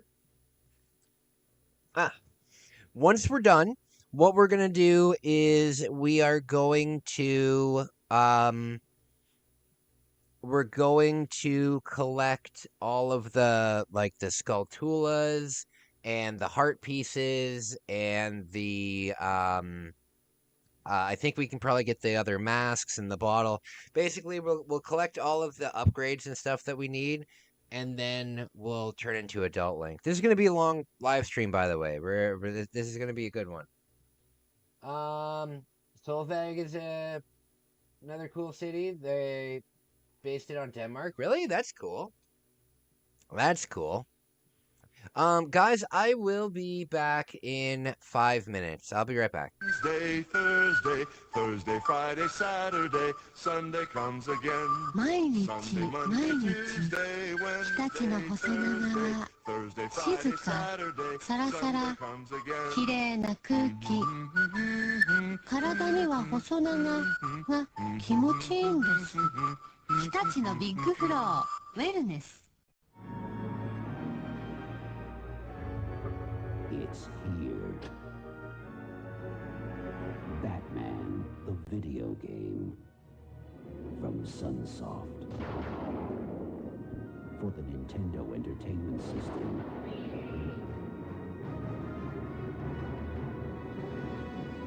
Let the battle begin.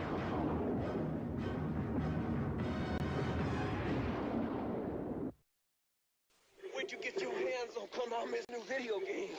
Starring me, that Ray Jun Cage, by Billy for the first time ever, Konami combines hand-to-hand combat with driving, shooting, and of course zapping.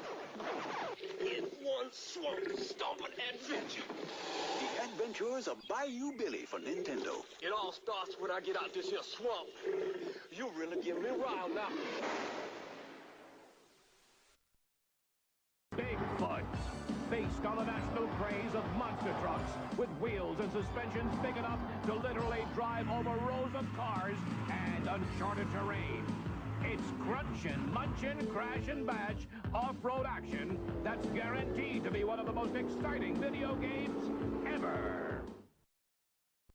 Cabal, the fiercest terror force of all. Think you can wipe out the world's toughest terrorists? Fools!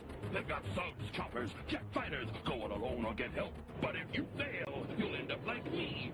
Cabal, for your Nintendo. If you can keep on top of these California games, you'll know you're incredible. 6 great fun-in-the-sun games for your Nintendo. Roller skating, foot bag, totally awesome skateboarding. BMX racing, so exciting. Oh, it's like the real deal. Master all 6. You'll be like king of the beach. California games for your Nintendo. Hello and welcome to the Caveman Games. Let's go down to the mate toss. Crud spinning his mate. Thrower! Nice bounce, Crudla. Sounds like it's time for clubbing. There's the finger bait. Yes! Sucker! Now for the dino ball. Eat him! Eat him! No post-game interview there. Caveman Games for the Nintendo Entertainment System. You get bitten, you get eaten. Crystallis, new from SNK.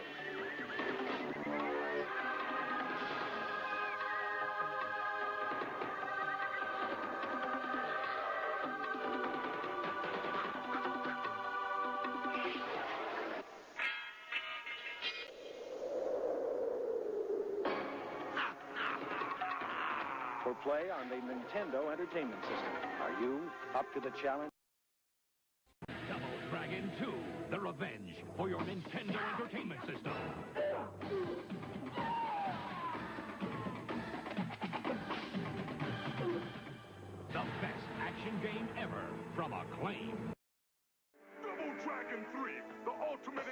as martial arts action continues with all new weapons, characters, and street fighting moves against the world's most awesome villains.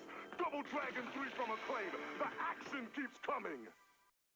Most challenging quest ever awaits. Go with speed and go with patience. Seek out an arsenal, a dragon scale, a torch, and magic herbs. Use wisdom and cunning to choose their commands, for the Dragon Lord is a fierce rival. Horrible and treacherous minions all guard the evil one's island huts. Are you ready, young one? Yes, King Lord. And so begins a new epic, Dragon Warrior. Nintendo, now you're playing.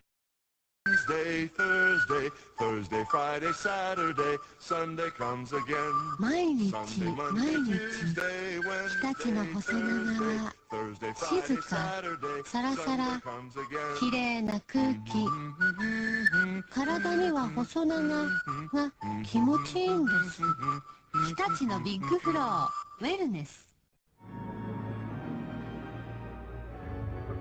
It's here. Batman, the video game. From Sunsoft. Alright, guys, I'm back. I'm back. Okay. We need more nice guy material.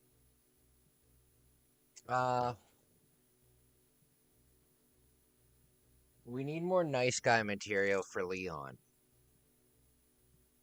Earl Grey, I don't know if you're still here, but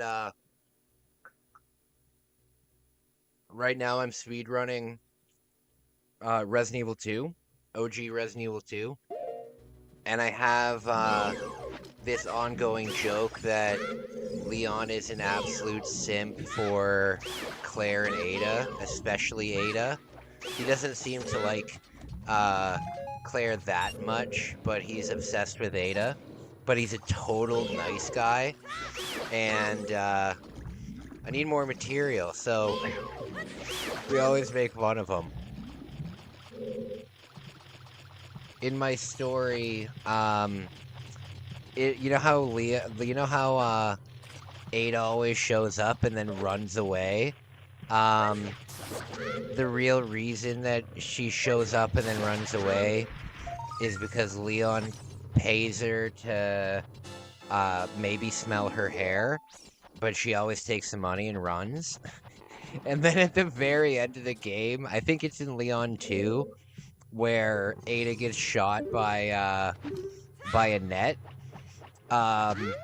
In my version, it's actually Leon who shoots her because she spent the whole game not letting him smell his hair. Oh, come on. It's so stupid. Such a funny thing. And then after that game, after he's shot her, right? He feels really bad. This is just my own story. After he shoots Ada, he feels really bad, so he reforms his ways and joins the Church of Latter-day Saints, the Mormons. And then, I don't know if you guys know this, but with Mormons, they go on missions. So when you're young, when you're like 18, they send you on a mission to like some place. It could be in a different country. It could be in lots of different places. But they'll send people there to just spread the word. So in my story, Leon has been sent to Spain in Resident Evil 4 to spread the word of Mormons.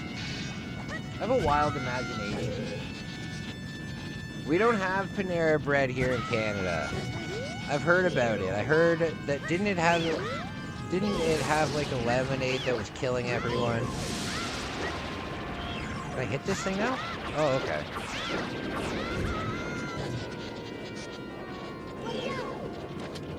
What do you eat at Panera Bread? Like sandwiches? Oh god.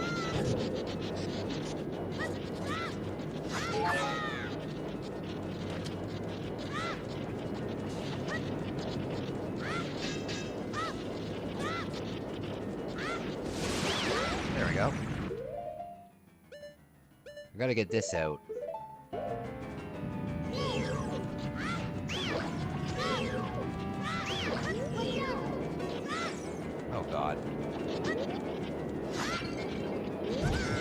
Oh, goodness.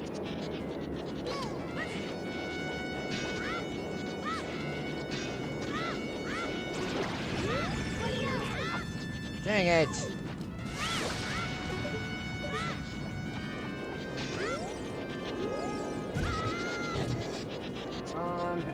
Death Lemonade. Yeah.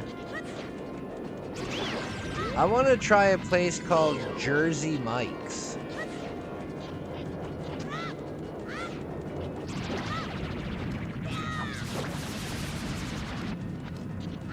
My girlfriend ordered me grilled cheese. Ordered you? Where'd you order? Oh, from Panera Bread. Oh, okay. Cool. That's nice. Your girlfriend sounds cool, man. Sanrio fan, and tomato soup. Man, you're living the high life. You're living the high life, my man. There we go. My man, living the high life.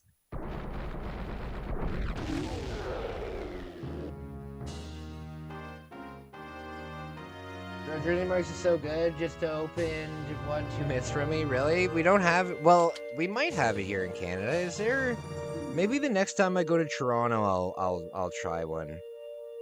I've got both baseball games on my phone right now.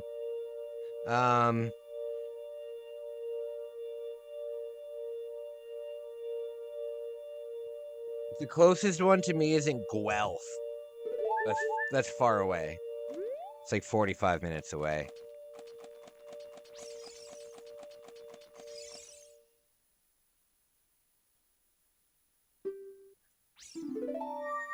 I love subs. I love sandwiches. Sandwiches are so good. Sandwiches are so good.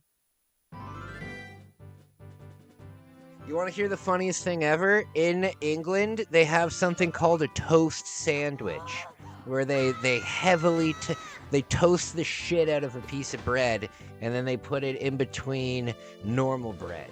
It's got to be the most English thing I've ever heard in my life. I've been all over the world, and I've eaten a lot of different food in my life.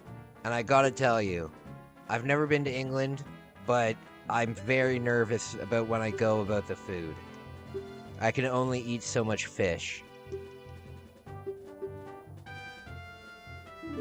I'll just have some beans and toast. If Wolf was here, he could tell us about the strange combinations they have. Beans and toast with brown sauce. Jelly deals. And skinny wickets.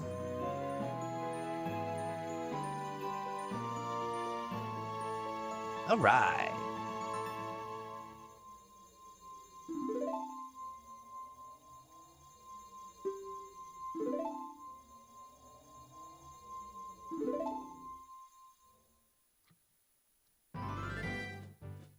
My favorite sub place, I don't think there's any left in Canada, and I think there's maybe like a handful of them left in the States.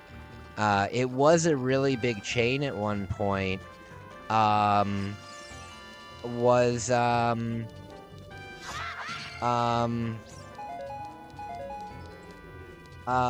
on, Kai, you can do it. Quiznos. Oh my lord. Quiznos, they used to have this, it was like a chicken carbonara sandwich, and it was so fucking good. I remember when I played hockey, I would always get Quiznos after, and I would eat 2 of them. I think I would eat like 2 of the large. They were so good. But now, the Quiznos doesn't exist here anymore. Quiznos doesn't exist here anymore, unfortunately. But now I feel like a complete jackass because I'm realizing that I can get what's it called? For fuck's sake. I can just make this the next time I go to Japan. The carbonara sauce in Japan is so amazing. It's unbelievable. Oh, good lord, it's good. Pretty good. Bread and soup. Bread and soup. I love soup. I think I'm gonna have macaroni and cheese tonight for dinner. I think I'm gonna have macaroni and cheese. I had soup for dinner last night, and it gave me a really bad stomach ache. I need to get that chicken all the way over here.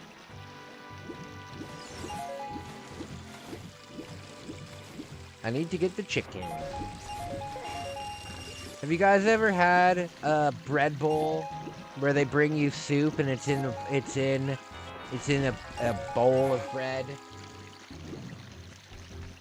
The first time I saw that, my mind was absolutely blown.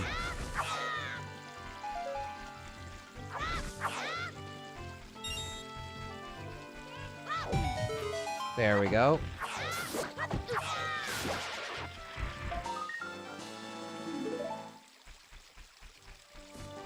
You know what we gotta take advantage of too is the bomb chews. They're very useful. Very useful. Especially against the iron golems or gauntlets or whatever they're called. Iron knuckles. Yeah, they're really useful against the iron knuckles. What do I do here? What do I do here? What do I do? How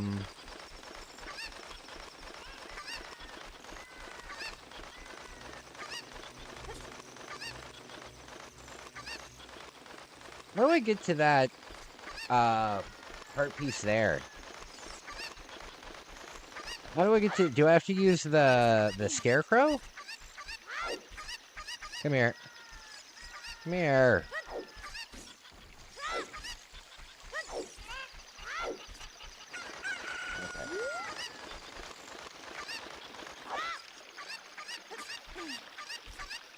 Okay, how many of my Pokemon cards should I bring on my date on Saturday? 20? You think that's enough? Do you think 20 is enough to show my manliness?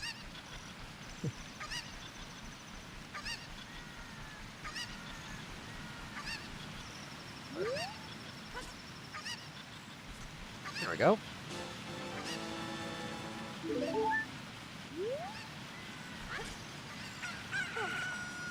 Okay, so how do I get the,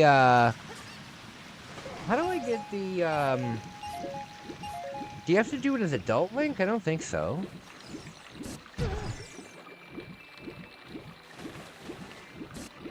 Where do you get, how do you get this, this thing up here?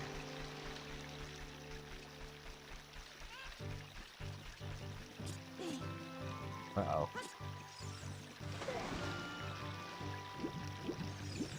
Oh, you know what's tough for me? The heart piece with the frogs, where you have to copy their music. Oh, that one's a pain in the ass.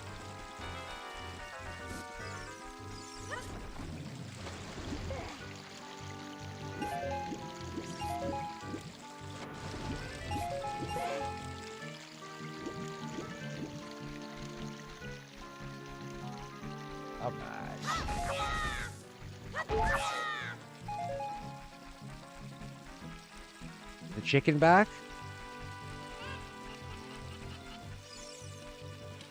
There we go.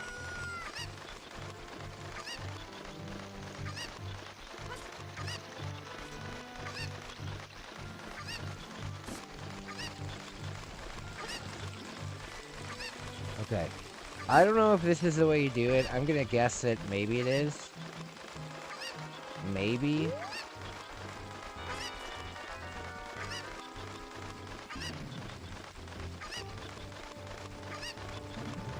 Can I do this?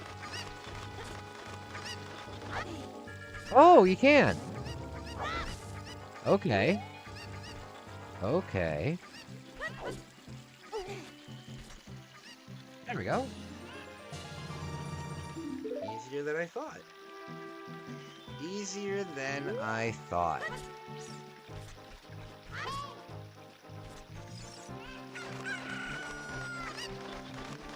Did you guys ever go to sleepaway camp when you were young? Did you guys ever go to sleepaway camp when you were young? I did. No idea how my parents afforded it. No idea. I actually recently thanked my dad for sending me to camp like 20 years ago. Because it must have been very expensive because it was 2 weeks long and it was up in Muskoka. And Muskoka's kind of like the cottage country area of Ontario. So it would have been expensive. It would have been a few $1,000s. But it was very cool. I fell off of the bunk bed. That sucked. Oh, I don't need fairies. I need bugs. Yeah, I fell off my bunk bed. Oh, and I also, that's a story for another time. That's a story for another time. Okay. Shoot.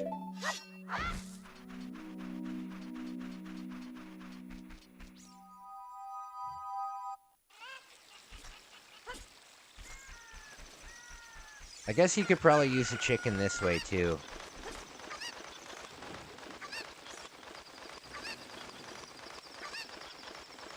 So, I don't understand what I'm doing wrong, when it comes to the, the fairy fountains. What am I doing wrong? Because I'm playing the Zelda Lullaby and nothing's happening. Nothing's happening. Is there something that I am doing wrong? Oh, food secured? Nice. Nice.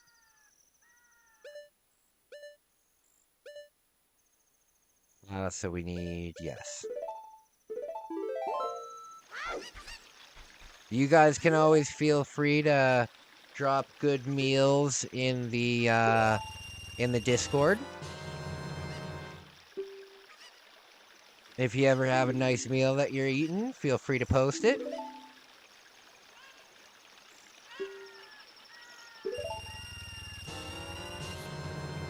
There we go.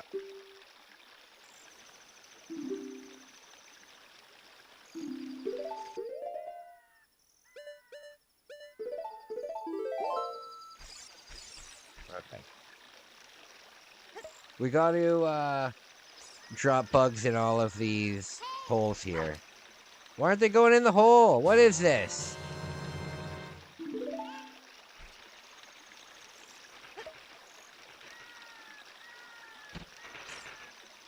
There we go. Anything? Nothing. Oh, come on.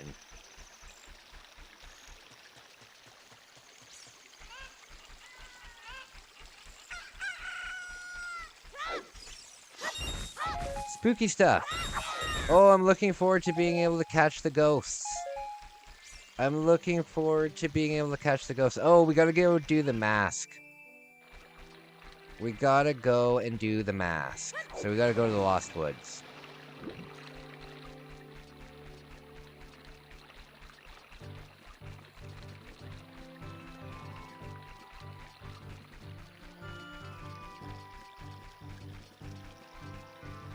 Good stuff, good stuff. So before we become an adult now, we're gonna get all the Skulltulas and the heart pieces that we can get as a kid. We should have some bugs though.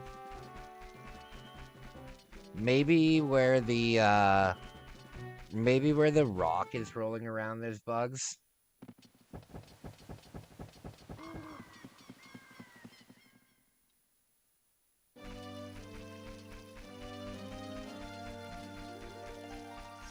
Anything?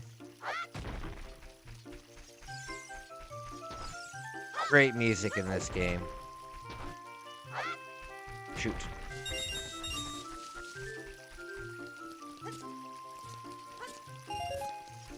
Okay, Lost Woods. I need bugs. Shoot.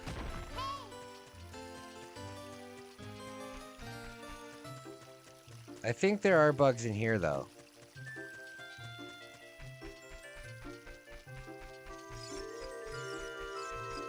Maybe under these? Come on. It won't let you.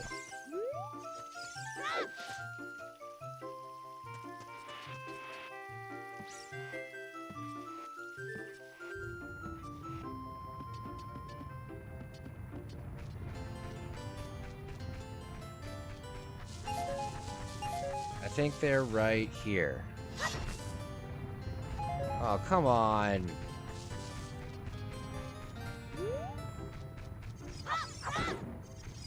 Maybe here?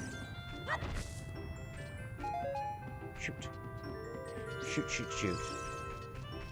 Did you guys know about the trick where you can fix the signs? You guys know about this trick? If you cut up a sign. Here we go.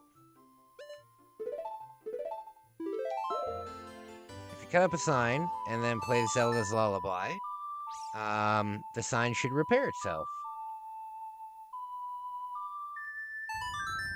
There we go. You guys know this trick?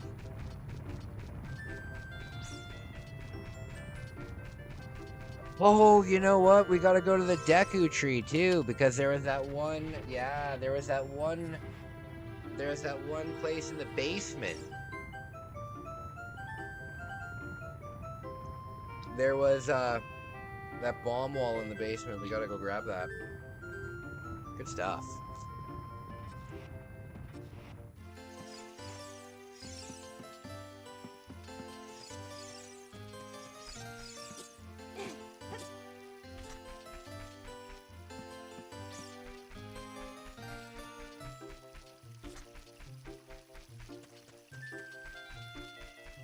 Okay.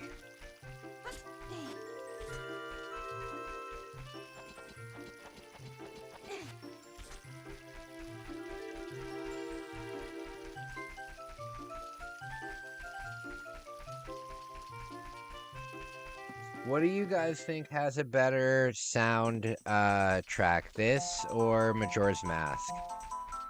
For me, it's super tough. For me, it's super tough because Majora's Mask is kind of like built on music. This is really good though too. It's got so many classics. It's got so many classics. How can you go wrong?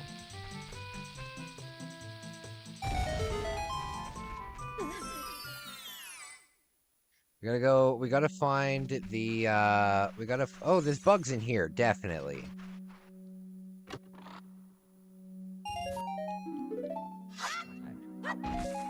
There we go.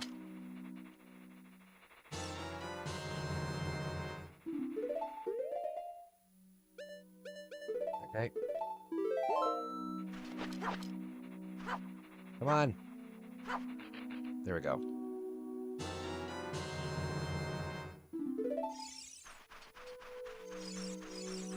Okay. My friends.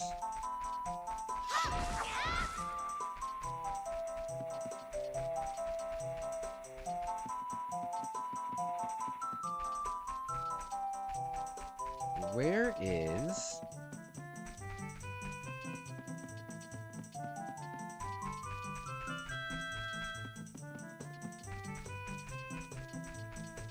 Good stuff. So somewhere in here is the area where we can drop down, wear a mask, and we should get a reward. I forgot to do the reward already with the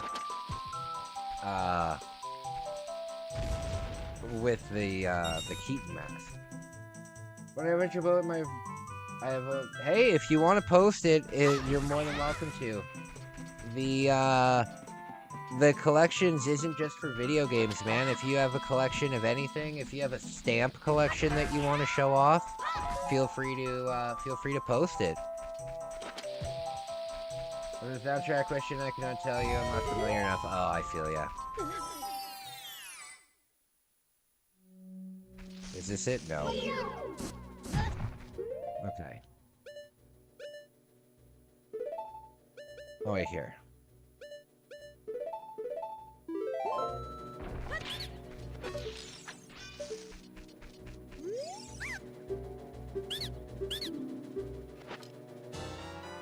There we go. So there's a nut upgrade.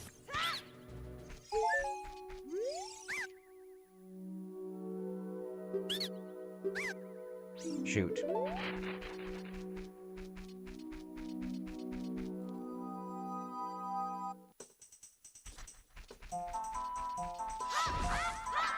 Okay.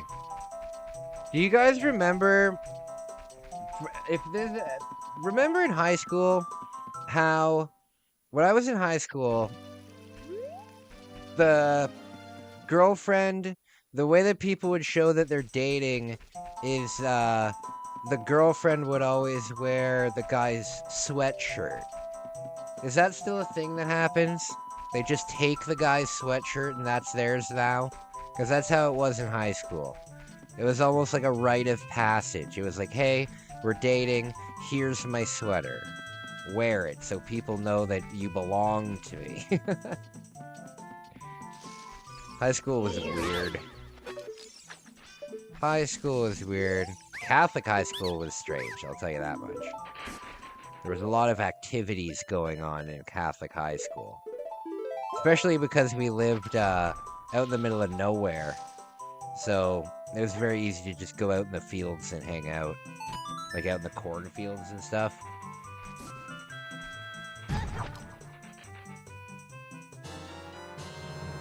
Okay.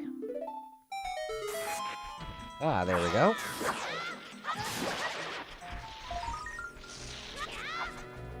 Oh.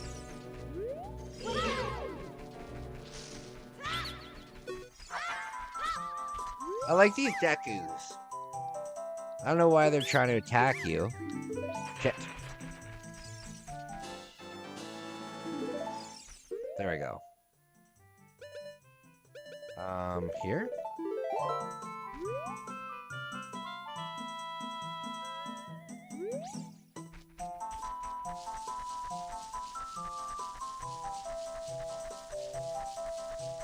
Oh, you know what? I think this is where you put the mask on. I think this is where you put the mask on. Yes. So if you wear a mask here, all these Dekus will get up and they'll react some way. There's one where they attack you. I forget which one it is. It might be this one. But usually they give you an upgrade or something. Then you go over to this guy here.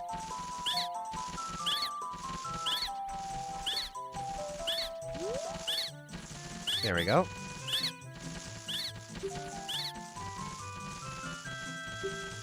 What's he gonna give me? Ah, stick upgrade. Perfect. Perfect.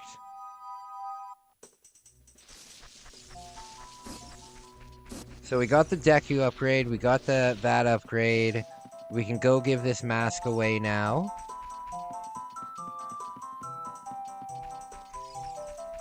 That goes down here.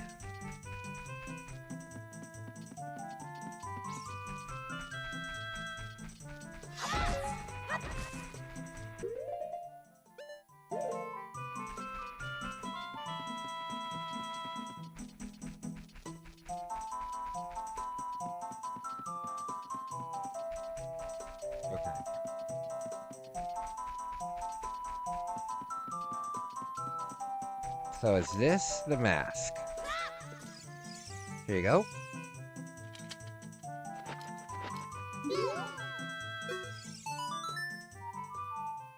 Oh. Nope. Okay. I don't know the song yet. What the fudge?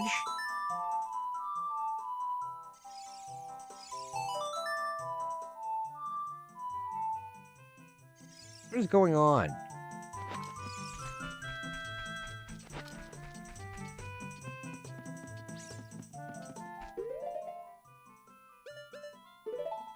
Why aren't my songs working properly?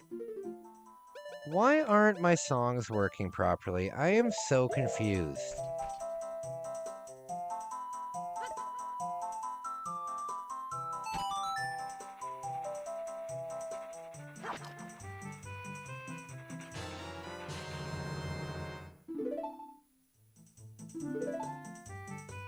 Nothing? Oh.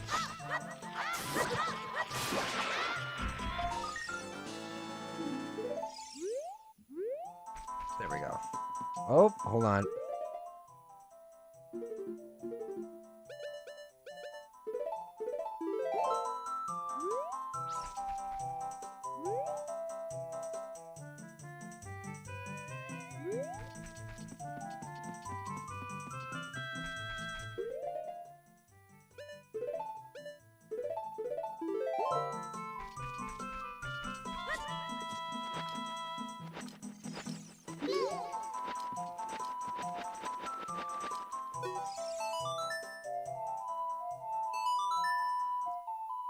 I hope this works.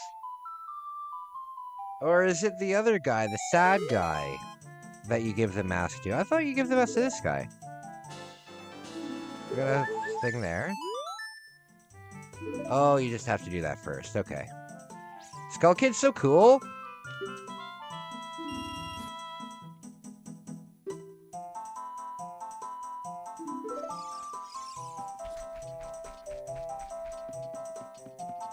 Alright, so I think for now, we're good in here. Yeah, for now we're good in here. I can... Oh, we gotta go to the Deku tree, though.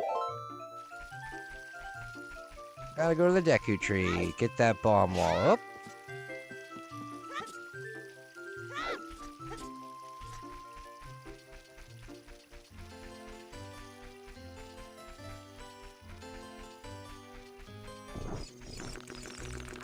Oh, perfect, I can... Oh, wait, no, I think I have a full... Yeah.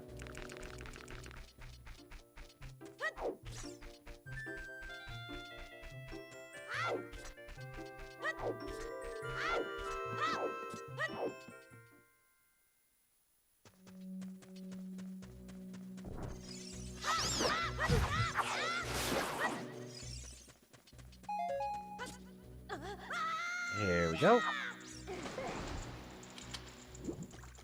I love the tree and how it has plumbing situation. I've always thought that was funny. It's got plumbing and a gate inside of it.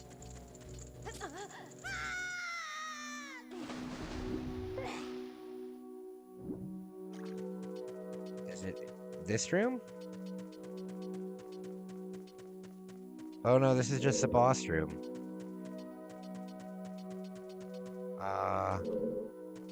I went too far down. I went too far down.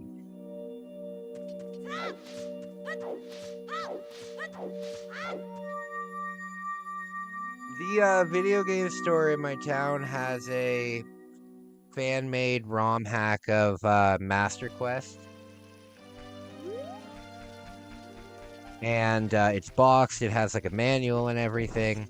It looks very cool. It's 150 Canadian dollars though. And I don't know, it's way too expensive.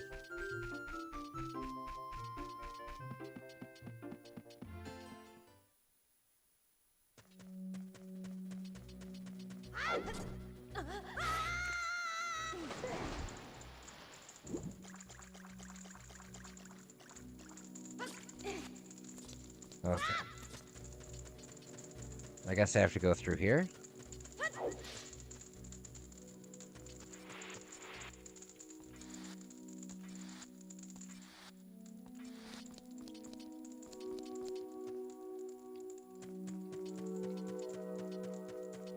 Oh, what's up there? What is that? Oh, are those the...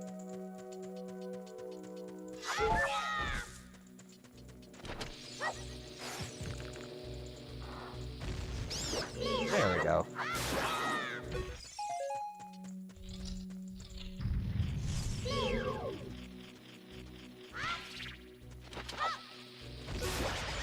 There we go. Is there something in here? There's probably some... Oh, there it is. There it is. There's probably something hidden in here, too, that you're supposed to use the lens of truth for. I wouldn't doubt that at all.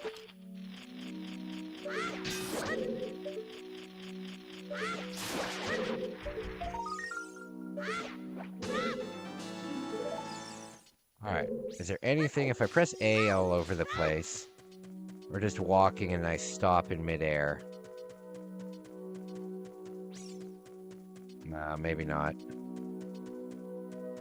Maybe not. No.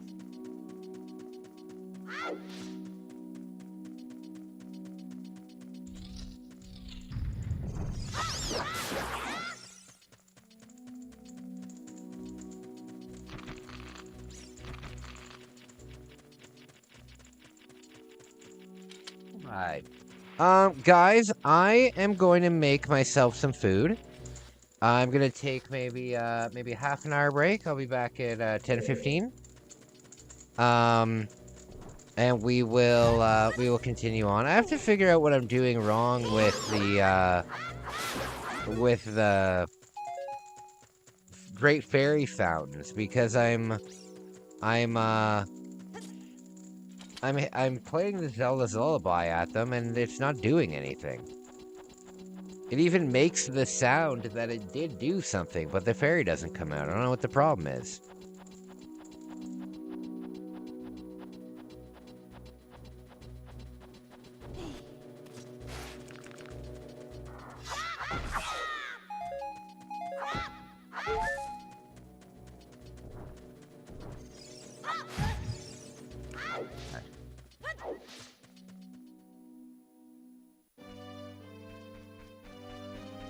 Okay.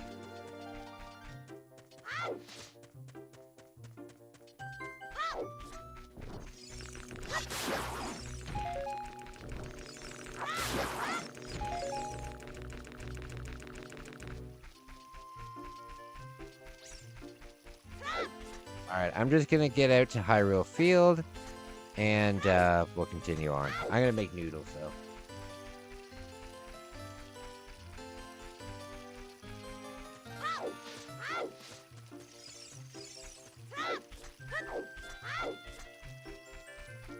Okay. Rockin' and rollin'. Alright, guys, I will be back in about a half an hour. I'm gonna make some food.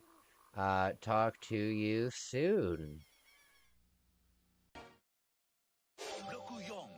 私、自分の部屋が欲しいの。自分の部屋か。ちょっと早いかな。君だけの部屋を動物の森に作ろう。家具を揃えたり、おしゃれをしたり、手紙を書いたり。アルバイトも。さあ、何から始めようかな。パパも住んでいいかな。任天堂64動物の森。パパの部屋どう？いいじゃないか。4人まです。64。自分の部屋が欲しいの。ちょっと早いかな。動物の森に君だけの部屋を作ろう。家具を揃えたり、おしゃれをしたり。さあ、何から始める？任天堂64動物の森。パパも住んでみる？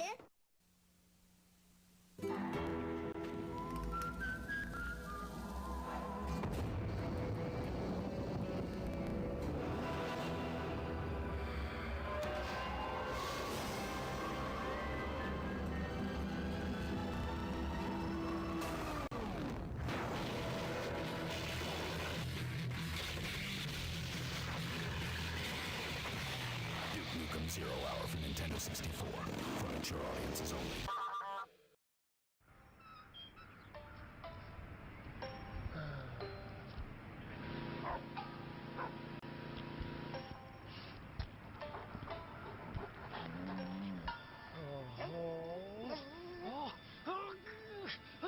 13 weapons, 40 new and returning characters, hundreds of new puzzles to solve, and 15 larger-than-life 3D levels. Earthworm Jim 3D.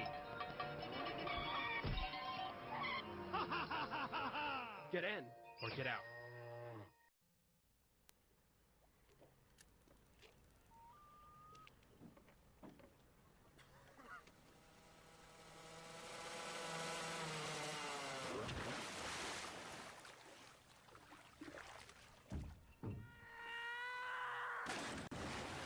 Excitebike 64. Get serious air. Rated E for everyone. Sorry.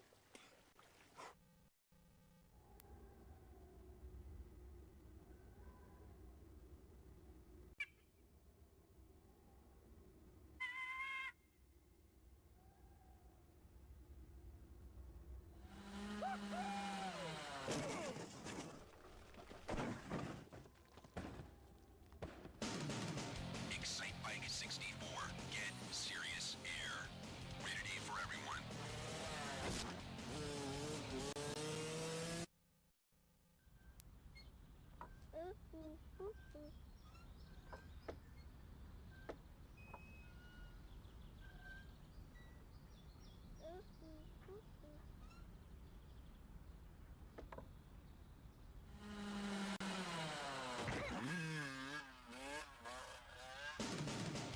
Excitebike 64. Get serious air. Rated E for everyone.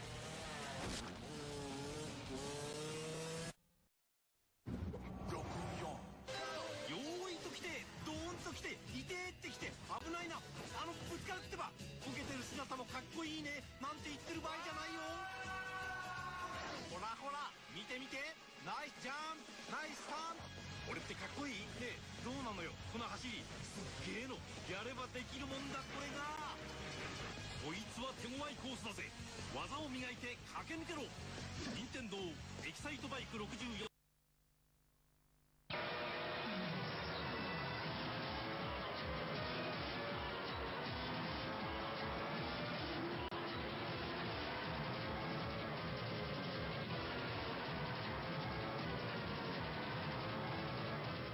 World Grand Prix sur Nintendo 64, vous n'en reviendrez pas.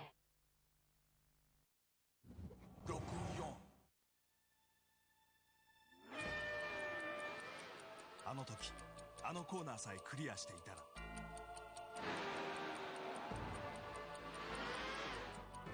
あの時あの雨さえ止んでいたら君のテクニックがもう一つの結末を作る任天堂 64F1 ワールドグランプリ Non mais t'as vu ça? Est-ce que tu l'as vu? Mais Matt, sans deck, Matt! Inutile de revoir ces images. Allez, revoyons-les. F1 World Grand Prix 2 sur Nintendo 64. Et pour que le deuxième de la course ne soit pas en reste, t'as vu ça, mon gars? ファミスタシリーズ最強のゲーム決めるぜナムコファミスタ64登場64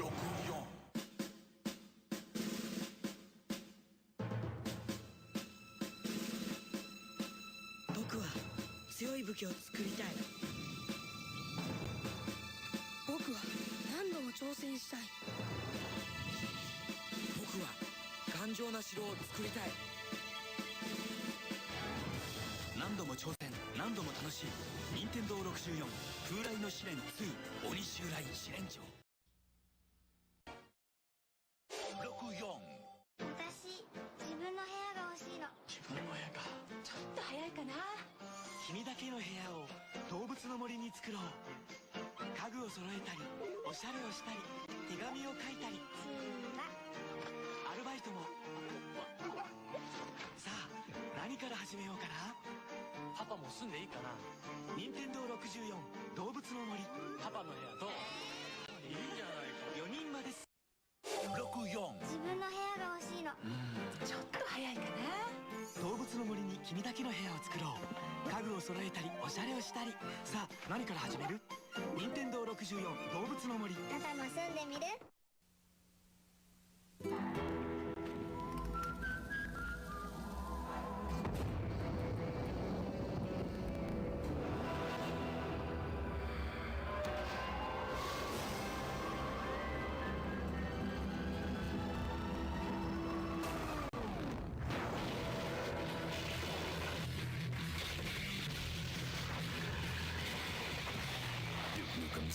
for Nintendo 64. For mature audiences only.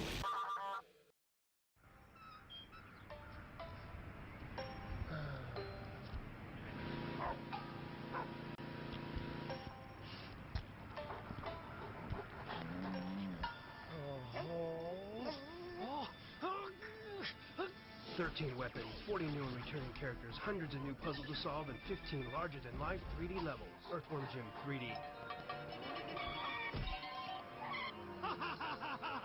Get in, or get out.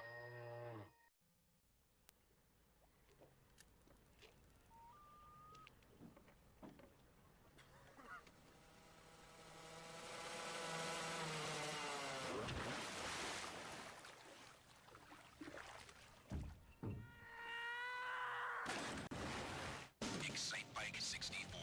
Get serious air. Rated E for everyone. Sorry.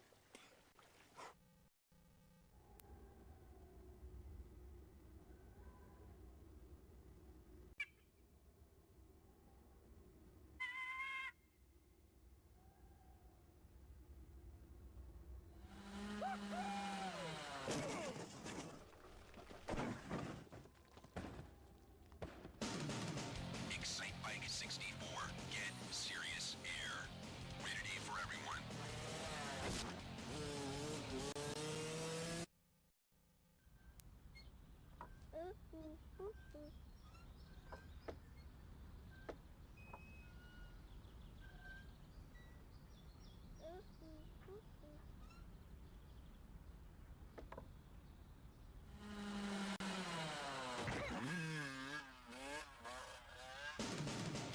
Excite Bike 64. Get serious air. Rated E for everyone.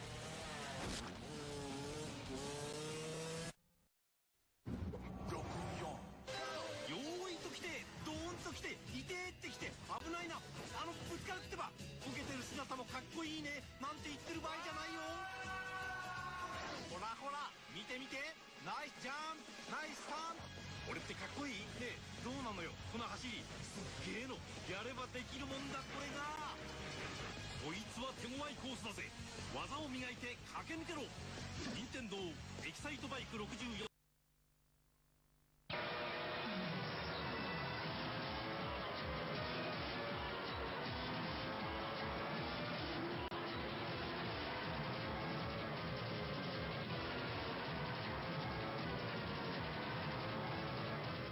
World Grand Prix sur Nintendo 64. Vous n'en reviendrez pas.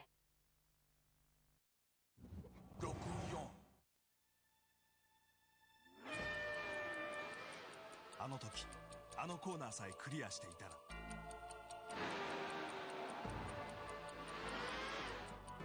あの時あの雨さえ止んでいたら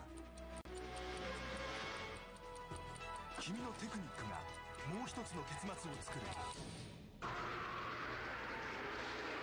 任天堂 64F1 ワールドグランプリ Non mais t'as vu ça? Est-ce que tu l'as vu? Mais Matt, sans deck, Matt! Inutile de revoir ces images. Allez, revoyons-les. F1 World Grand Prix 2 sur Nintendo 64. Et pour que le deuxième de la course ne soit pas en reste, t'as vu ça, mon gars? ファミスタシリーズ最強のゲーム決めるぜナムコファミスタ64登場64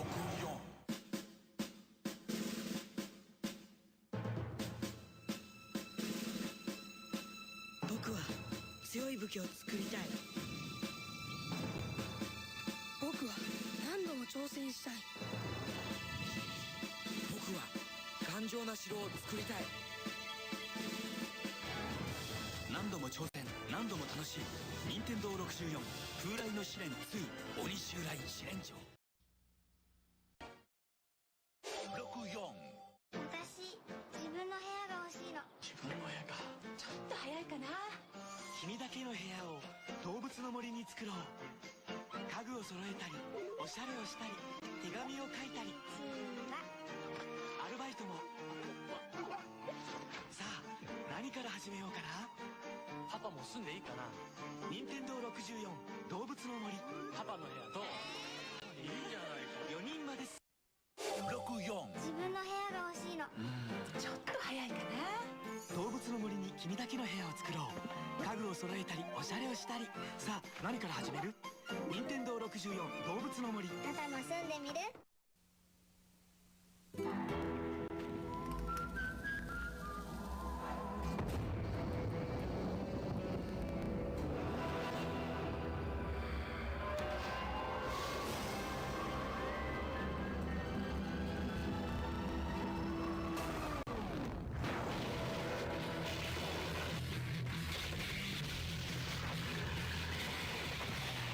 ？Nukem 0 Hour for Nintendo 64.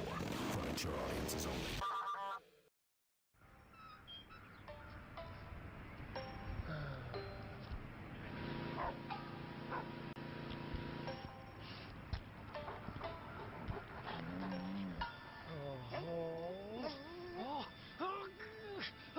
"13 weapons, 40 new and returning characters, hundreds of new puzzles to solve, and 15 larger-than-life 3D levels. Earthworm Jim 3D. Get in, or get out."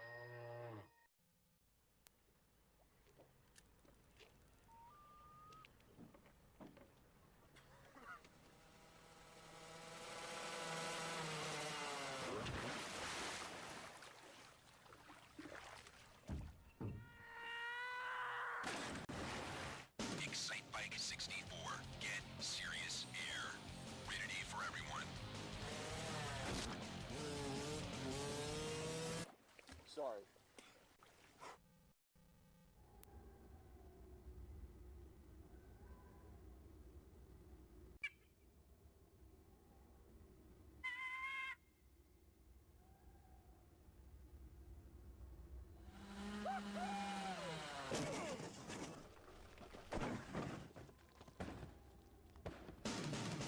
Excite Bike 64.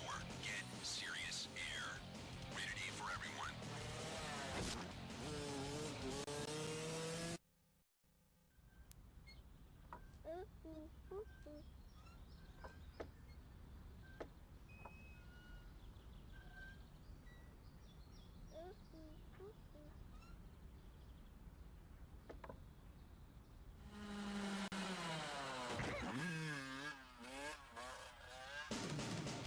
Excite Bike 64. Get serious air. Rated E for everyone.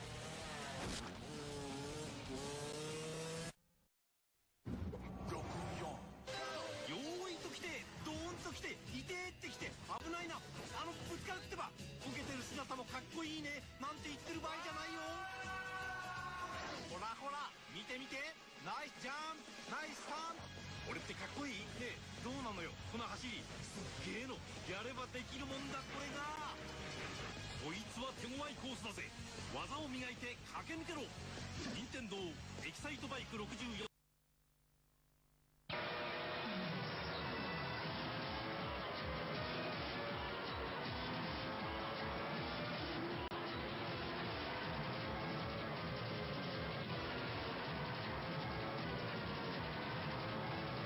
F1 World Grand Prix sur Nintendo 64, vous n'en reviendrez pas. 64.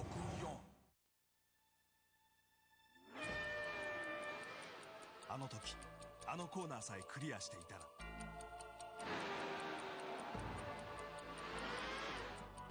あの時あの雨さえ止んでいたら。君のテクニックがもう一つの結末を作る。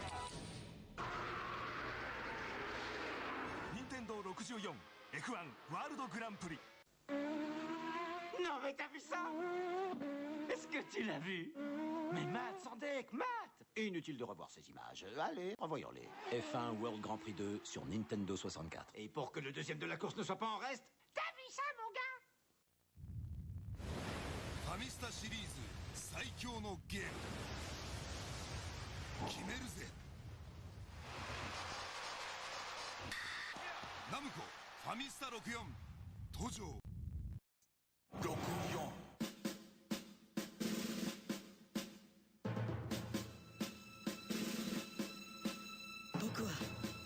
武器を作りたい。僕は何度も挑戦したい。僕は頑丈な城を作りたい。何度も挑戦、何度も楽しい。任天堂64風来の試練2鬼襲来試練場。64。私、自分の部屋が欲しいの。自分の部屋か。ちょっと早いかな。君だけの部屋を動物の森に作ろう。家具を揃えたり、おしゃれをしたり、手紙を書いたり。アルバイトも。さあ、何から始めようかな。パパも住んでいいかな。任天堂64動物の森。パパの部屋どう？いいじゃないか。4人まです。64。自分の部屋が欲しいの。ちょっと早いかな。動物の森に君だけの部屋を作ろう。家具を揃えたり、おしゃれをしたり。さあ、何から始める？任天堂64動物の森。パパも住んでみる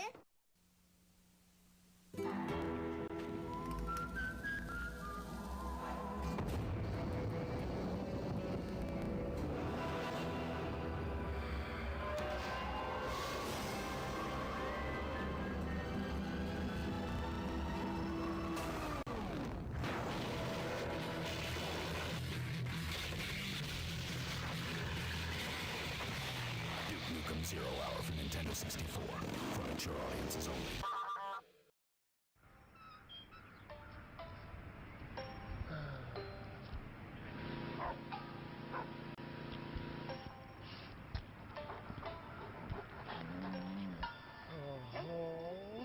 Oh. 13 weapons, 40 new and returning characters, hundreds of new puzzles to solve, and 15 larger-than-life 3D levels. Earthworm Jim 3D. Get in, or get out.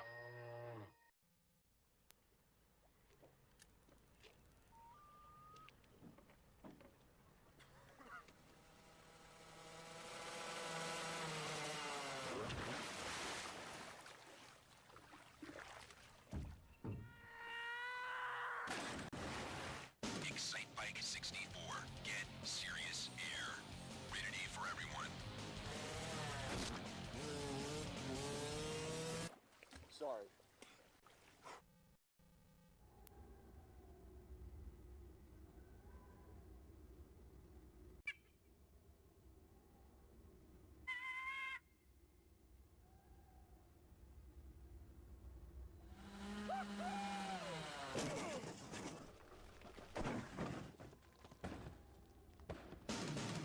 Excite Bike 64. Get serious air. Rated E for everyone.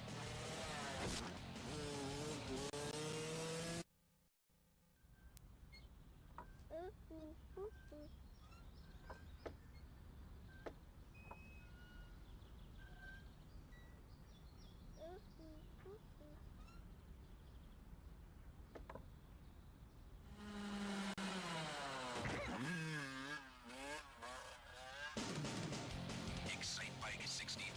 Get serious air. Rated E for everyone.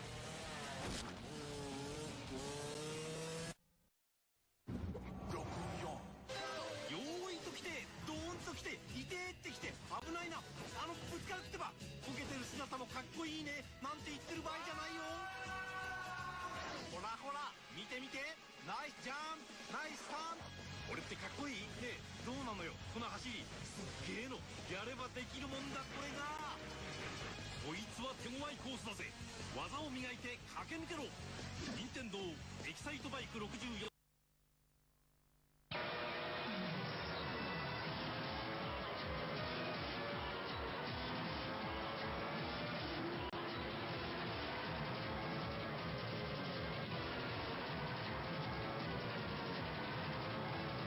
F1 World Grand Prix sur Nintendo 64, vous n'en reviendrez pas.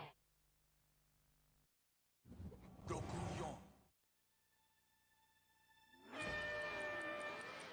あの時、あのコーナーさえクリアしていたら。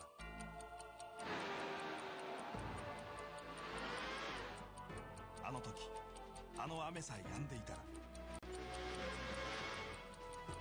君のテクニックがもう一つの結末を作る。F1 ワールドグランプリ Non mais t'as vu ça? Est-ce que tu l'as vu? Mais Matt, sans deck, Matt! Inutile de revoir ces images. Allez, revoyons-les. F1 World Grand Prix 2 sur Nintendo 64. Et pour que le deuxième de la course ne soit pas en reste, t'as vu ça, mon gars? ファミスタシリーズ最強のゲーム決めるぜナムコファミスタ64登場64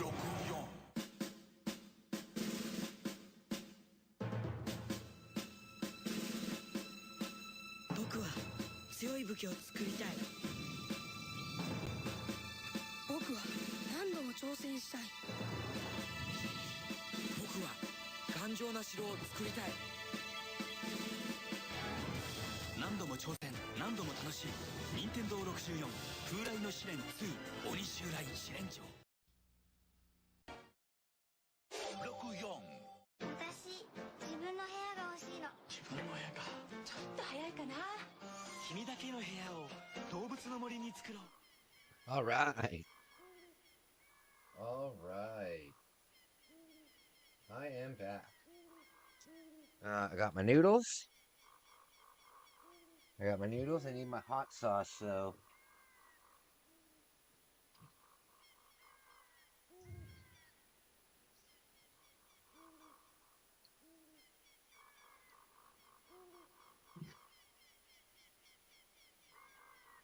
All right.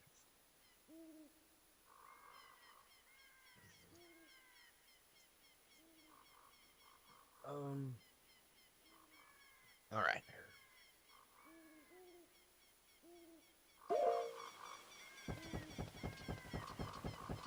Noodles time. Noodles, macaroni and cheese, except not macaroni. I just made it with spaghetti. Because spaghetti's a lot more filling than macaroni. Spaghetti is a lot more filling than just tiny little macaronis. Damn.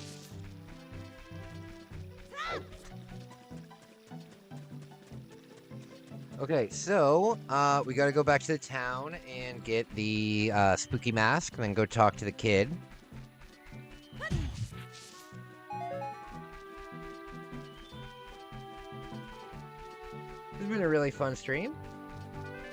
This has been a really fun stream. I'm enjoying it. I'm looking forward to being able to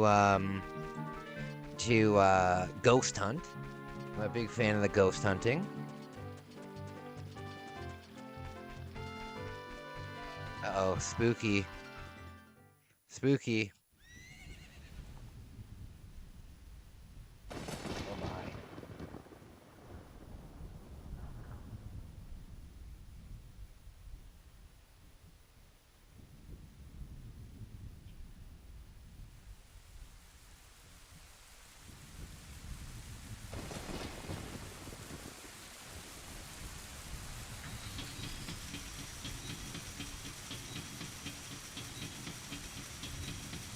All right.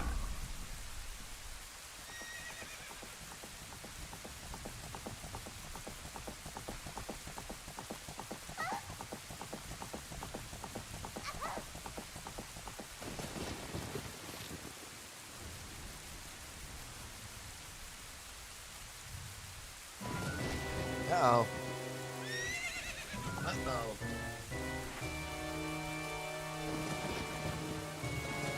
Okay, tonight when I go to fall asleep, I'm going to listen to Nice Guy Cringe. And hopefully it will give me some inspiration. I'm surprised that Leon has never said that he's the alpha. So I'm gonna have to incorporate that.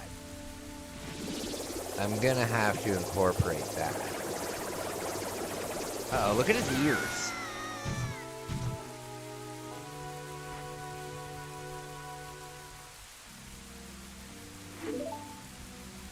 Big ears.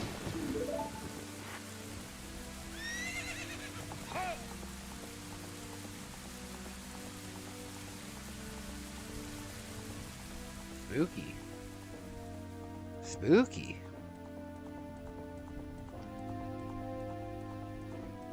I like how Soraya gives you this ocarina that she probably carved herself, and then the moment Zelda gives you one, you just toss the old one. You're like, fuck it. I don't need this shit. I don't need this crappy thing. So mean. So mean.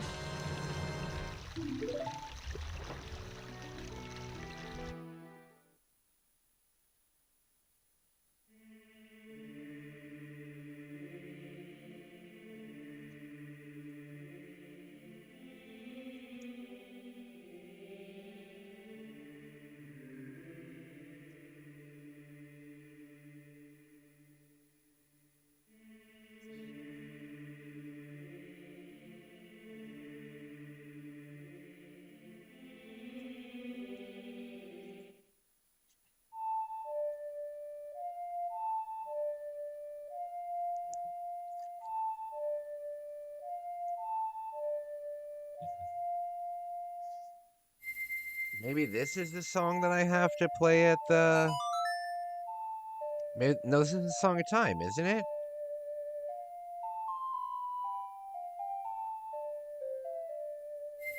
Yeah.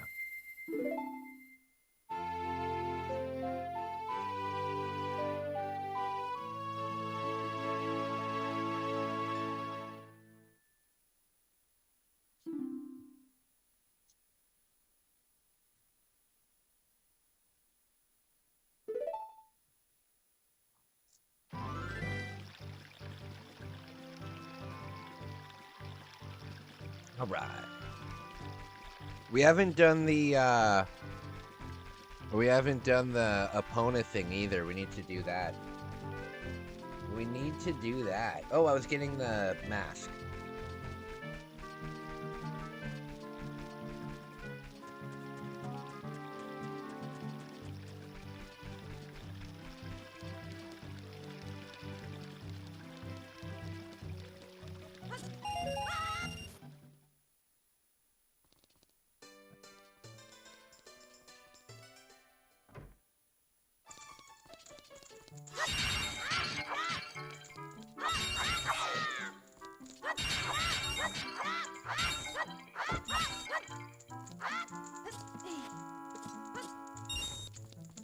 All right, 60. We need to get the I guess we can do the sack upgrade a little bit later. Might as well try though. Might as well try. It's tough. It's tough. There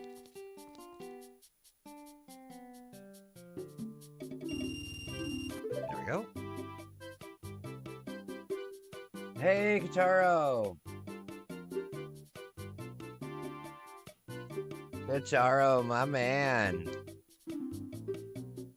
I think, Kataro, you should make, I think you should make a 1 minute long short on YouTube, just doing like a 360 in your room. I think that would be very cool, my man. I think that would be very cool. You want more video game soundtracks? Well, you know what? Keep this in mind, man. When I'm in Japan, video game soundtracks are huge in Japan.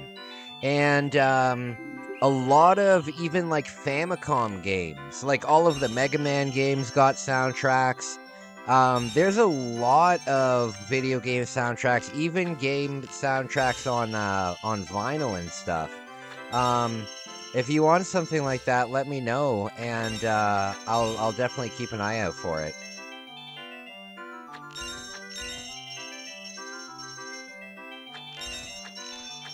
No! I only want them on vinyl. Yeah, I know this great store. It's a vinyl record store. I think I have. Did I make a vlog there? Oh, I did, but I only went in the toy section. I know an amazing vinyl store that I could probably find you all of that stuff at. And you can find that stuff at like Book Off and stuff. You can find that stuff at Book Off. So if there's some soundtracks that you're looking for, let me know. I'd kill to have Famicom soundtracks on vinyl. I'll be active when I'm down there. I'll be in the Discord. You know, I'll be posting stuff while I'm there. So, you'll get a good idea of what's there.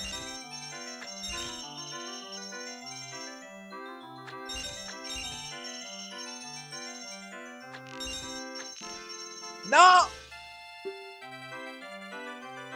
Is it expensive? I would say probably not. I would say probably not very expensive. But I don't know. I haven't looked into it. I haven't looked into it. Fuck's sake. I can't imagine that it'd be super expensive. Some of them are. Some of them are. Like, some of them are very expensive, but I think that for the most part, not really.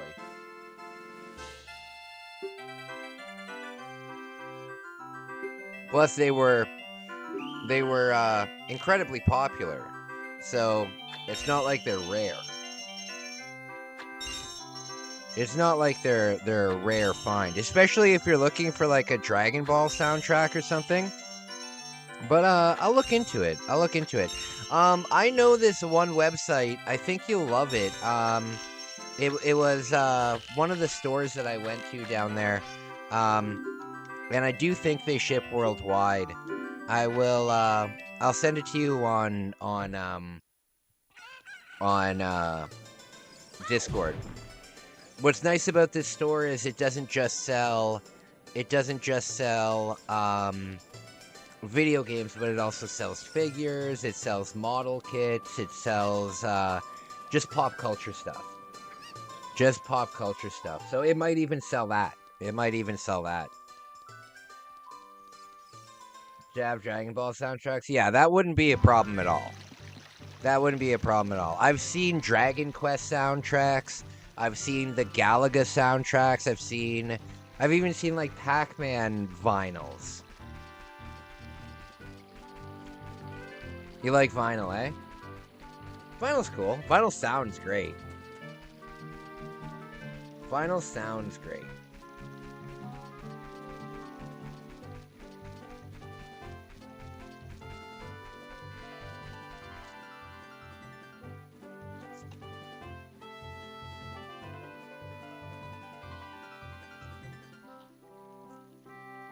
Okay. I used to collect vinyls when I was young. But I got out of it. I sold my vinyl collection. Fire Monster. That would be amazing, yeah. I think if you were to find something like Zelda, it would probably be expensive. It would either be expensive or it wouldn't be expensive at all. It would either be expensive or it wouldn't be a problem. You know, because if you go to like a place like Book Off, I got some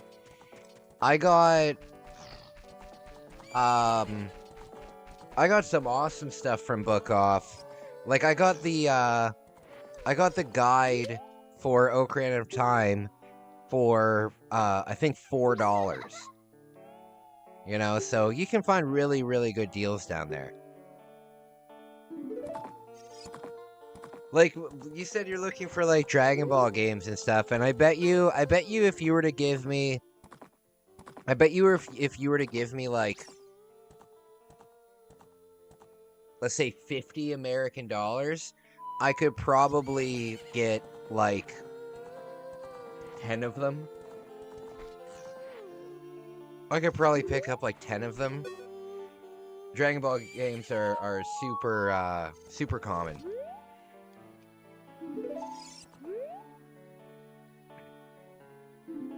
I agree, my man. I agree.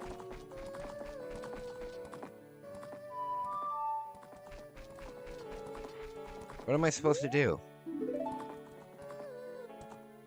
There. Yeah, the Pokemon themes are great. I love the Sonic themes. Love the Sonic theme.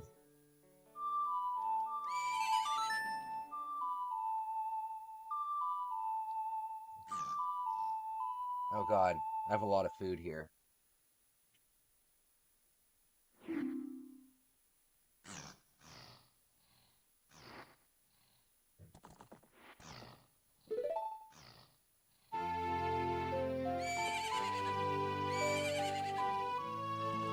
Oh, very cool. Here, let me send you that website. You'll love it.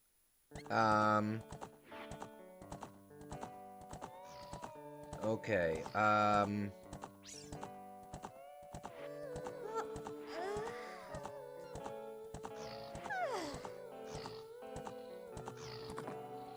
Here it is.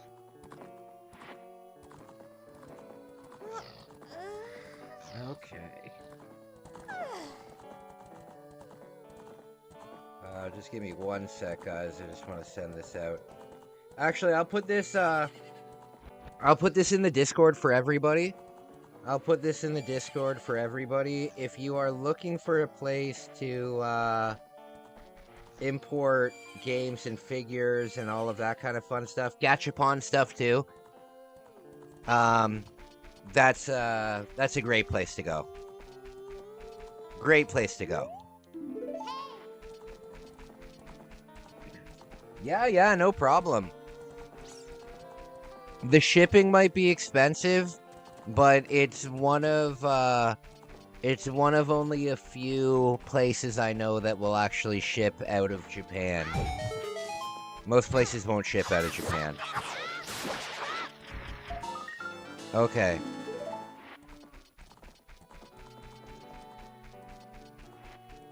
All right.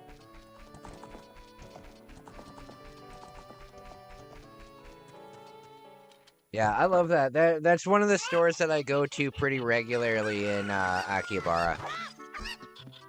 They have stores like that all over Japan. So if you take all of these chickens and throw them behind this jabroni, they stay back there for the most part. And when he throws these chickens into the room, it's super easy to figure out which ones they are, because there's only a couple of them. I'm sure you guys know this trick, right?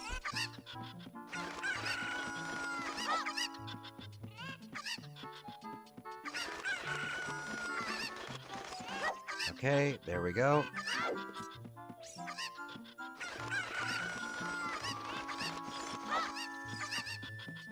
Okay, one more.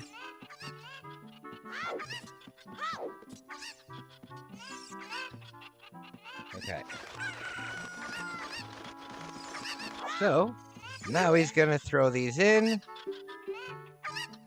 Oh, I wonder which ones they could be. Oh, I don't have enough. Oh, no.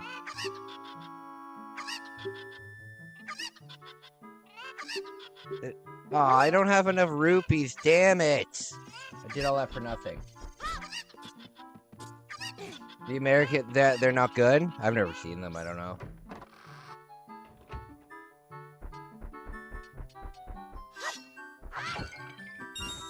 There. Are the chickens still there? No, they're all going to be all over the place, aren't they? Damn it.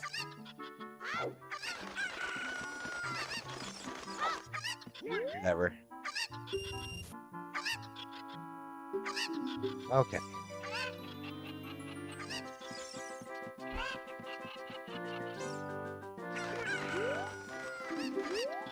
There.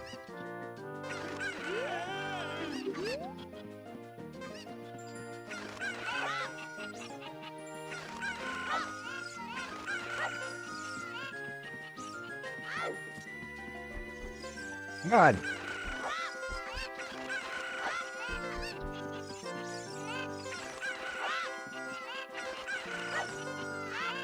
Come on! Damn it!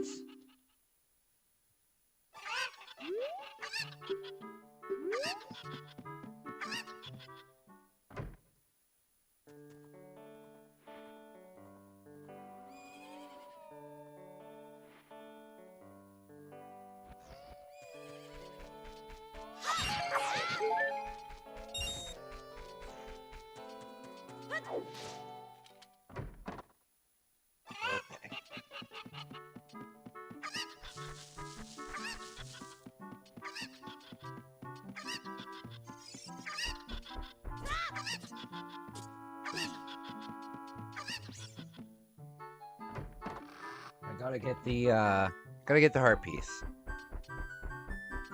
Gotta get the heart piece.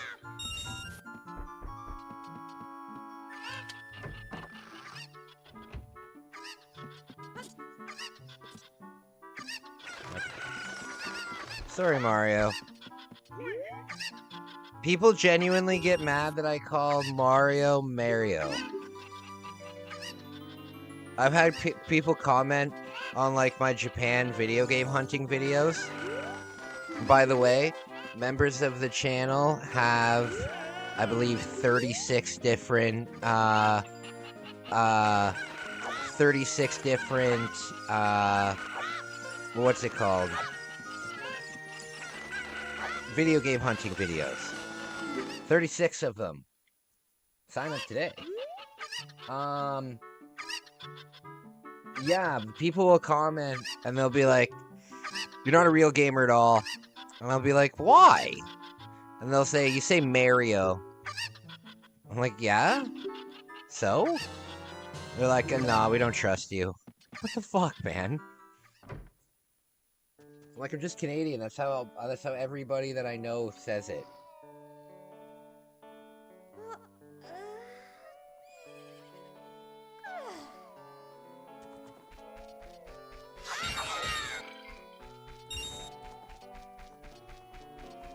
Alright, is there anything else that we're missing here? I don't think so. We got Epona. We gotta bring the spooky mask to the kid.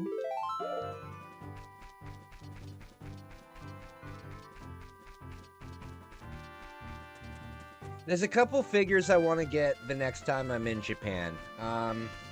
They have really nice, like really premium Ultraman figures that are like really posable, and they're meant for displays, you know? And I would like to do that. I am gonna build a miniature display that is like encased. That's what my little plan will be for my next trip in Japan. I'll be looking for, hey Canner, what's going on? I'll be looking for miniature buildings, miniature stuff. I'll probably get a train, and it doesn't need to be anything fancy because it'll only be about this long, but it'll be cool. It'll be very cool.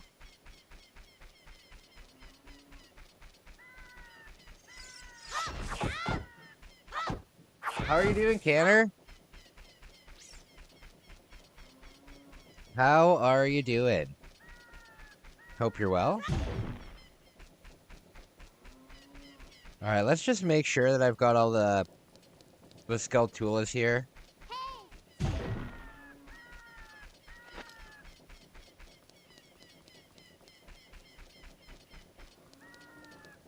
There's one.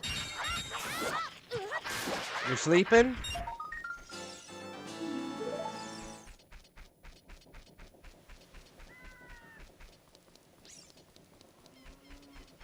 Okay, so we got that. Spooky mask. Oh shoot, I have to go to... No, I don't think the spooky mask... I think they get scared of you with the spooky mask on.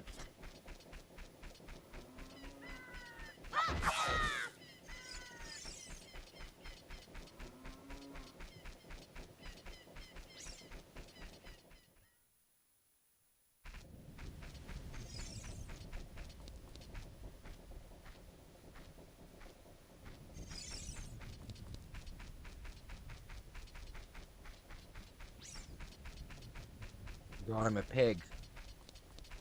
I'm a pig. There's not enough hot sauce in this noodles. Where's the kid at? Where is the kid at?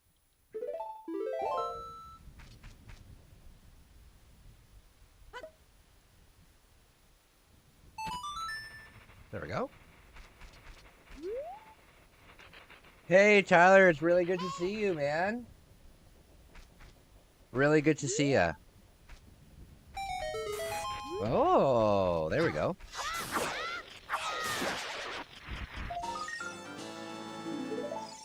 Really good to see you, man. Oh, we can go over here too. There's a boomerang. We got the boomerang now. Good stuff. When can we get the Sun Song? Do we get that as an adult or do we get that as a kid?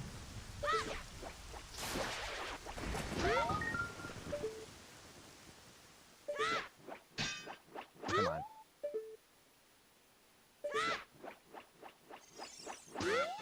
All right.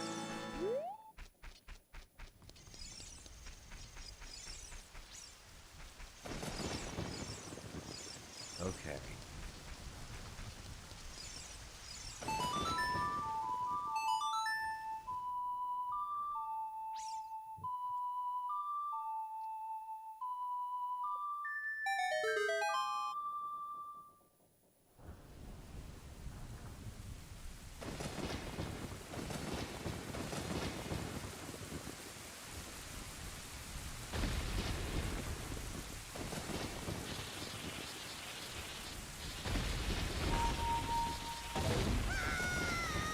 All right.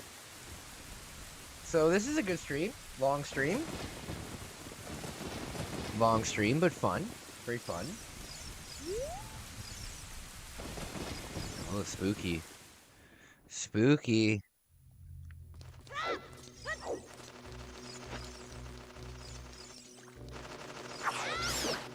I don't think I can do anything here yet. Maybe I can. Maybe I just need to defeat these, Yep.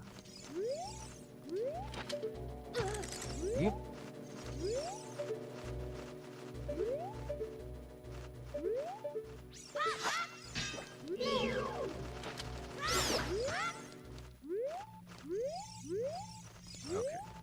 Is that it?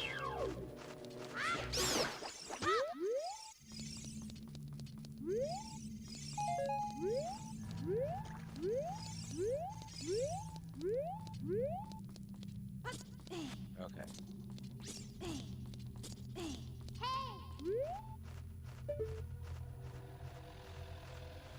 Anything else?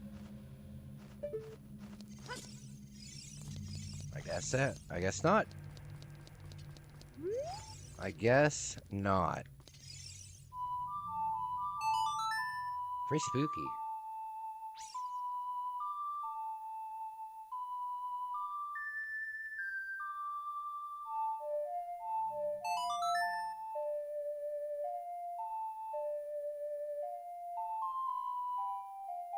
Maybe?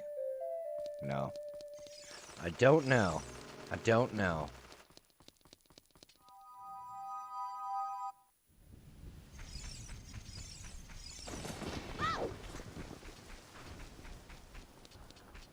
Where's the kid? I thought that the kid walked around during the nighttime.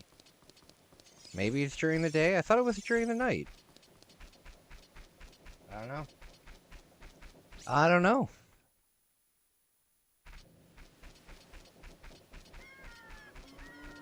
I want to get, I want to upgrade the wallet before we become an adult.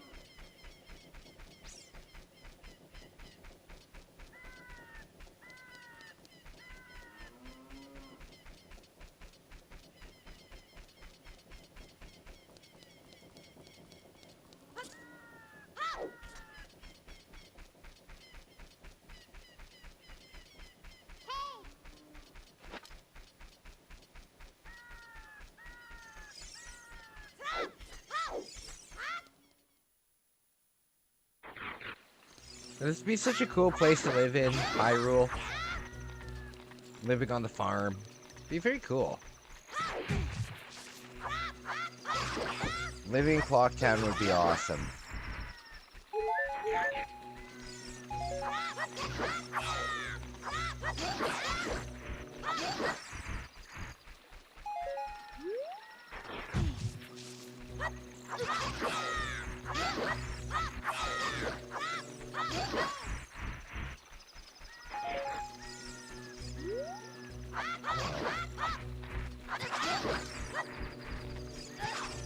Oh, Lord.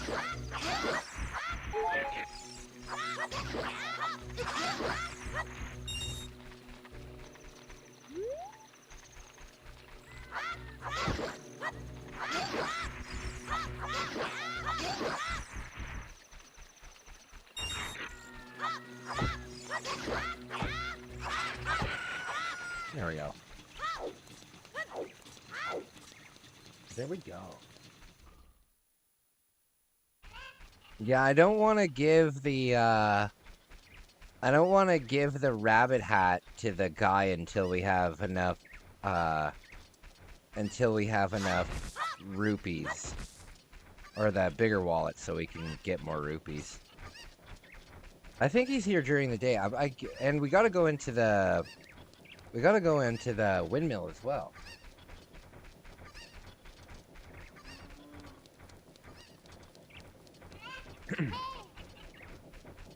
All right.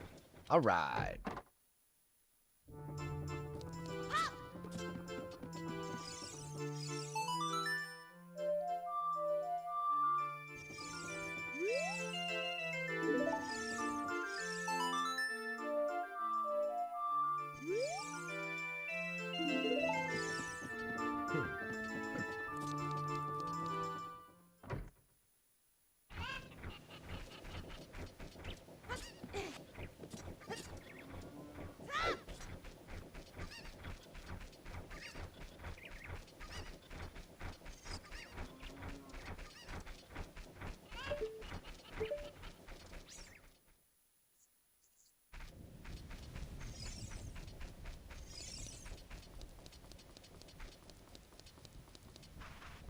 Where's the kid?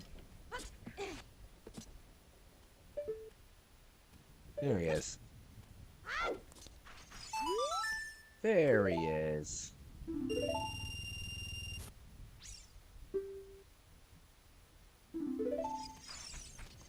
Rock on.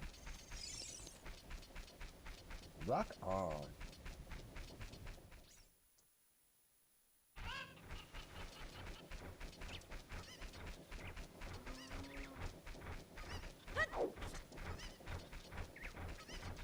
How many, okay, I've got 3 jars. Got 3 bottles. So we're pretty set with that. How many Skulltulas do I have? Oh, I have 22! I have 22. I think I should be able to get the wallet now. I should.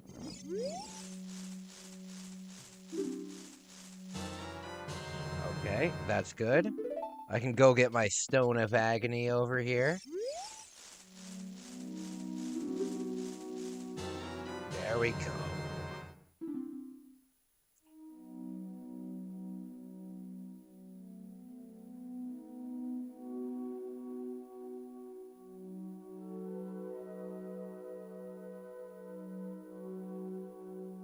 There it is. My Stone of Agony. There we go.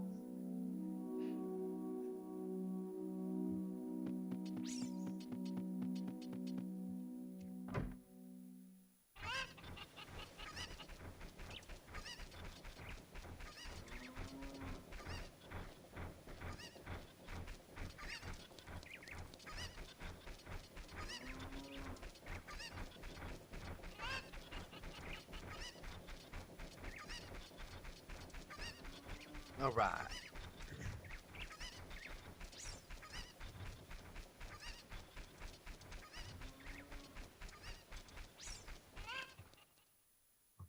Right, we'll go get the bunny hood. Then we gotta bring the bunny hood down to the forest again. We gotta bring it back down in the forest again.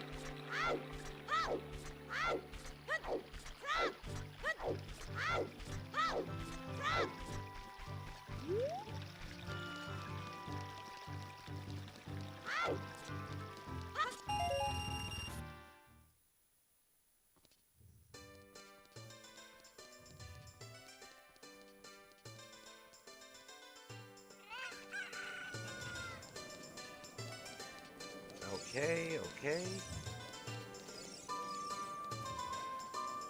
I love the Mask of Truth. Very cool. Very cool.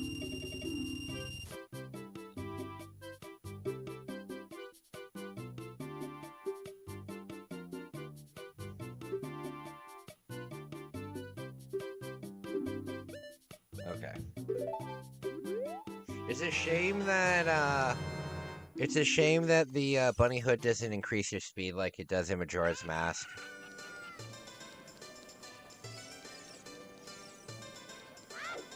Could I possibly do this?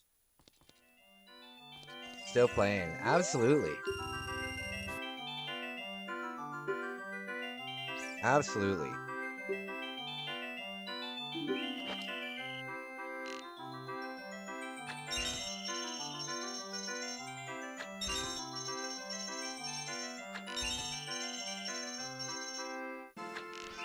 Fuck's sake.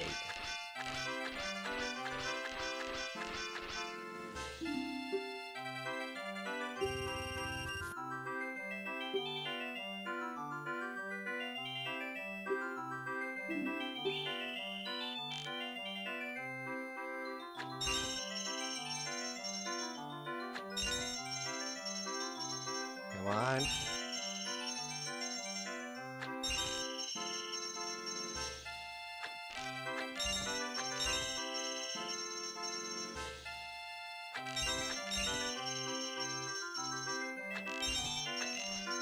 No, are you kidding me? That went right through it. That went right through it. That's so obnoxious.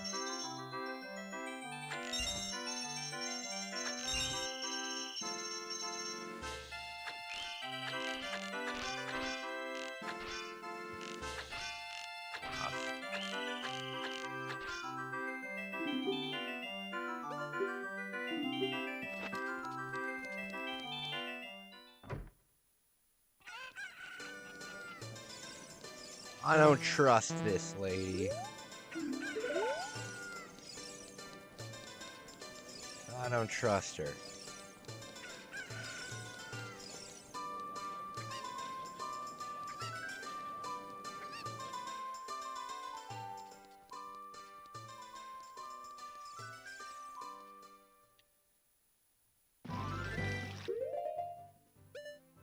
Okay,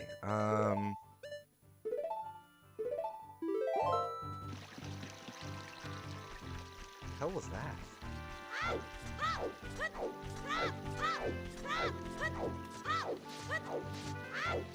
I'm saying, miss. Man, chat about the finals I love, records, I cherish my Arkham player. Yeah, well, what we were saying is, there's lots of video game soundtracks. So, when I'm in Japan, if there's something that you would like, you know, let me know. I'll keep my eye out for it. Let me know, and I will keep my eyes out for it, buddy.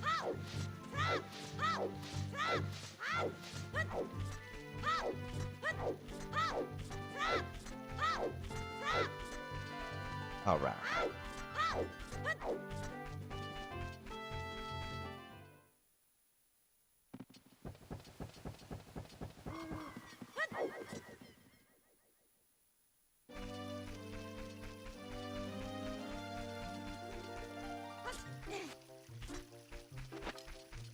Good stuff. We gotta go find the Dekus again.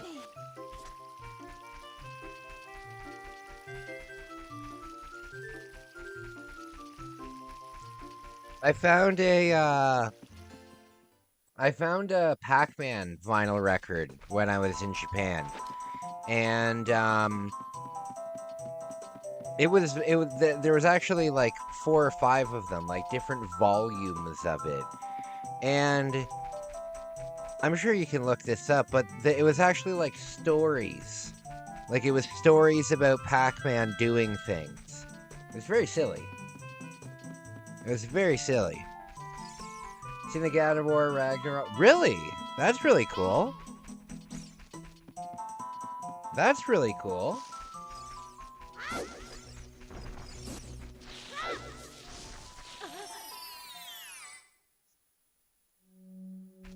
Okay.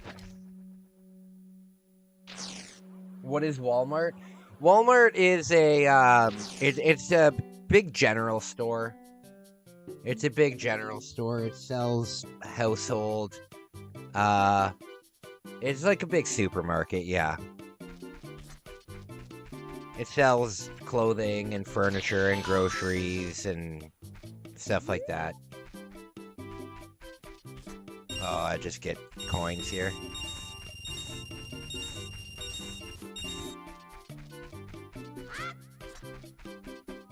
Great music.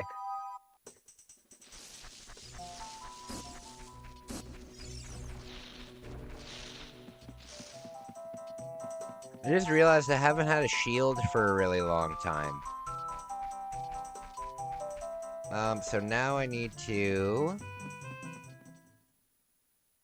go back into the field.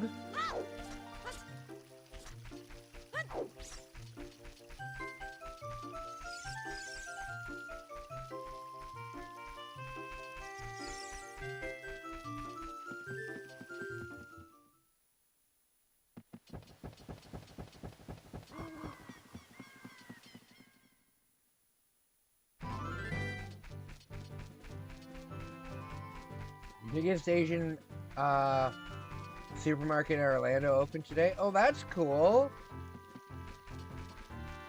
That sounds so cool, Flipside. That sounds so cool. They have Hello Kitty scented toilet paper? Really? That's so cool. That is super cool.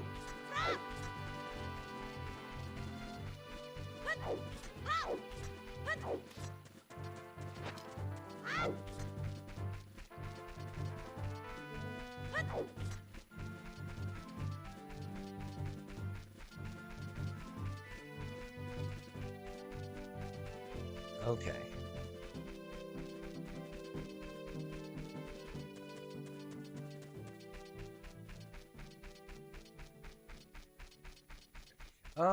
In the turkey we have...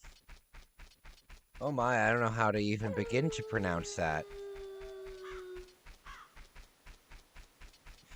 I like to, if you guys watch my, oh, god damn it, every fucking time. If you watch my vlog, you'll see that when I go to Toronto, there's an Asian grocery store that I like to go to. It's good stuff.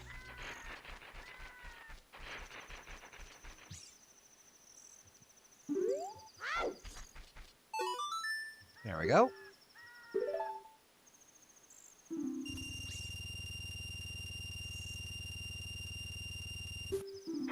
All right. Very cool. Very cool. Oh, it's so far away. That's a shame.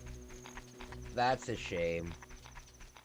Yeah, I saw that a big, like a Temu store opened up near Toronto. It's not called the Temu store, but basically it's just full of, like, Temu and Shein stuff.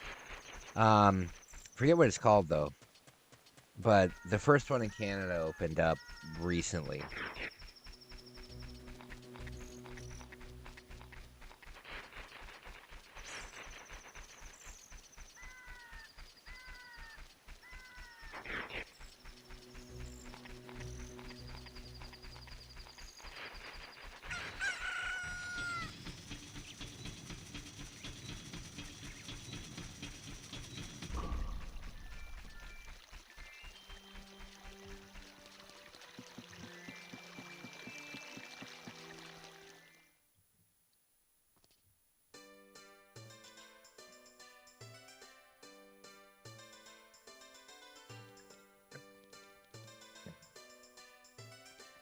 Okay.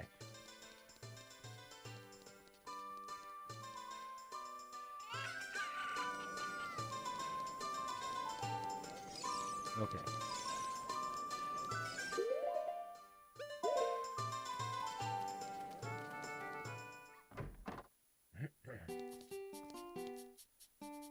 There, I did your thing. I did your thing.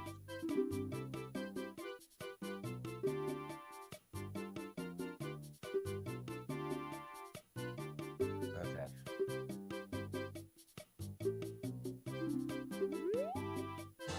There we go. Mask of Truth. Mask of Truth. Good stuff. I don't know what that is, Canner. I don't know what that is. I'm just eating noodles. I'm just eating cheese noodles. There's absolutely no nutrition in it at all.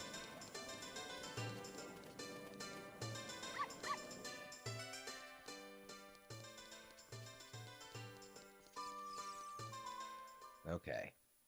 So we gotta go back to the forest one more time with this mask. Your fave food? I can't in any way pronounce that, my man.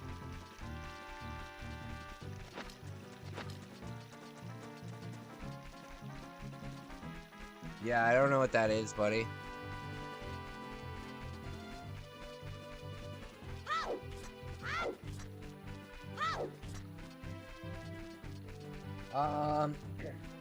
I'm worried with ordering off Temu. Never even visited the site. Yeah, I'd stay away from it, man. My old roommate was addicted to ordering things on Temu. And we would get like 7 or 8 packages a day. Yeah, we get like 7 or 8 packages a day. And you'd open the package and there would be like a commemorative coin that has like some picture on it, but it's not even like a real coin, you know. It's just fake. Yeah, he had a real problem with that. I wouldn't order anything from there. I wouldn't order anything from there.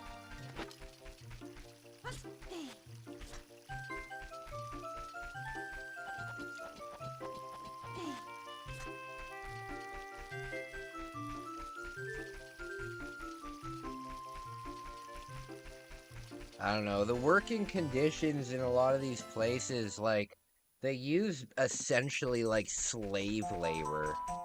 So, I'm not into it.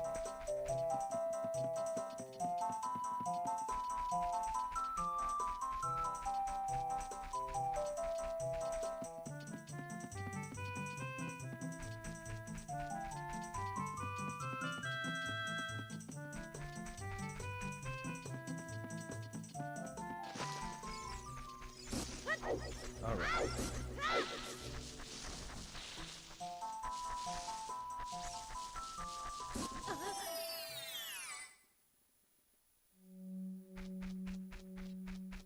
Here we go.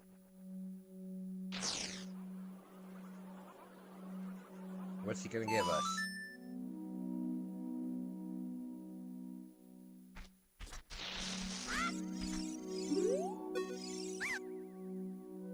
What's he gonna give us? Is it the stick upgrade? Oh, it's a nut upgrade. Okay.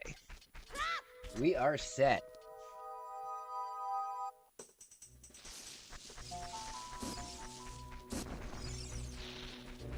You've never had a problem with Temu? I buy my leggings there. Alright. I more have a problem. And I'm not judging you for using it. Everybody can do their own thing. I just don't like the idea of where it comes from. And I'm not necessarily putting down China. I'm putting down the working conditions that a lot of these places are built in. Like cheap electronics, mostly like cheap electronics. Shit's dangerous, you know? Making batteries and stuff, that's dangerous. And these people work like 18-hour shifts and sleep under their desk.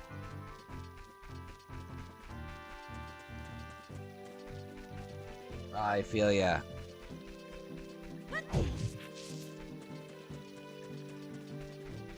I feel ya, Tyler.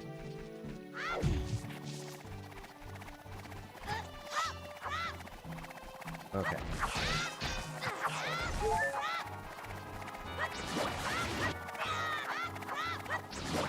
Boy, person there, my. Well, I'm glad you've had a good experience. I've just never used it. I've just never used it. Same with like Wish. I've never ordered something from Wish before. I've never ordered. Yeah, like I just don't really AliExpress or Alibaba. I don't. I've never done it. The thing with me is I hate waiting for stuff. So I hate buying something and then having to wait like a month and a half to receive it.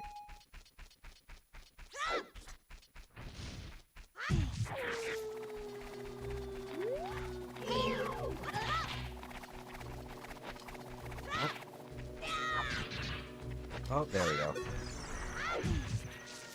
Alright, some of these trees have to have a thing in it.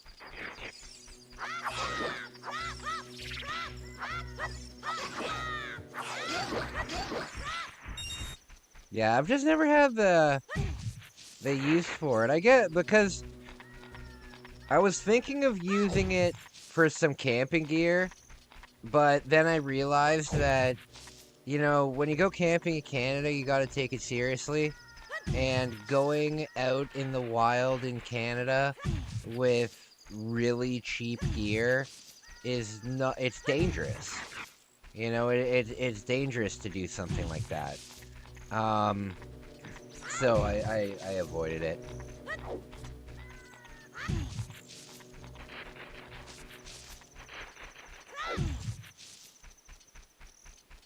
There was a weather radio, I remember. There was a weather radio that I wanted to get, and it only worked if you were in, like, it worked on how can I say it? Like, here in North America, we have something called NOAA, which is I think the North American. It's like it's a weather network that's on the radio. Everybody in the country can receive it if they have a NOAA weather band radio, right? No matter where you are in the country, coast to coast.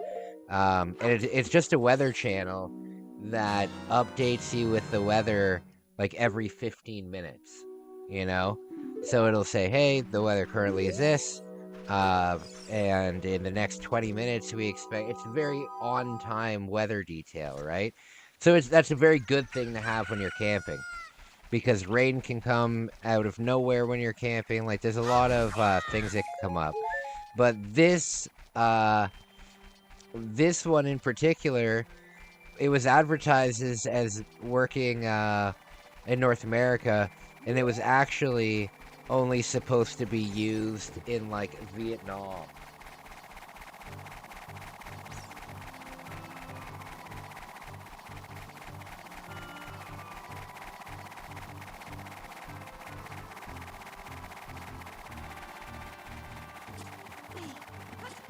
Tanner, can you please explain what that is? What kind of food is that, buddy?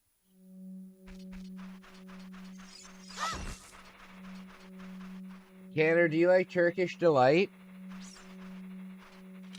I had that for the first time when I was in the Middle East. I liked it. I liked it. There was like this really nice caramel one. It's very good.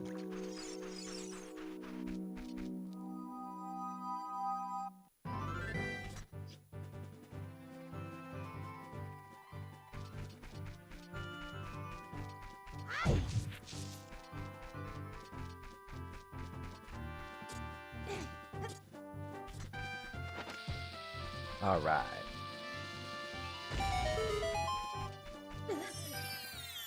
Oh, okay.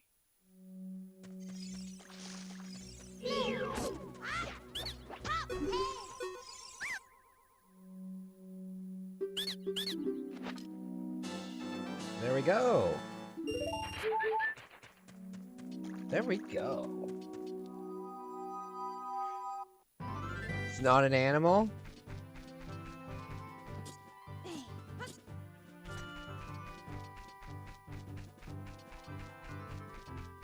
Is it vegetable? Probably just Google it. You can probably just Google it.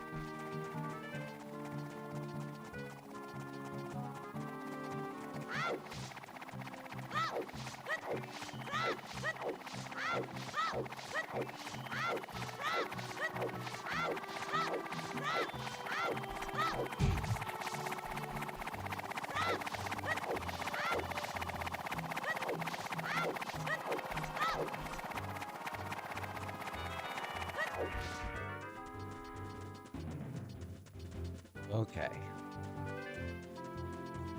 So I think there's a...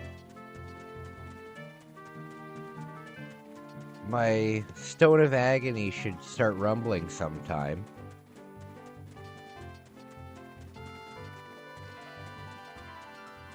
I was even thinking that, thanks. Yeah. It's a traditional Turkish dish meaning raw meatball, but it's now commonly made as a vegan version with bulgur wheat spices and red pepper paste. Oh, okay. Is it like fried?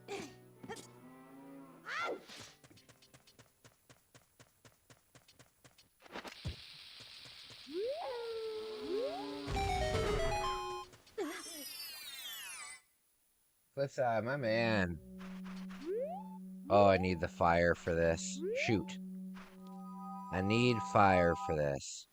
What am I doing wrong? Why don't I have the magic meter yet? Why don't I have the magic meter yet? I'm so confused. Do you have any bugs? Yes.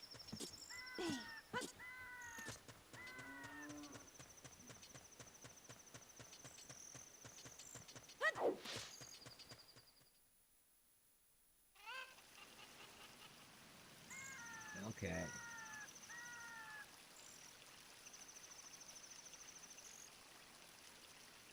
We're doing good. We're almost getting to the point where,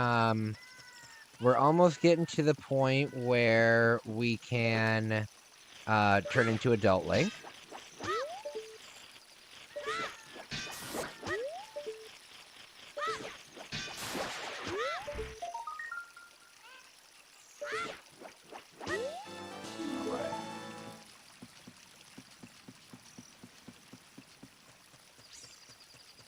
Okay, so from here, we can take this jabroni, and we can fly over here.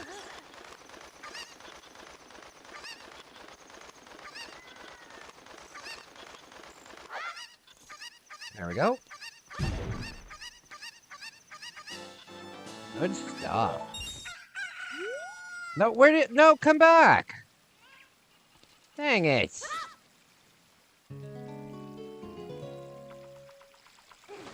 Ah. Shoot. Is there a place to buy magic beans as an adult? Is there a place to buy or is there, can you only buy them from that one guy in that one spot?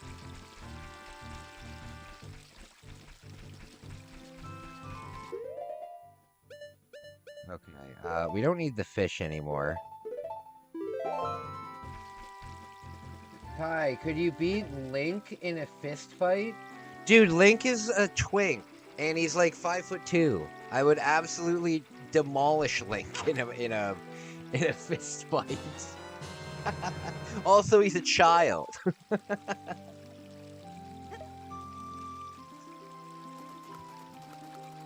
Yes, I would beat Link in a fist fight. I would beat most characters in a fist fight in Zelda. Probably not Ganon, but I would beat any of the guards in a fist fight, I'll tell you that much. Could you beat up Link in a fist fight? But he defeated Ganon? Yeah, he defeated Ganon with a sword. He defeated Ganon with a sword, not his fists. If adult Link and I had a sword fight, he would kick my ass. But if we had a fist fight, I would kick his ass. For sure. He's an elf.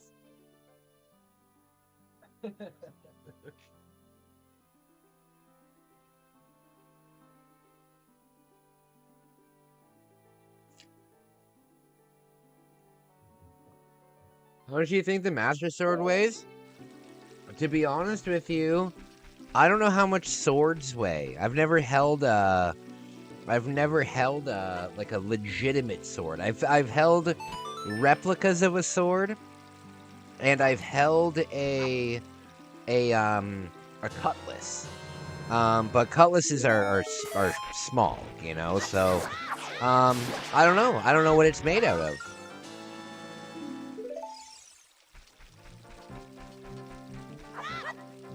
It would probably be pretty heavy. Swords are pretty heavy.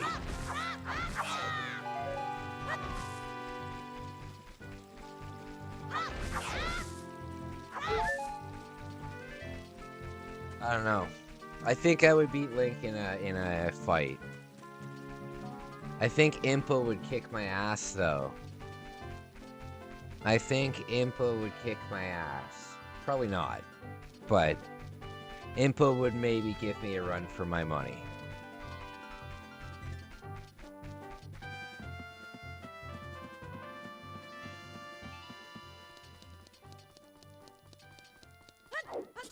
Link would probably be better at MMA. Because he could do like these crazy like backflips and stuff. Like somebody would go in for a punch and he could just do that and then do like a drop kick or something. How many Pikmin would it take to beat you? Oh. How big is a Pikmin? No, Pikmin are small. Pikmin are like this big. I don't know, 1 million? It depends which one. Like, can't the fire ones, the red ones, light you on fire? How many Pikmin do you think you could fight? A lot. How many members of the Mario family do you think you could beat up in a row? I'm gonna say all of them. I don't think there's anybody in the Mario family who I couldn't beat up. I don't want to beat up anybody, though. I don't want to beat up anybody, especially an old Italian man. I don't know, I've never played it. Yeah, each Pikmin, Tyler, each Pikmin has, like, its own, each Pikmin has its own, like, element. So, like, a red one, can survive in fire, and a blue one can survive in water, kind of thing like that. So usually when you attack an enemy, you would throw a bunch of red Pikmin on it because it'll like light it on fire, you know. So if they were the red Pikmin, I don't know, enough to cover my lower body.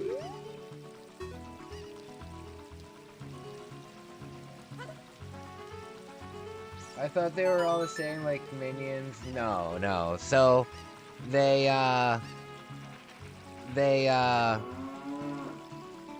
different uses. Yeah, they have different uses. Because it's a puzzle game. Pikmin's a really fun game. At heart, like, when you look at the mathematics of Pikmin, it's a puzzle game. It's a really nice looking puzzle game, but it is a puzzle game. And if you like trying to to figure out stuff like that, then Pikmin, it would be a really good game for you. I loved it. I loved it. I played Pikmin. You know what though? I think I've only played Pikmin 3. I think I've only played Pikmin 3. But I 100%ed it. Pikmin 3 was the only game that I've ever 100%ed on my Switch. It's the only one. I should get that game again. But the problem is, Pikmin's not a very long game. You can beat the entire... We could probably beat the entire game in one session. Maybe 2 sessions. It's not a very long game. At least Pikmin 3 wasn't. A practical sword should weigh less than 3 pounds to be maneuverable. It scales really, it will weigh about 50 pounds. 50 pounds.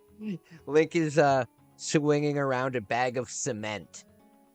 Guys, I'm gonna take a quick 5-minute break and just give myself a stretch. We're going in for the long run on this live stream, so I gotta take a stretch, my friends. I'll be right back. Wednesday, Thursday, Thursday, Friday, Saturday, Sunday comes again. Sunday, Monday, Tuesday, Wednesday, Thursday, Thursday, Friday, Saturday, Sunday comes again. 綺麗な空気。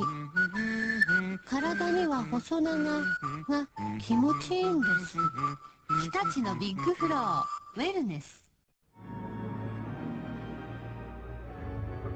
It's here. Batman, the video game. From Sunsoft. For the Nintendo Entertainment System.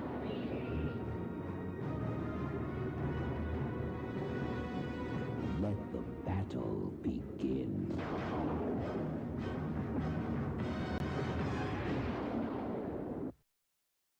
Where'd you get your hands on Konami's new video game? Starring me, that Ray Junkido, by Billy for the first time ever, Konami combines hand-to-hand combat with driving, shooting, and of course zapping. In one swamp stomping adventure. The Adventures of Bayou Billy for Nintendo. It all starts when I get out this here swamp. You really get me riled now. Bigfoot. Based on the national craze of monster trucks with wheels and suspensions big enough to literally drive over rows of cars and uncharted terrain. It's crunchin', munchin', crash and bash, off-road action that's guaranteed to be one of the most exciting video games ever. Cabal, the fiercest terror force of all. Think you can wipe out the world's toughest terrorists? Fools! They've got thugs, choppers, jet fighters, go it alone or get help. But if you fail, you'll end up like me. Cabal, for your Nintendo. If you can keep on top of these California games, you'll know you're incredible. 6 great fun-in-the-sun games for your Nintendo. Roller skating, foot bag, totally awesome skateboarding.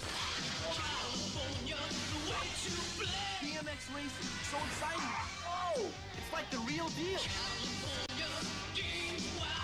Master all 6. You'll be like king of the beach. California games for your Nintendo.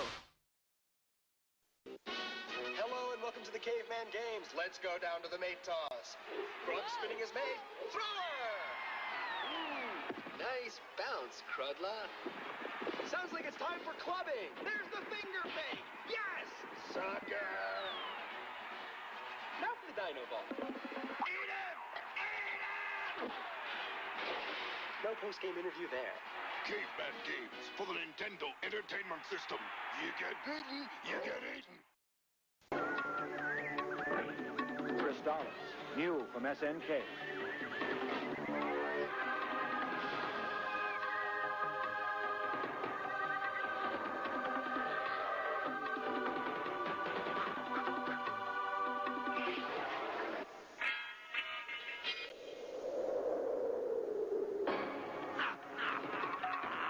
For play on the Nintendo Entertainment System. Are you up to the challenge? Double Dragon 2, The Revenge for your Nintendo Entertainment System.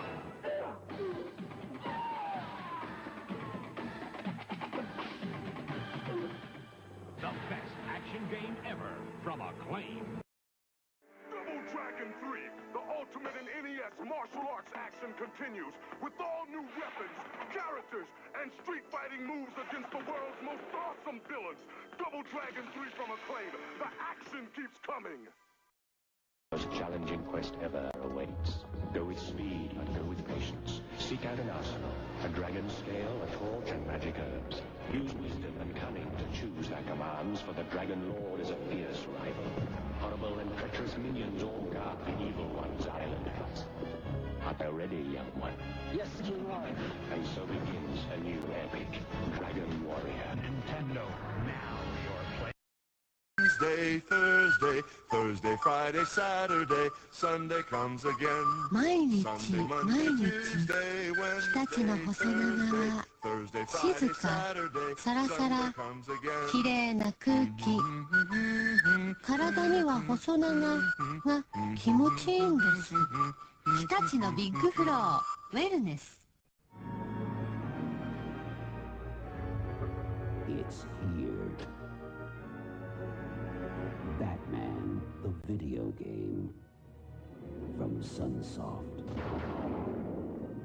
For the Nintendo Entertainment System.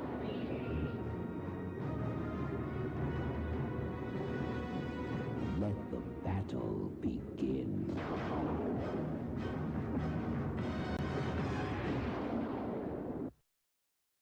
Where'd you get your hands on Konami's new video game? Starring me, that Ray Jun Cage, by Billy for the first time ever, Konami combines hand-to-hand combat with driving, shooting, and of course zapping. In one swamp, stomping adventure. The Adventures of Bayou Billy for Nintendo. It all starts when I get out this hill. All right. Good to see everybody. All right, I'm back. Oh, look who's back. Hey, buddy, I hope your condition got better. Okay. A practical sword should weigh less. Yeah, why would the Master Sword be so... Why would the Master Sword be so heavy?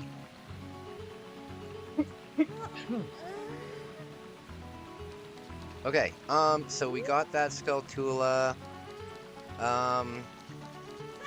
Oh yeah, we should try to figure out what's going on with the magic meter. I don't know what's going on.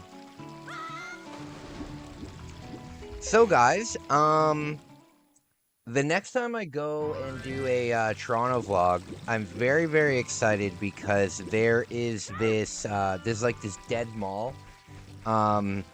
I'm really, really excited. My grandmother, I grew up in Toronto, right? Like more downtown than here. And when I was growing up, there was this mall. It was called the Woodbine Mall. And it had like, the whole mall was like designed around kids. And so when you walked into the mall, it was like a little carnival. It was so cool. It was super, super cool. And there was like a Ferris wheel right in the middle of the mall. It also had like a big water feature that had like bumper boats in it and everything. And that mall is now, it's still open, but it's at like 20% capacity. And all of the rides are decommissioned, all of them, and it just seems so bizarre. So the next time I go down, we'll have to go there. We'll have to go there on a tour. I remember they also had this big jungle gym area for kids, right? It was like oh, you know what it would be like? Do you guys remember the movie Jingle All the Way? You know how in Jingle All the Way, when they're at the big mall, there's like the big like jungle gym kind of thing, but it's huge. That's what they had. They had like a big thing like that. So I think it'll be super interesting to I think it'll be super interesting to see what everything looks like now that it's all decommissioned and shut down and stuff. I also seem to remember, now this was all the way back in the 90s, but so they might have redone it since then, but when you went into the food court in this mall, it was decorated like Venice because the big water feature in the main area of the mall, it had like canals and stuff. So, it was such a weird place, man. But I specifically remember eating little McDonald's hamburgers and then playing in the play place, and it smelled like socks. God, I hated that. I don't know about you guys, but when I was young and we had to do any activity where everybody had to take their shoes off, I fucking hated it so much. Because there was always like 20% of the kids would just stink, you know? Okay, I gotta go to the field. Oh my. I gotta go to the field.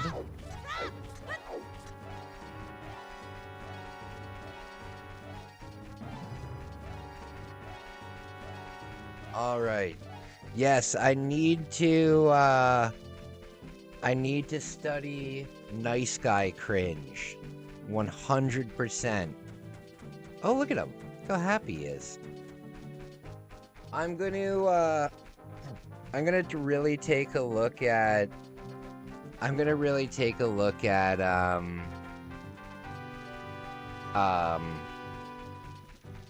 the Resident Evil story, and I'm gonna go through the game, and I'm gonna take all of the Leon Ada encounters, and I'm gonna write specific things for each scene.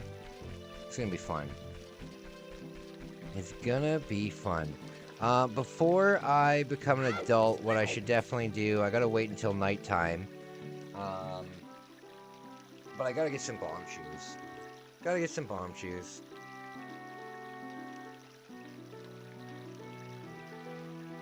Alright. So, tomorrow, I'm starting to quit, energy drinks again. So, I got all my groceries, I got all the stuff that I need. I'm good for, a week or two. I got myself a bunch of juice. I've got a couple Dr. Peppers, but starting tomorrow, I'm going to attempt to kick the habit again, And what's nice about this time is there's nothing I can do about it. There's nothing I can do about it. I don't have any cash. So, wish me luck. Wish me luck. I didn't really want to mention it because I'd rather do it, I'd rather do it. But I want to show you guys too that I know that there's a lot of people out there struggling on their own, kind of getting a few days and then relapsing, getting a few days and stuff. I feel ya, 1,000,000%. And I'm in the same boat as you. So I'm gonna try again tomorrow. Wish me luck. Where's the bomb shop? Oh, here it is. What sucks about the bomb shop, though, is they don't respond. They don't respond. I think there's one other place where you can buy them. I think you can buy them in the desert. But yeah, they don't respond. They just get sold out. They're pretty overpowered. Is there anything else we can do in here at night? I already did the dog. Did the dog thing. Can you go up here? No way! You can go up here? I didn't know that.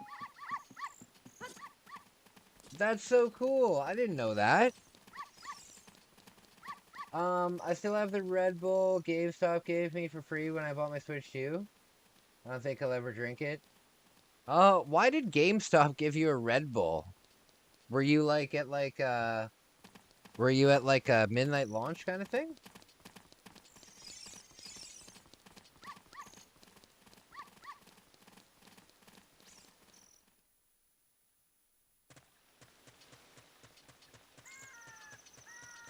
Okay.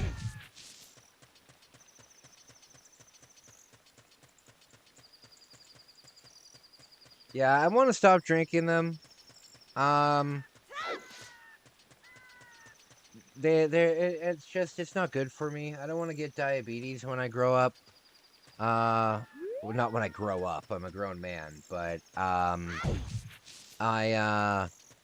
want to stay healthy. You know what I mean? Midnight lunch, they were giving everyone Red Bull for free. Oh, I feel ya. I feel ya. Speaking of employment, did you get a new job, bud?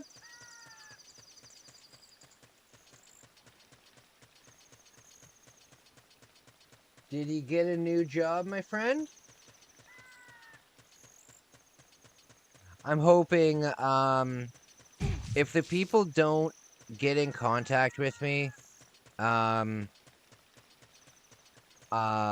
very soon, I'm gonna guess that they've picked someone else. But I've basically applied to everywhere in the downtown area. Haven't gotten anything. I'm even on like these employment apps on my phone. I think one's called, what is it called? It's not Indeed. It's called Appy Here, and it has the places that I've applied to, and they're all active. And then I look at my inbox, and there's nothing there. And then I was looking at the inbox from from the dollar store, right? One of the dollar stores in town. And they sent me like a little questionnaire. And I was like, "Oh, okay, cool. Like these people are replying to me." And it was really basic, but they did that. So I had their like contact in a little message thing, right? So I sent them a message, and immediately, it was just talking to a chat bot. I sent this nice message saying, "Hey, I just wanted to let you know I'm still looking for a job. I'm available. Give me a call." And the second that I pressed send, it just said, "Oh, great. Good for you." It's like, oh, jeez. So that's been frustrating. I made a personal goal to be employed by the 30th, and I've got 5 days left, and it's very frustrating. One place I've talked to,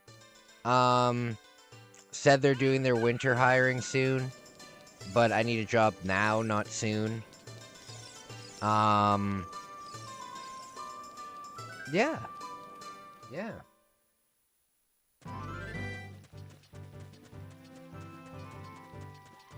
One thing that kind of is a bonus, I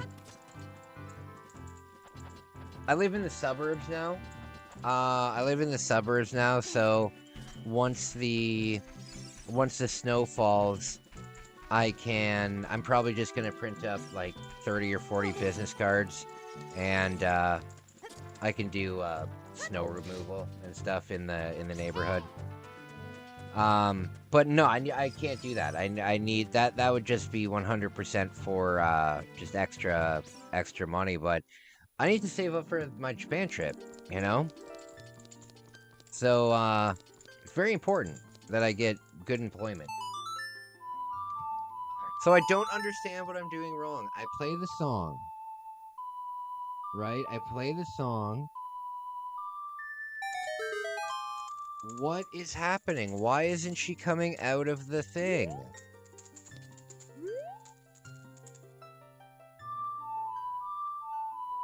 I'm so confused.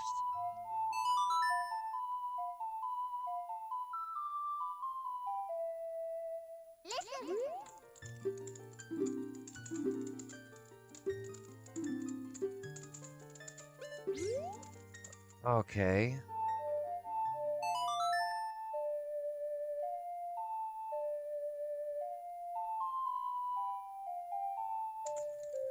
What am I doing wrong? Is the game glitched? Is the game glitched? I don't understand. I thought you're supposed to play Zelda's Lullaby here.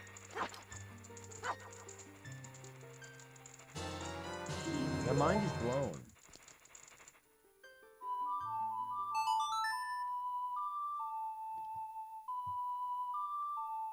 Yeah, what I was saying is, I've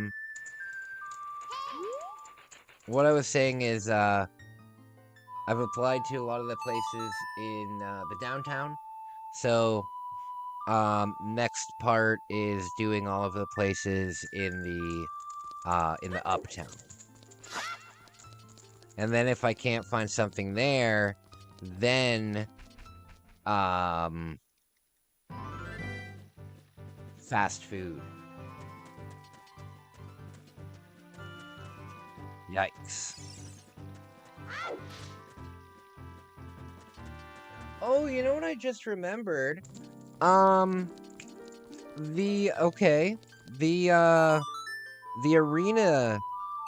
The arenas, like the town is hiring, maintenance people at the arena. Why isn't this working? I'm so confused.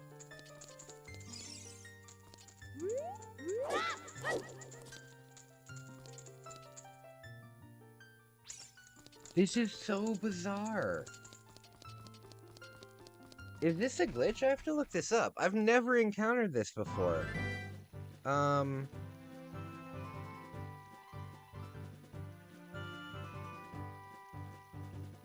Great Fairy not appearing. I can't get the fairy to appear. Okay, it doesn't appear. What is this?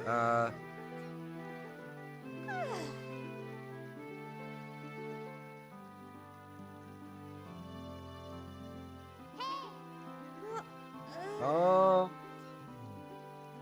Okay. It says that you have to do the Death Mountain Ferry first. It says you have to do the Death Mountain Ferry first, and then the other ones are unlockable. Okay. So that's our next mission. Oh, yeah, we haven't gone up there yet. Okay, I know exactly what to do.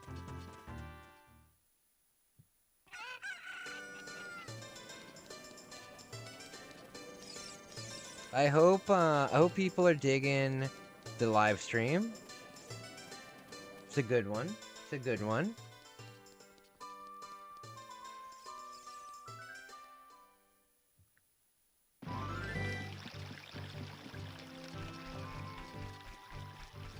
It's a big honor to be able to hang out with you guys, eh? It really means a lot to me.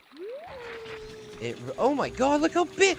Oh, that was weird. Did you see the I thought that thing was huge. That was a really weird perspective.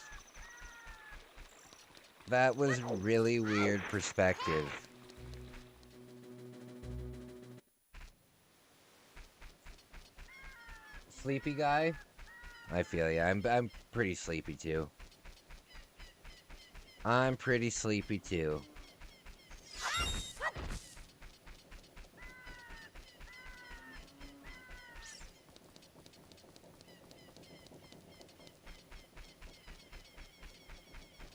I'm gonna hang out for a little bit longer. I'm hoping that my European fans will swing by tonight. That would be nice. It's good to see Hoodlum and Raider and all those guys.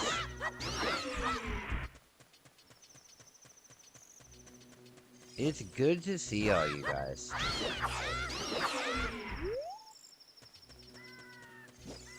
Oh, you still feeling sick, eh?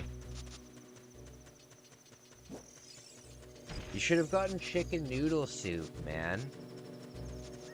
You should have gotten chicken noodle.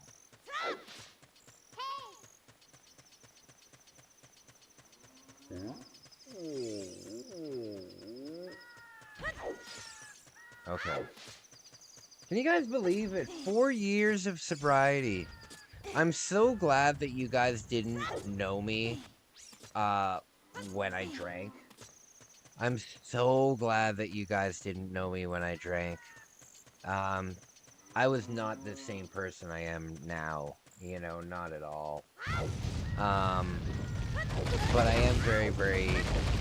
I wouldn't go back and not do it. I'd recommend to other people not do it, but I learned a lot.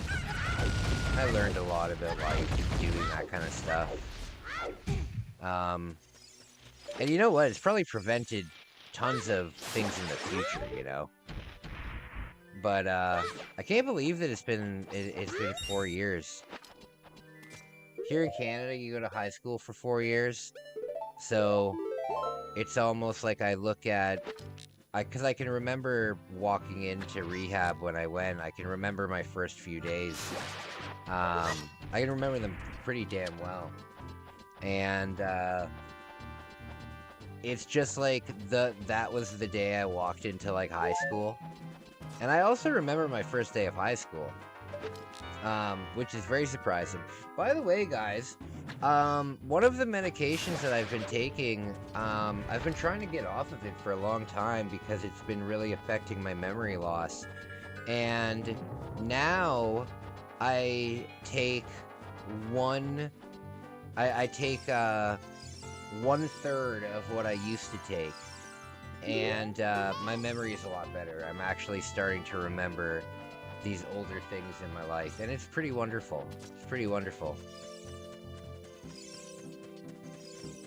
The other day, me and my dad were talking about bands that we've seen together, and I completely forgot that me and my dad have seen, like, Rob Zombie together. We've seen Slayer together. What other, like, random ass bands have we seen together? The thing is, my dad is like my dad's favorite band is Alice Cooper. So he's not like a Metallica guy. He's not like a Iron Maiden. He's like an Alice Cooper kind of guy. He doesn't really like heavy metal, is what I'm trying to say. He likes rock and roll. So we've seen Alice Cooper, I think, 7 or 8 times together. 7 or 8. My very first concert ever that wasn't my parents' concert, because my parents were touring musicians, right? So I grew up going to concerts backstage and doing all the being behind scenes and seeing all the production of it and everything like that, ever since I can remember, right? Because they were doing it my whole life. But the first time that my dad took me to a concert that wasn't their own show was Alice Cooper. It was Alice Cooper and Cheap Trick, and it was in Toronto at a place called the Docks, and it was so cool because this venue was right on the lake shore of Lake Ontario. Very beautiful, very beautiful. Very beautiful. But after that, like, I loved Alice Cooper, Cameo, Wayne's World. Oh, yes, absolutely. You know what I find interesting about Milwaukee is they're the only city in America to elect 3 socialist mayors. Milwaukee. Yeah, Cooper's great. Cooper is great. I think we might have met Cooper, but I don't remember. I think we might have met Cooper. I think one year my mom... Because Alice Cooper, he's like never stopped touring. He's always on tour. He's like 8,000 years old, and he's always on tour. As a matter of fact, right now, he's on tour with his original band, which is pretty fucking cool. But he's always on tour, so he would come through the Greater Toronto area usually like twice a year. There would usually be like a winter show in Toronto. No, there'd usually be a summer show in Toronto and a winter show in like Hamilton. And me and my dad would go to all of them. And I think one year my mom bought us like a VIP ticket. But I don't remember. We got to meet a lot of I got to meet a lot of musicians growing up. I don't know if you guys like the band Cradle of Filth, but I met the guitar player and the singer of that band. Very cool. Danny Filth. I forget what the other guy's name was, but I've met all of Guar, but before Odorous passed away, before the lead singer passed away. I haven't met the new members. You told me he died at the old age of 20, and I wouldn't believe you. Of old age, 20 years, and what are you talking about? Alice Cooper?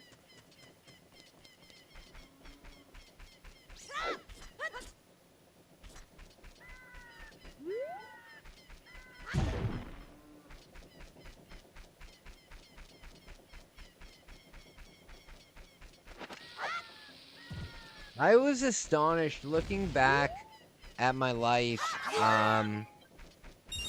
My parents were musicians and I was a musician. Like, music was a big part of our family.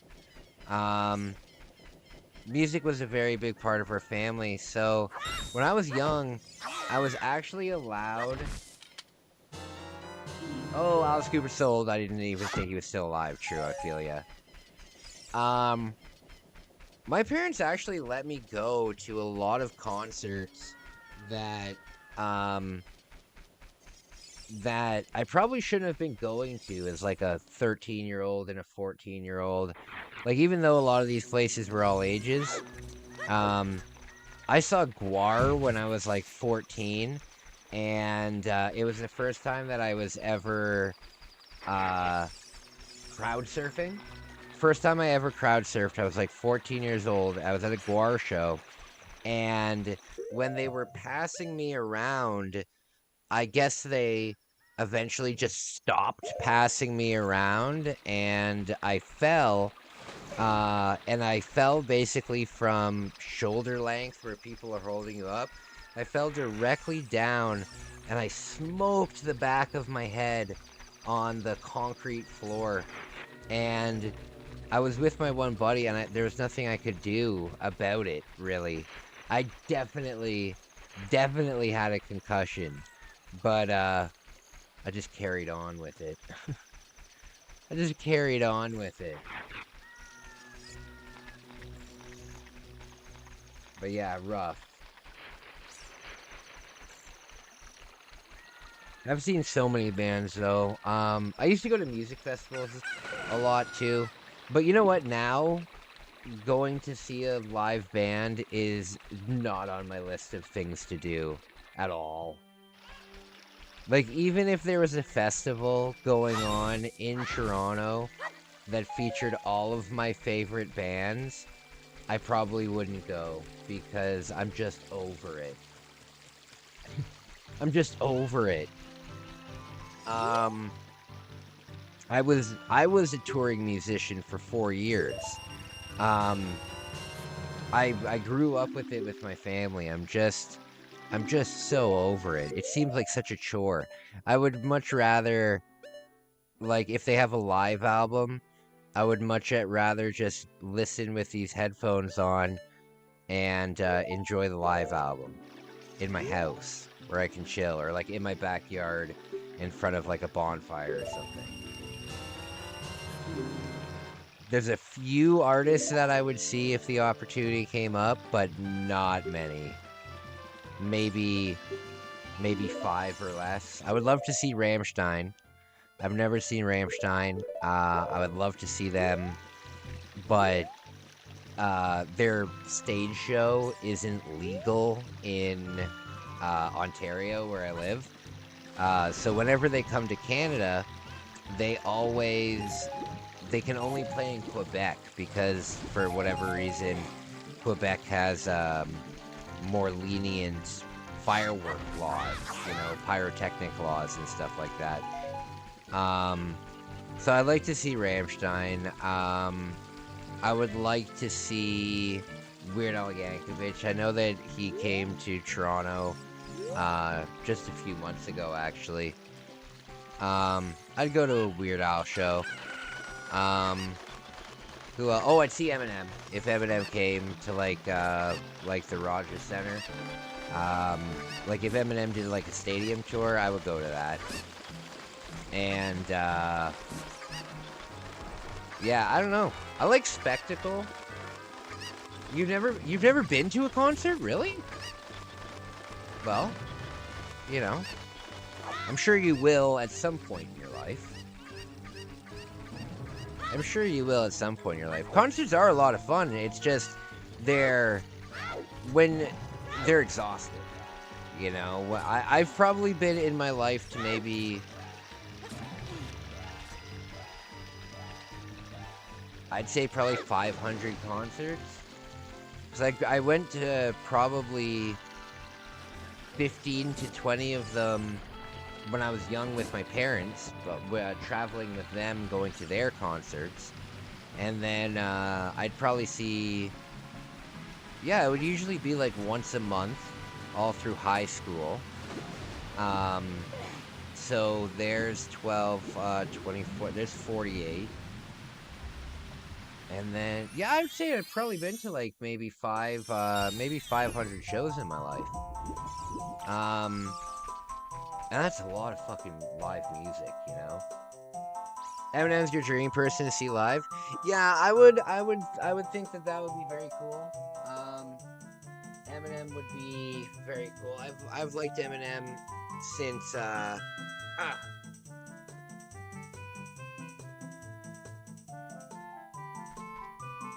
I've liked Eminem since I was a little kid. I think it would be really cool to see an Eminem show. And it would be such a spectacle. You know what I mean? You guys might laugh at me for this, but hear me out. Hear me out. I wanted to go to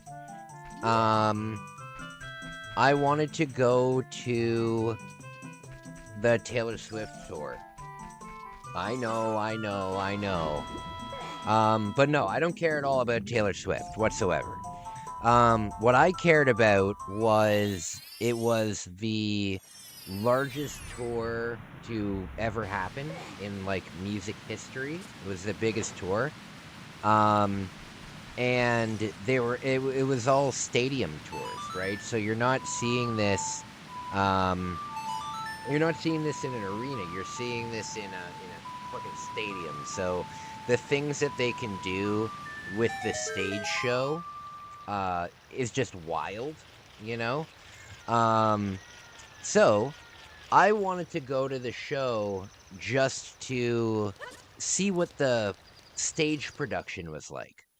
I wanted to see what the sound production was like. I wanted to see what the stage production was like because I wanted to be able to say that I've witnessed like the biggest thing that's happened. You know what I mean? I was more interested in the logistics of it. I wanted to see what they were going to do with the show. I wanted to see what they were going to do with screens, fireworks, stuff like that. I was really interested in it.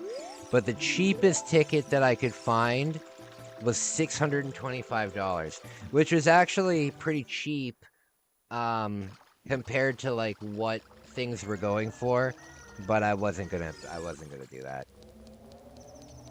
I was not gonna do that. But, yeah, I was interested in the production of it.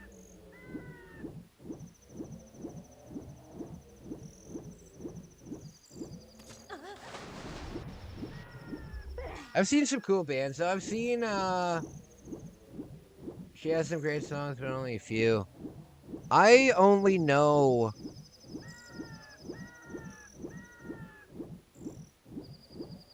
one song by Taylor Swift, but I'm sure that I've heard a ton of them. The only song that I could tell you about Taylor Swift is Shake It Off. Yeah, that's the only one that I know, like, by name. But I'm sure I've heard so many of them, you know what I mean? But yeah, I couldn't care less. It could be Taylor Swift. It could be fucking, it could be anyone. As long as it was the biggest that's ever happened, I wanted to see it. I wanted to see it. You know what? It was like living in Tokyo.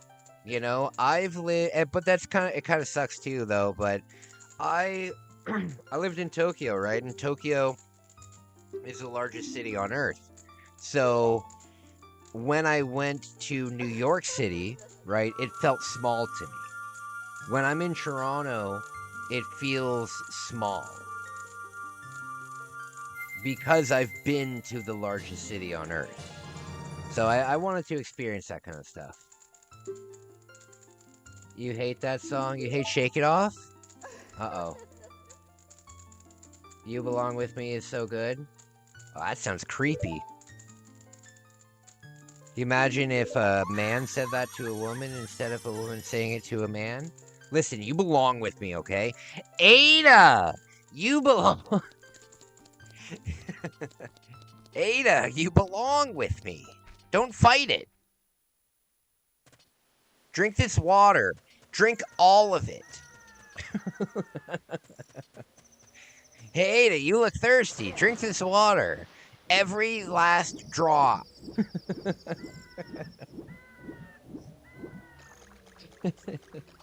Leon's such a simp.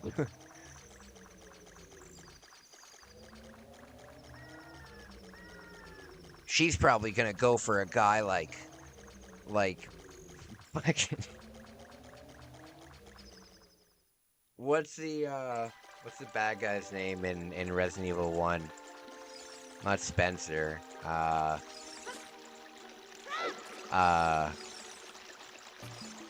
What's the Oh no! How can I forget that? What's the bad guy's name in Resident Evil? In Resident Evil 1 and Resident Evil 5. I feel like a jackass. Ada, you belong with me. Don't fight it. I already told my parents.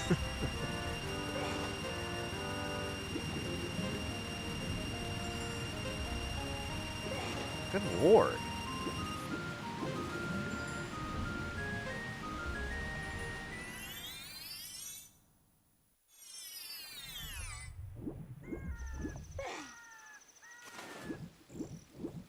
Okay. I hope that my date on Saturday is normal. I hope that my date on Saturday is normal. Just a normal person.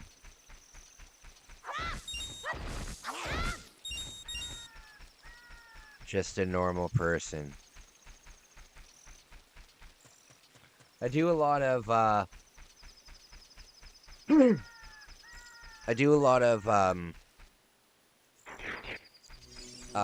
like volunteering with, I put myself out there for people who are like getting sober and stuff like that. I don't do it much in person, because I just don't have the time anymore, but I still do it on like email and stuff like that. So once or twice a month, I'll post in my community page about, hey, if anyone needs help, let me know. So I've met a lot of people, and I gotta tell you, the people that I attract is a very wide spectrum of people. Dating is so weird. Dating can be frustrating. Right now, I'm not dating for love or for hookups or anything. I'm just dating for my mental state. I think that it's good to be social. I work a lot online on the channel and stuff, and I don't really have much of an outlet, and I don't think that it's healthy to not go on dates. I think that you should go on dates every once in a while. And I want fajitas. And I want fajitas. No, I'm not doing it for sex. I'm not doing it for a relationship. I just want to go out and you know, it's nice to go on a date. You know, it's good for your confidence. And you never know what'll happen. You never know what'll happen. You like, I can say, hey, I'm not I could say, hey, I'm not really interested in actually getting into a relationship, but the person could actually be a really wonderful person, you know? So if you don't put yourself out there, it'll never happen. So you gotta put yourself out there. Is Canner here? I don't know. He said he was sleeping.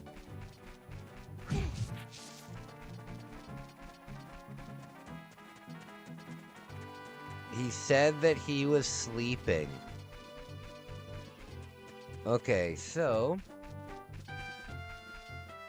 Yes, the vegan meatballs. Canner was here. So the last one I need to do is the castle.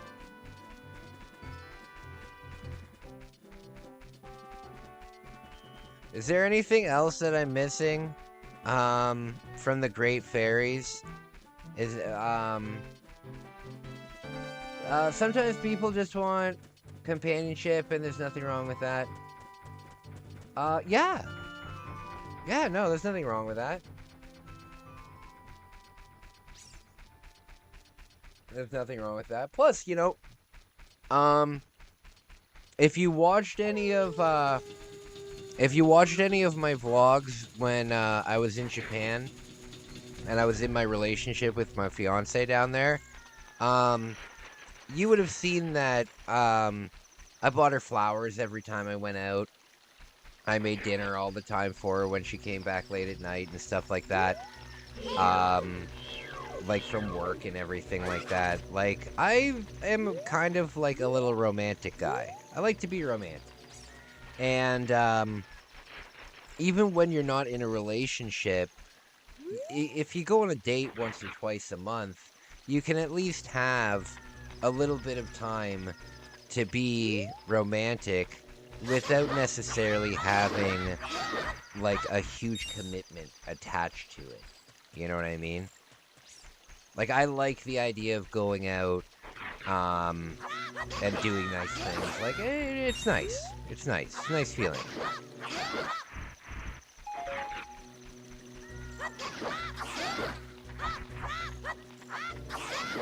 Steak coffee. Hey, Canner, what's going on? Your buddy's here. Your buddy's here.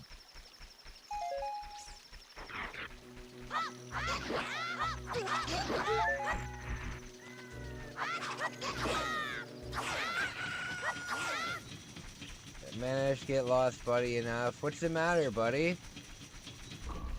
Are you guys having a fight? Uh-oh. Uh-oh.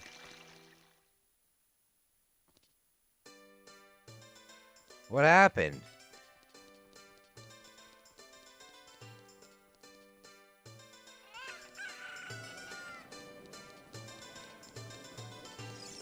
Okay.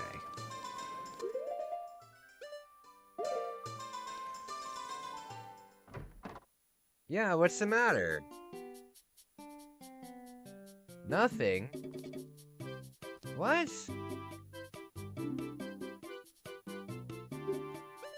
You can't just come in and tell people to get lost. You can't just come in and tell people to get lost, Canner. We have a wonderful group here. Let's all get along. Okay, so that's 300.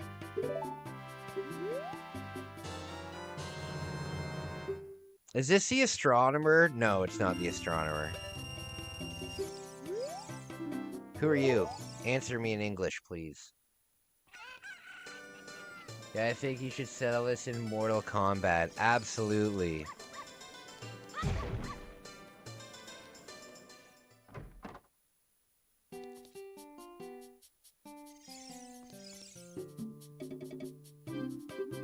Okay.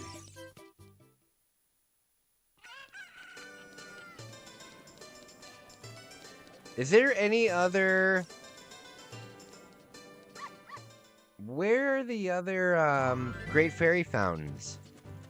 We've got the one in the volcano.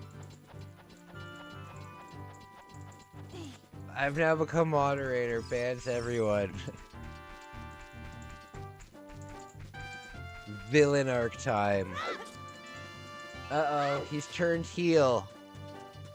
He's turned heel. He's the corporate moderator. He's... Why Triple H? Why Triple H? So stupid. Damn it.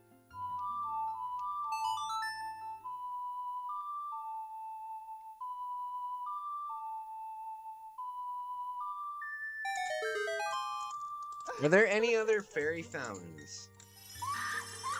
Are there any other fairy fountains that I'm missing here?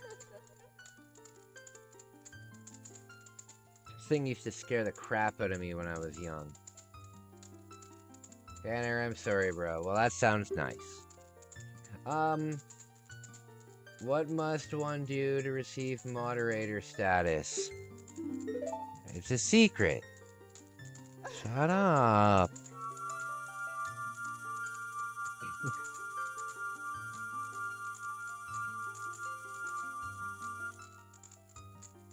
No, Manesh, you're more than welcome here. Canner, everybody is welcome here. Everybody is welcome here. He hasn't done anything wrong to us. He hasn't done anything wrong to us. We're a neutral party. He's definitely welcome.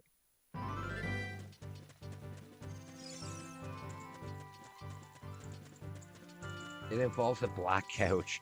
Why does everybody think that? It's so funny. Isaac said the same thing. And... oh god.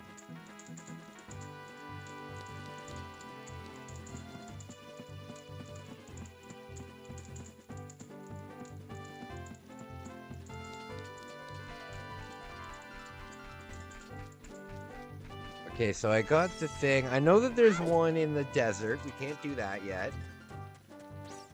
We can't do that one yet. Am I missing a fairy fountain?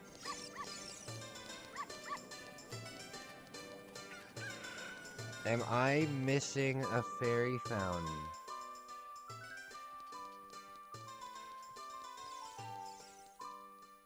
I haven't played this in a while, so I'm drawing a blank here. There's one in the Gerudo area, but we can't get it yet. The Lake Hyla, yeah, you got that. Jeremy, in real life, he was my friend. Well, what happened? Remember, friendships can be mended. Friends don't have one argument and then not become friends anymore. Unless it's like the guy ran off with your wife or something.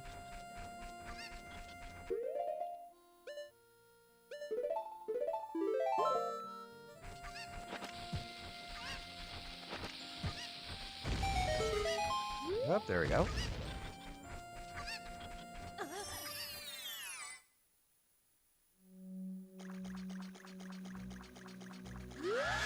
Oh god. Oh no.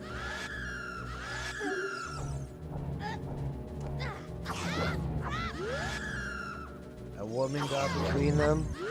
I don't know. I have my own conspiracy theories.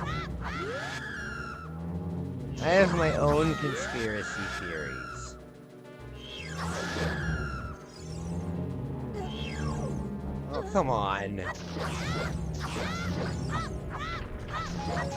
You guys know that you used to be able to buy a house in the Sears catalog? Like a whole house?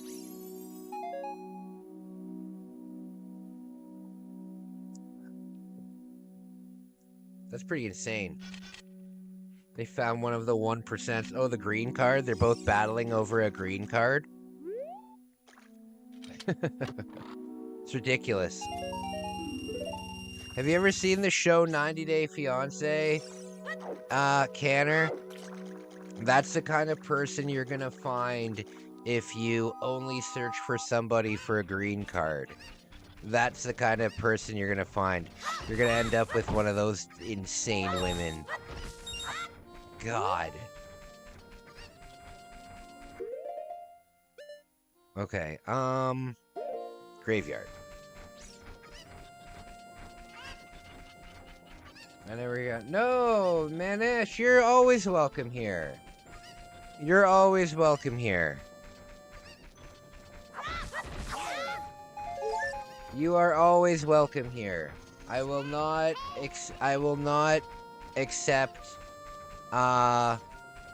people feeling unwelcome. You can always stay, and if anything continues, I will deal with it myself. I will deal with it myself. You are more than welcome to stay, buddy. You are more than welcome to stay.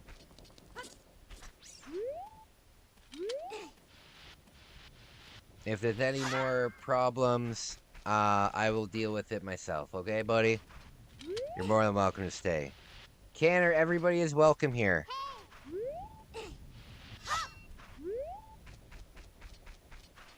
That's not just a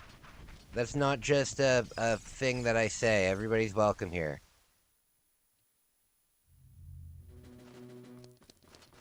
Guys, it's okay, really. No, I know it's okay. I'm telling you that be nice. I know everything's okay.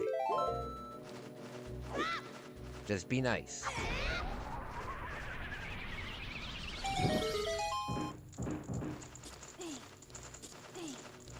Okay. Oh, Lord.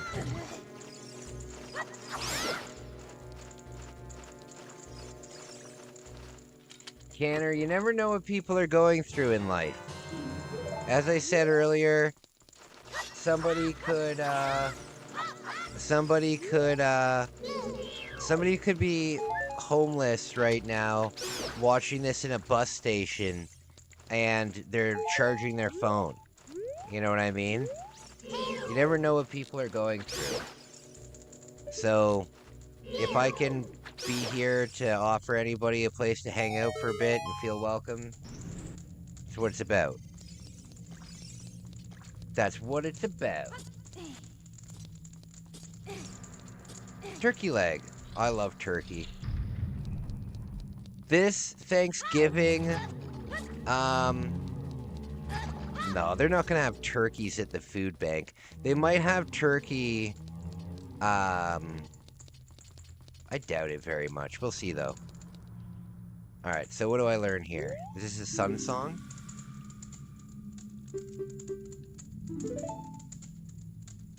Alright.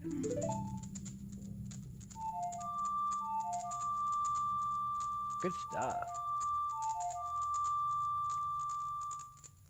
Okay.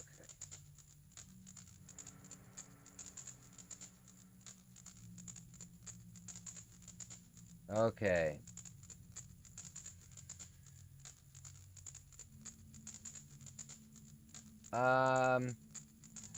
Manish? I don't know if I'm saying that right. I have put Canner on a timeout. I've had enough of this nonsense. Canner, you're more than welcome here, but right now you're on a timeout. I can't have you putting down my viewers. Can't do it.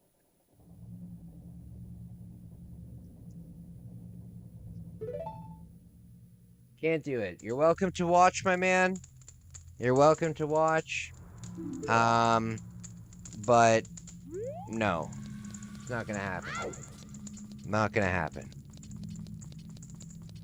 I hope that you can take a little break and come back and be a little bit nicer.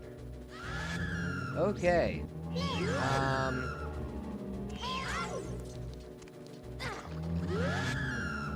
I'm not even sure they are just trolling, not actually going through something. It doesn't matter if they are going through something or not. If you bring it here, it's not the place. It's not the place. I'm not going to take sides here. Don't say, hey, meet me on this person's live stream so we can argue. You know? If you want to hang out, you can hang out. If what's his name? I can't pronounce that. Hey, Sally. If you're still here, that's great, but even if you're not here, my decision still stands. Not putting up with this. Okay, so we got the Sun Song, and now I think we just need to go to the windmill. I think we just have to go to the windmill. Am I missing anything else? I'm sure I'm missing a few things.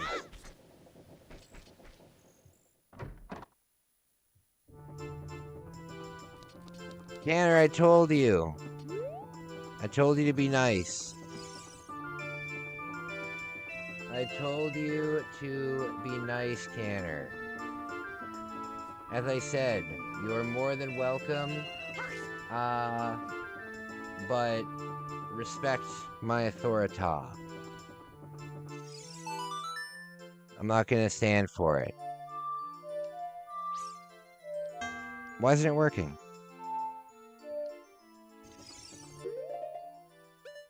Yeah. Okay. Hey, Isaac, what's going on? What's going on?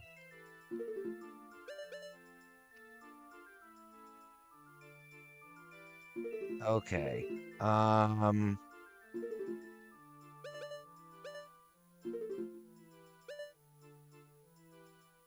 Oh, this is what I'm doing. There, okay.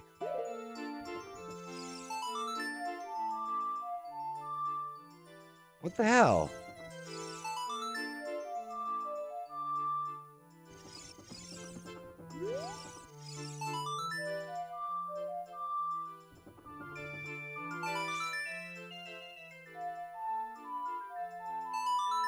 So confused. Damn it, I wanted to paddle his ass.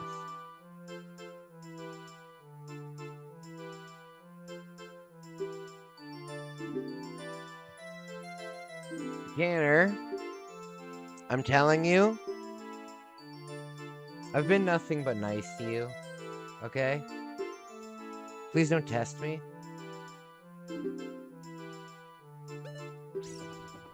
I have been nothing but nice, Tanner. Please,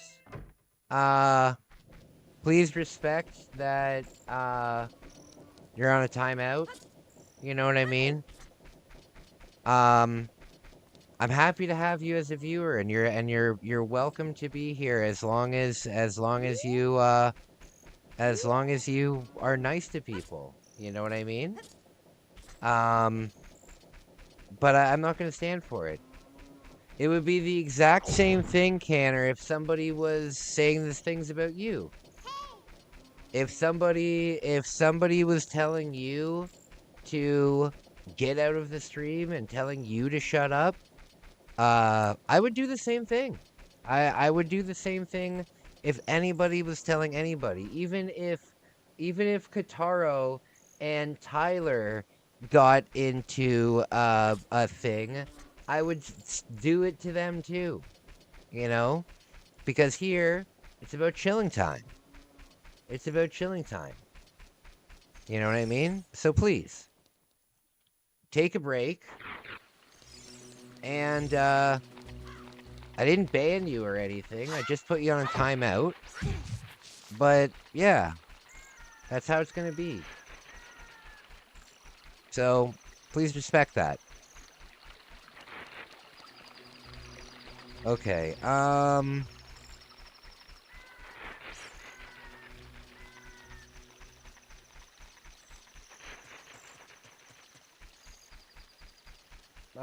don't know if I'm taking a break or done for the night. How long have you been streaming for, bud? How long have you been streaming for?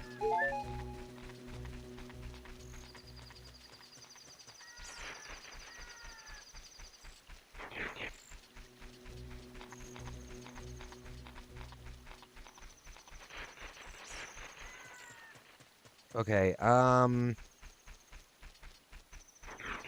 think that's about it.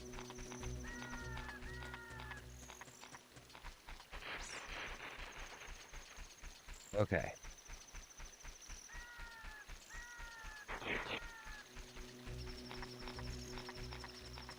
Okay. Guys, I am gonna end it here. It's been a long night. I appreciate you. I appreciate you. Thank you for being here with me tonight. We've gotten a lot of progress done. Thank you, thank you, thank you. I appreciate it, and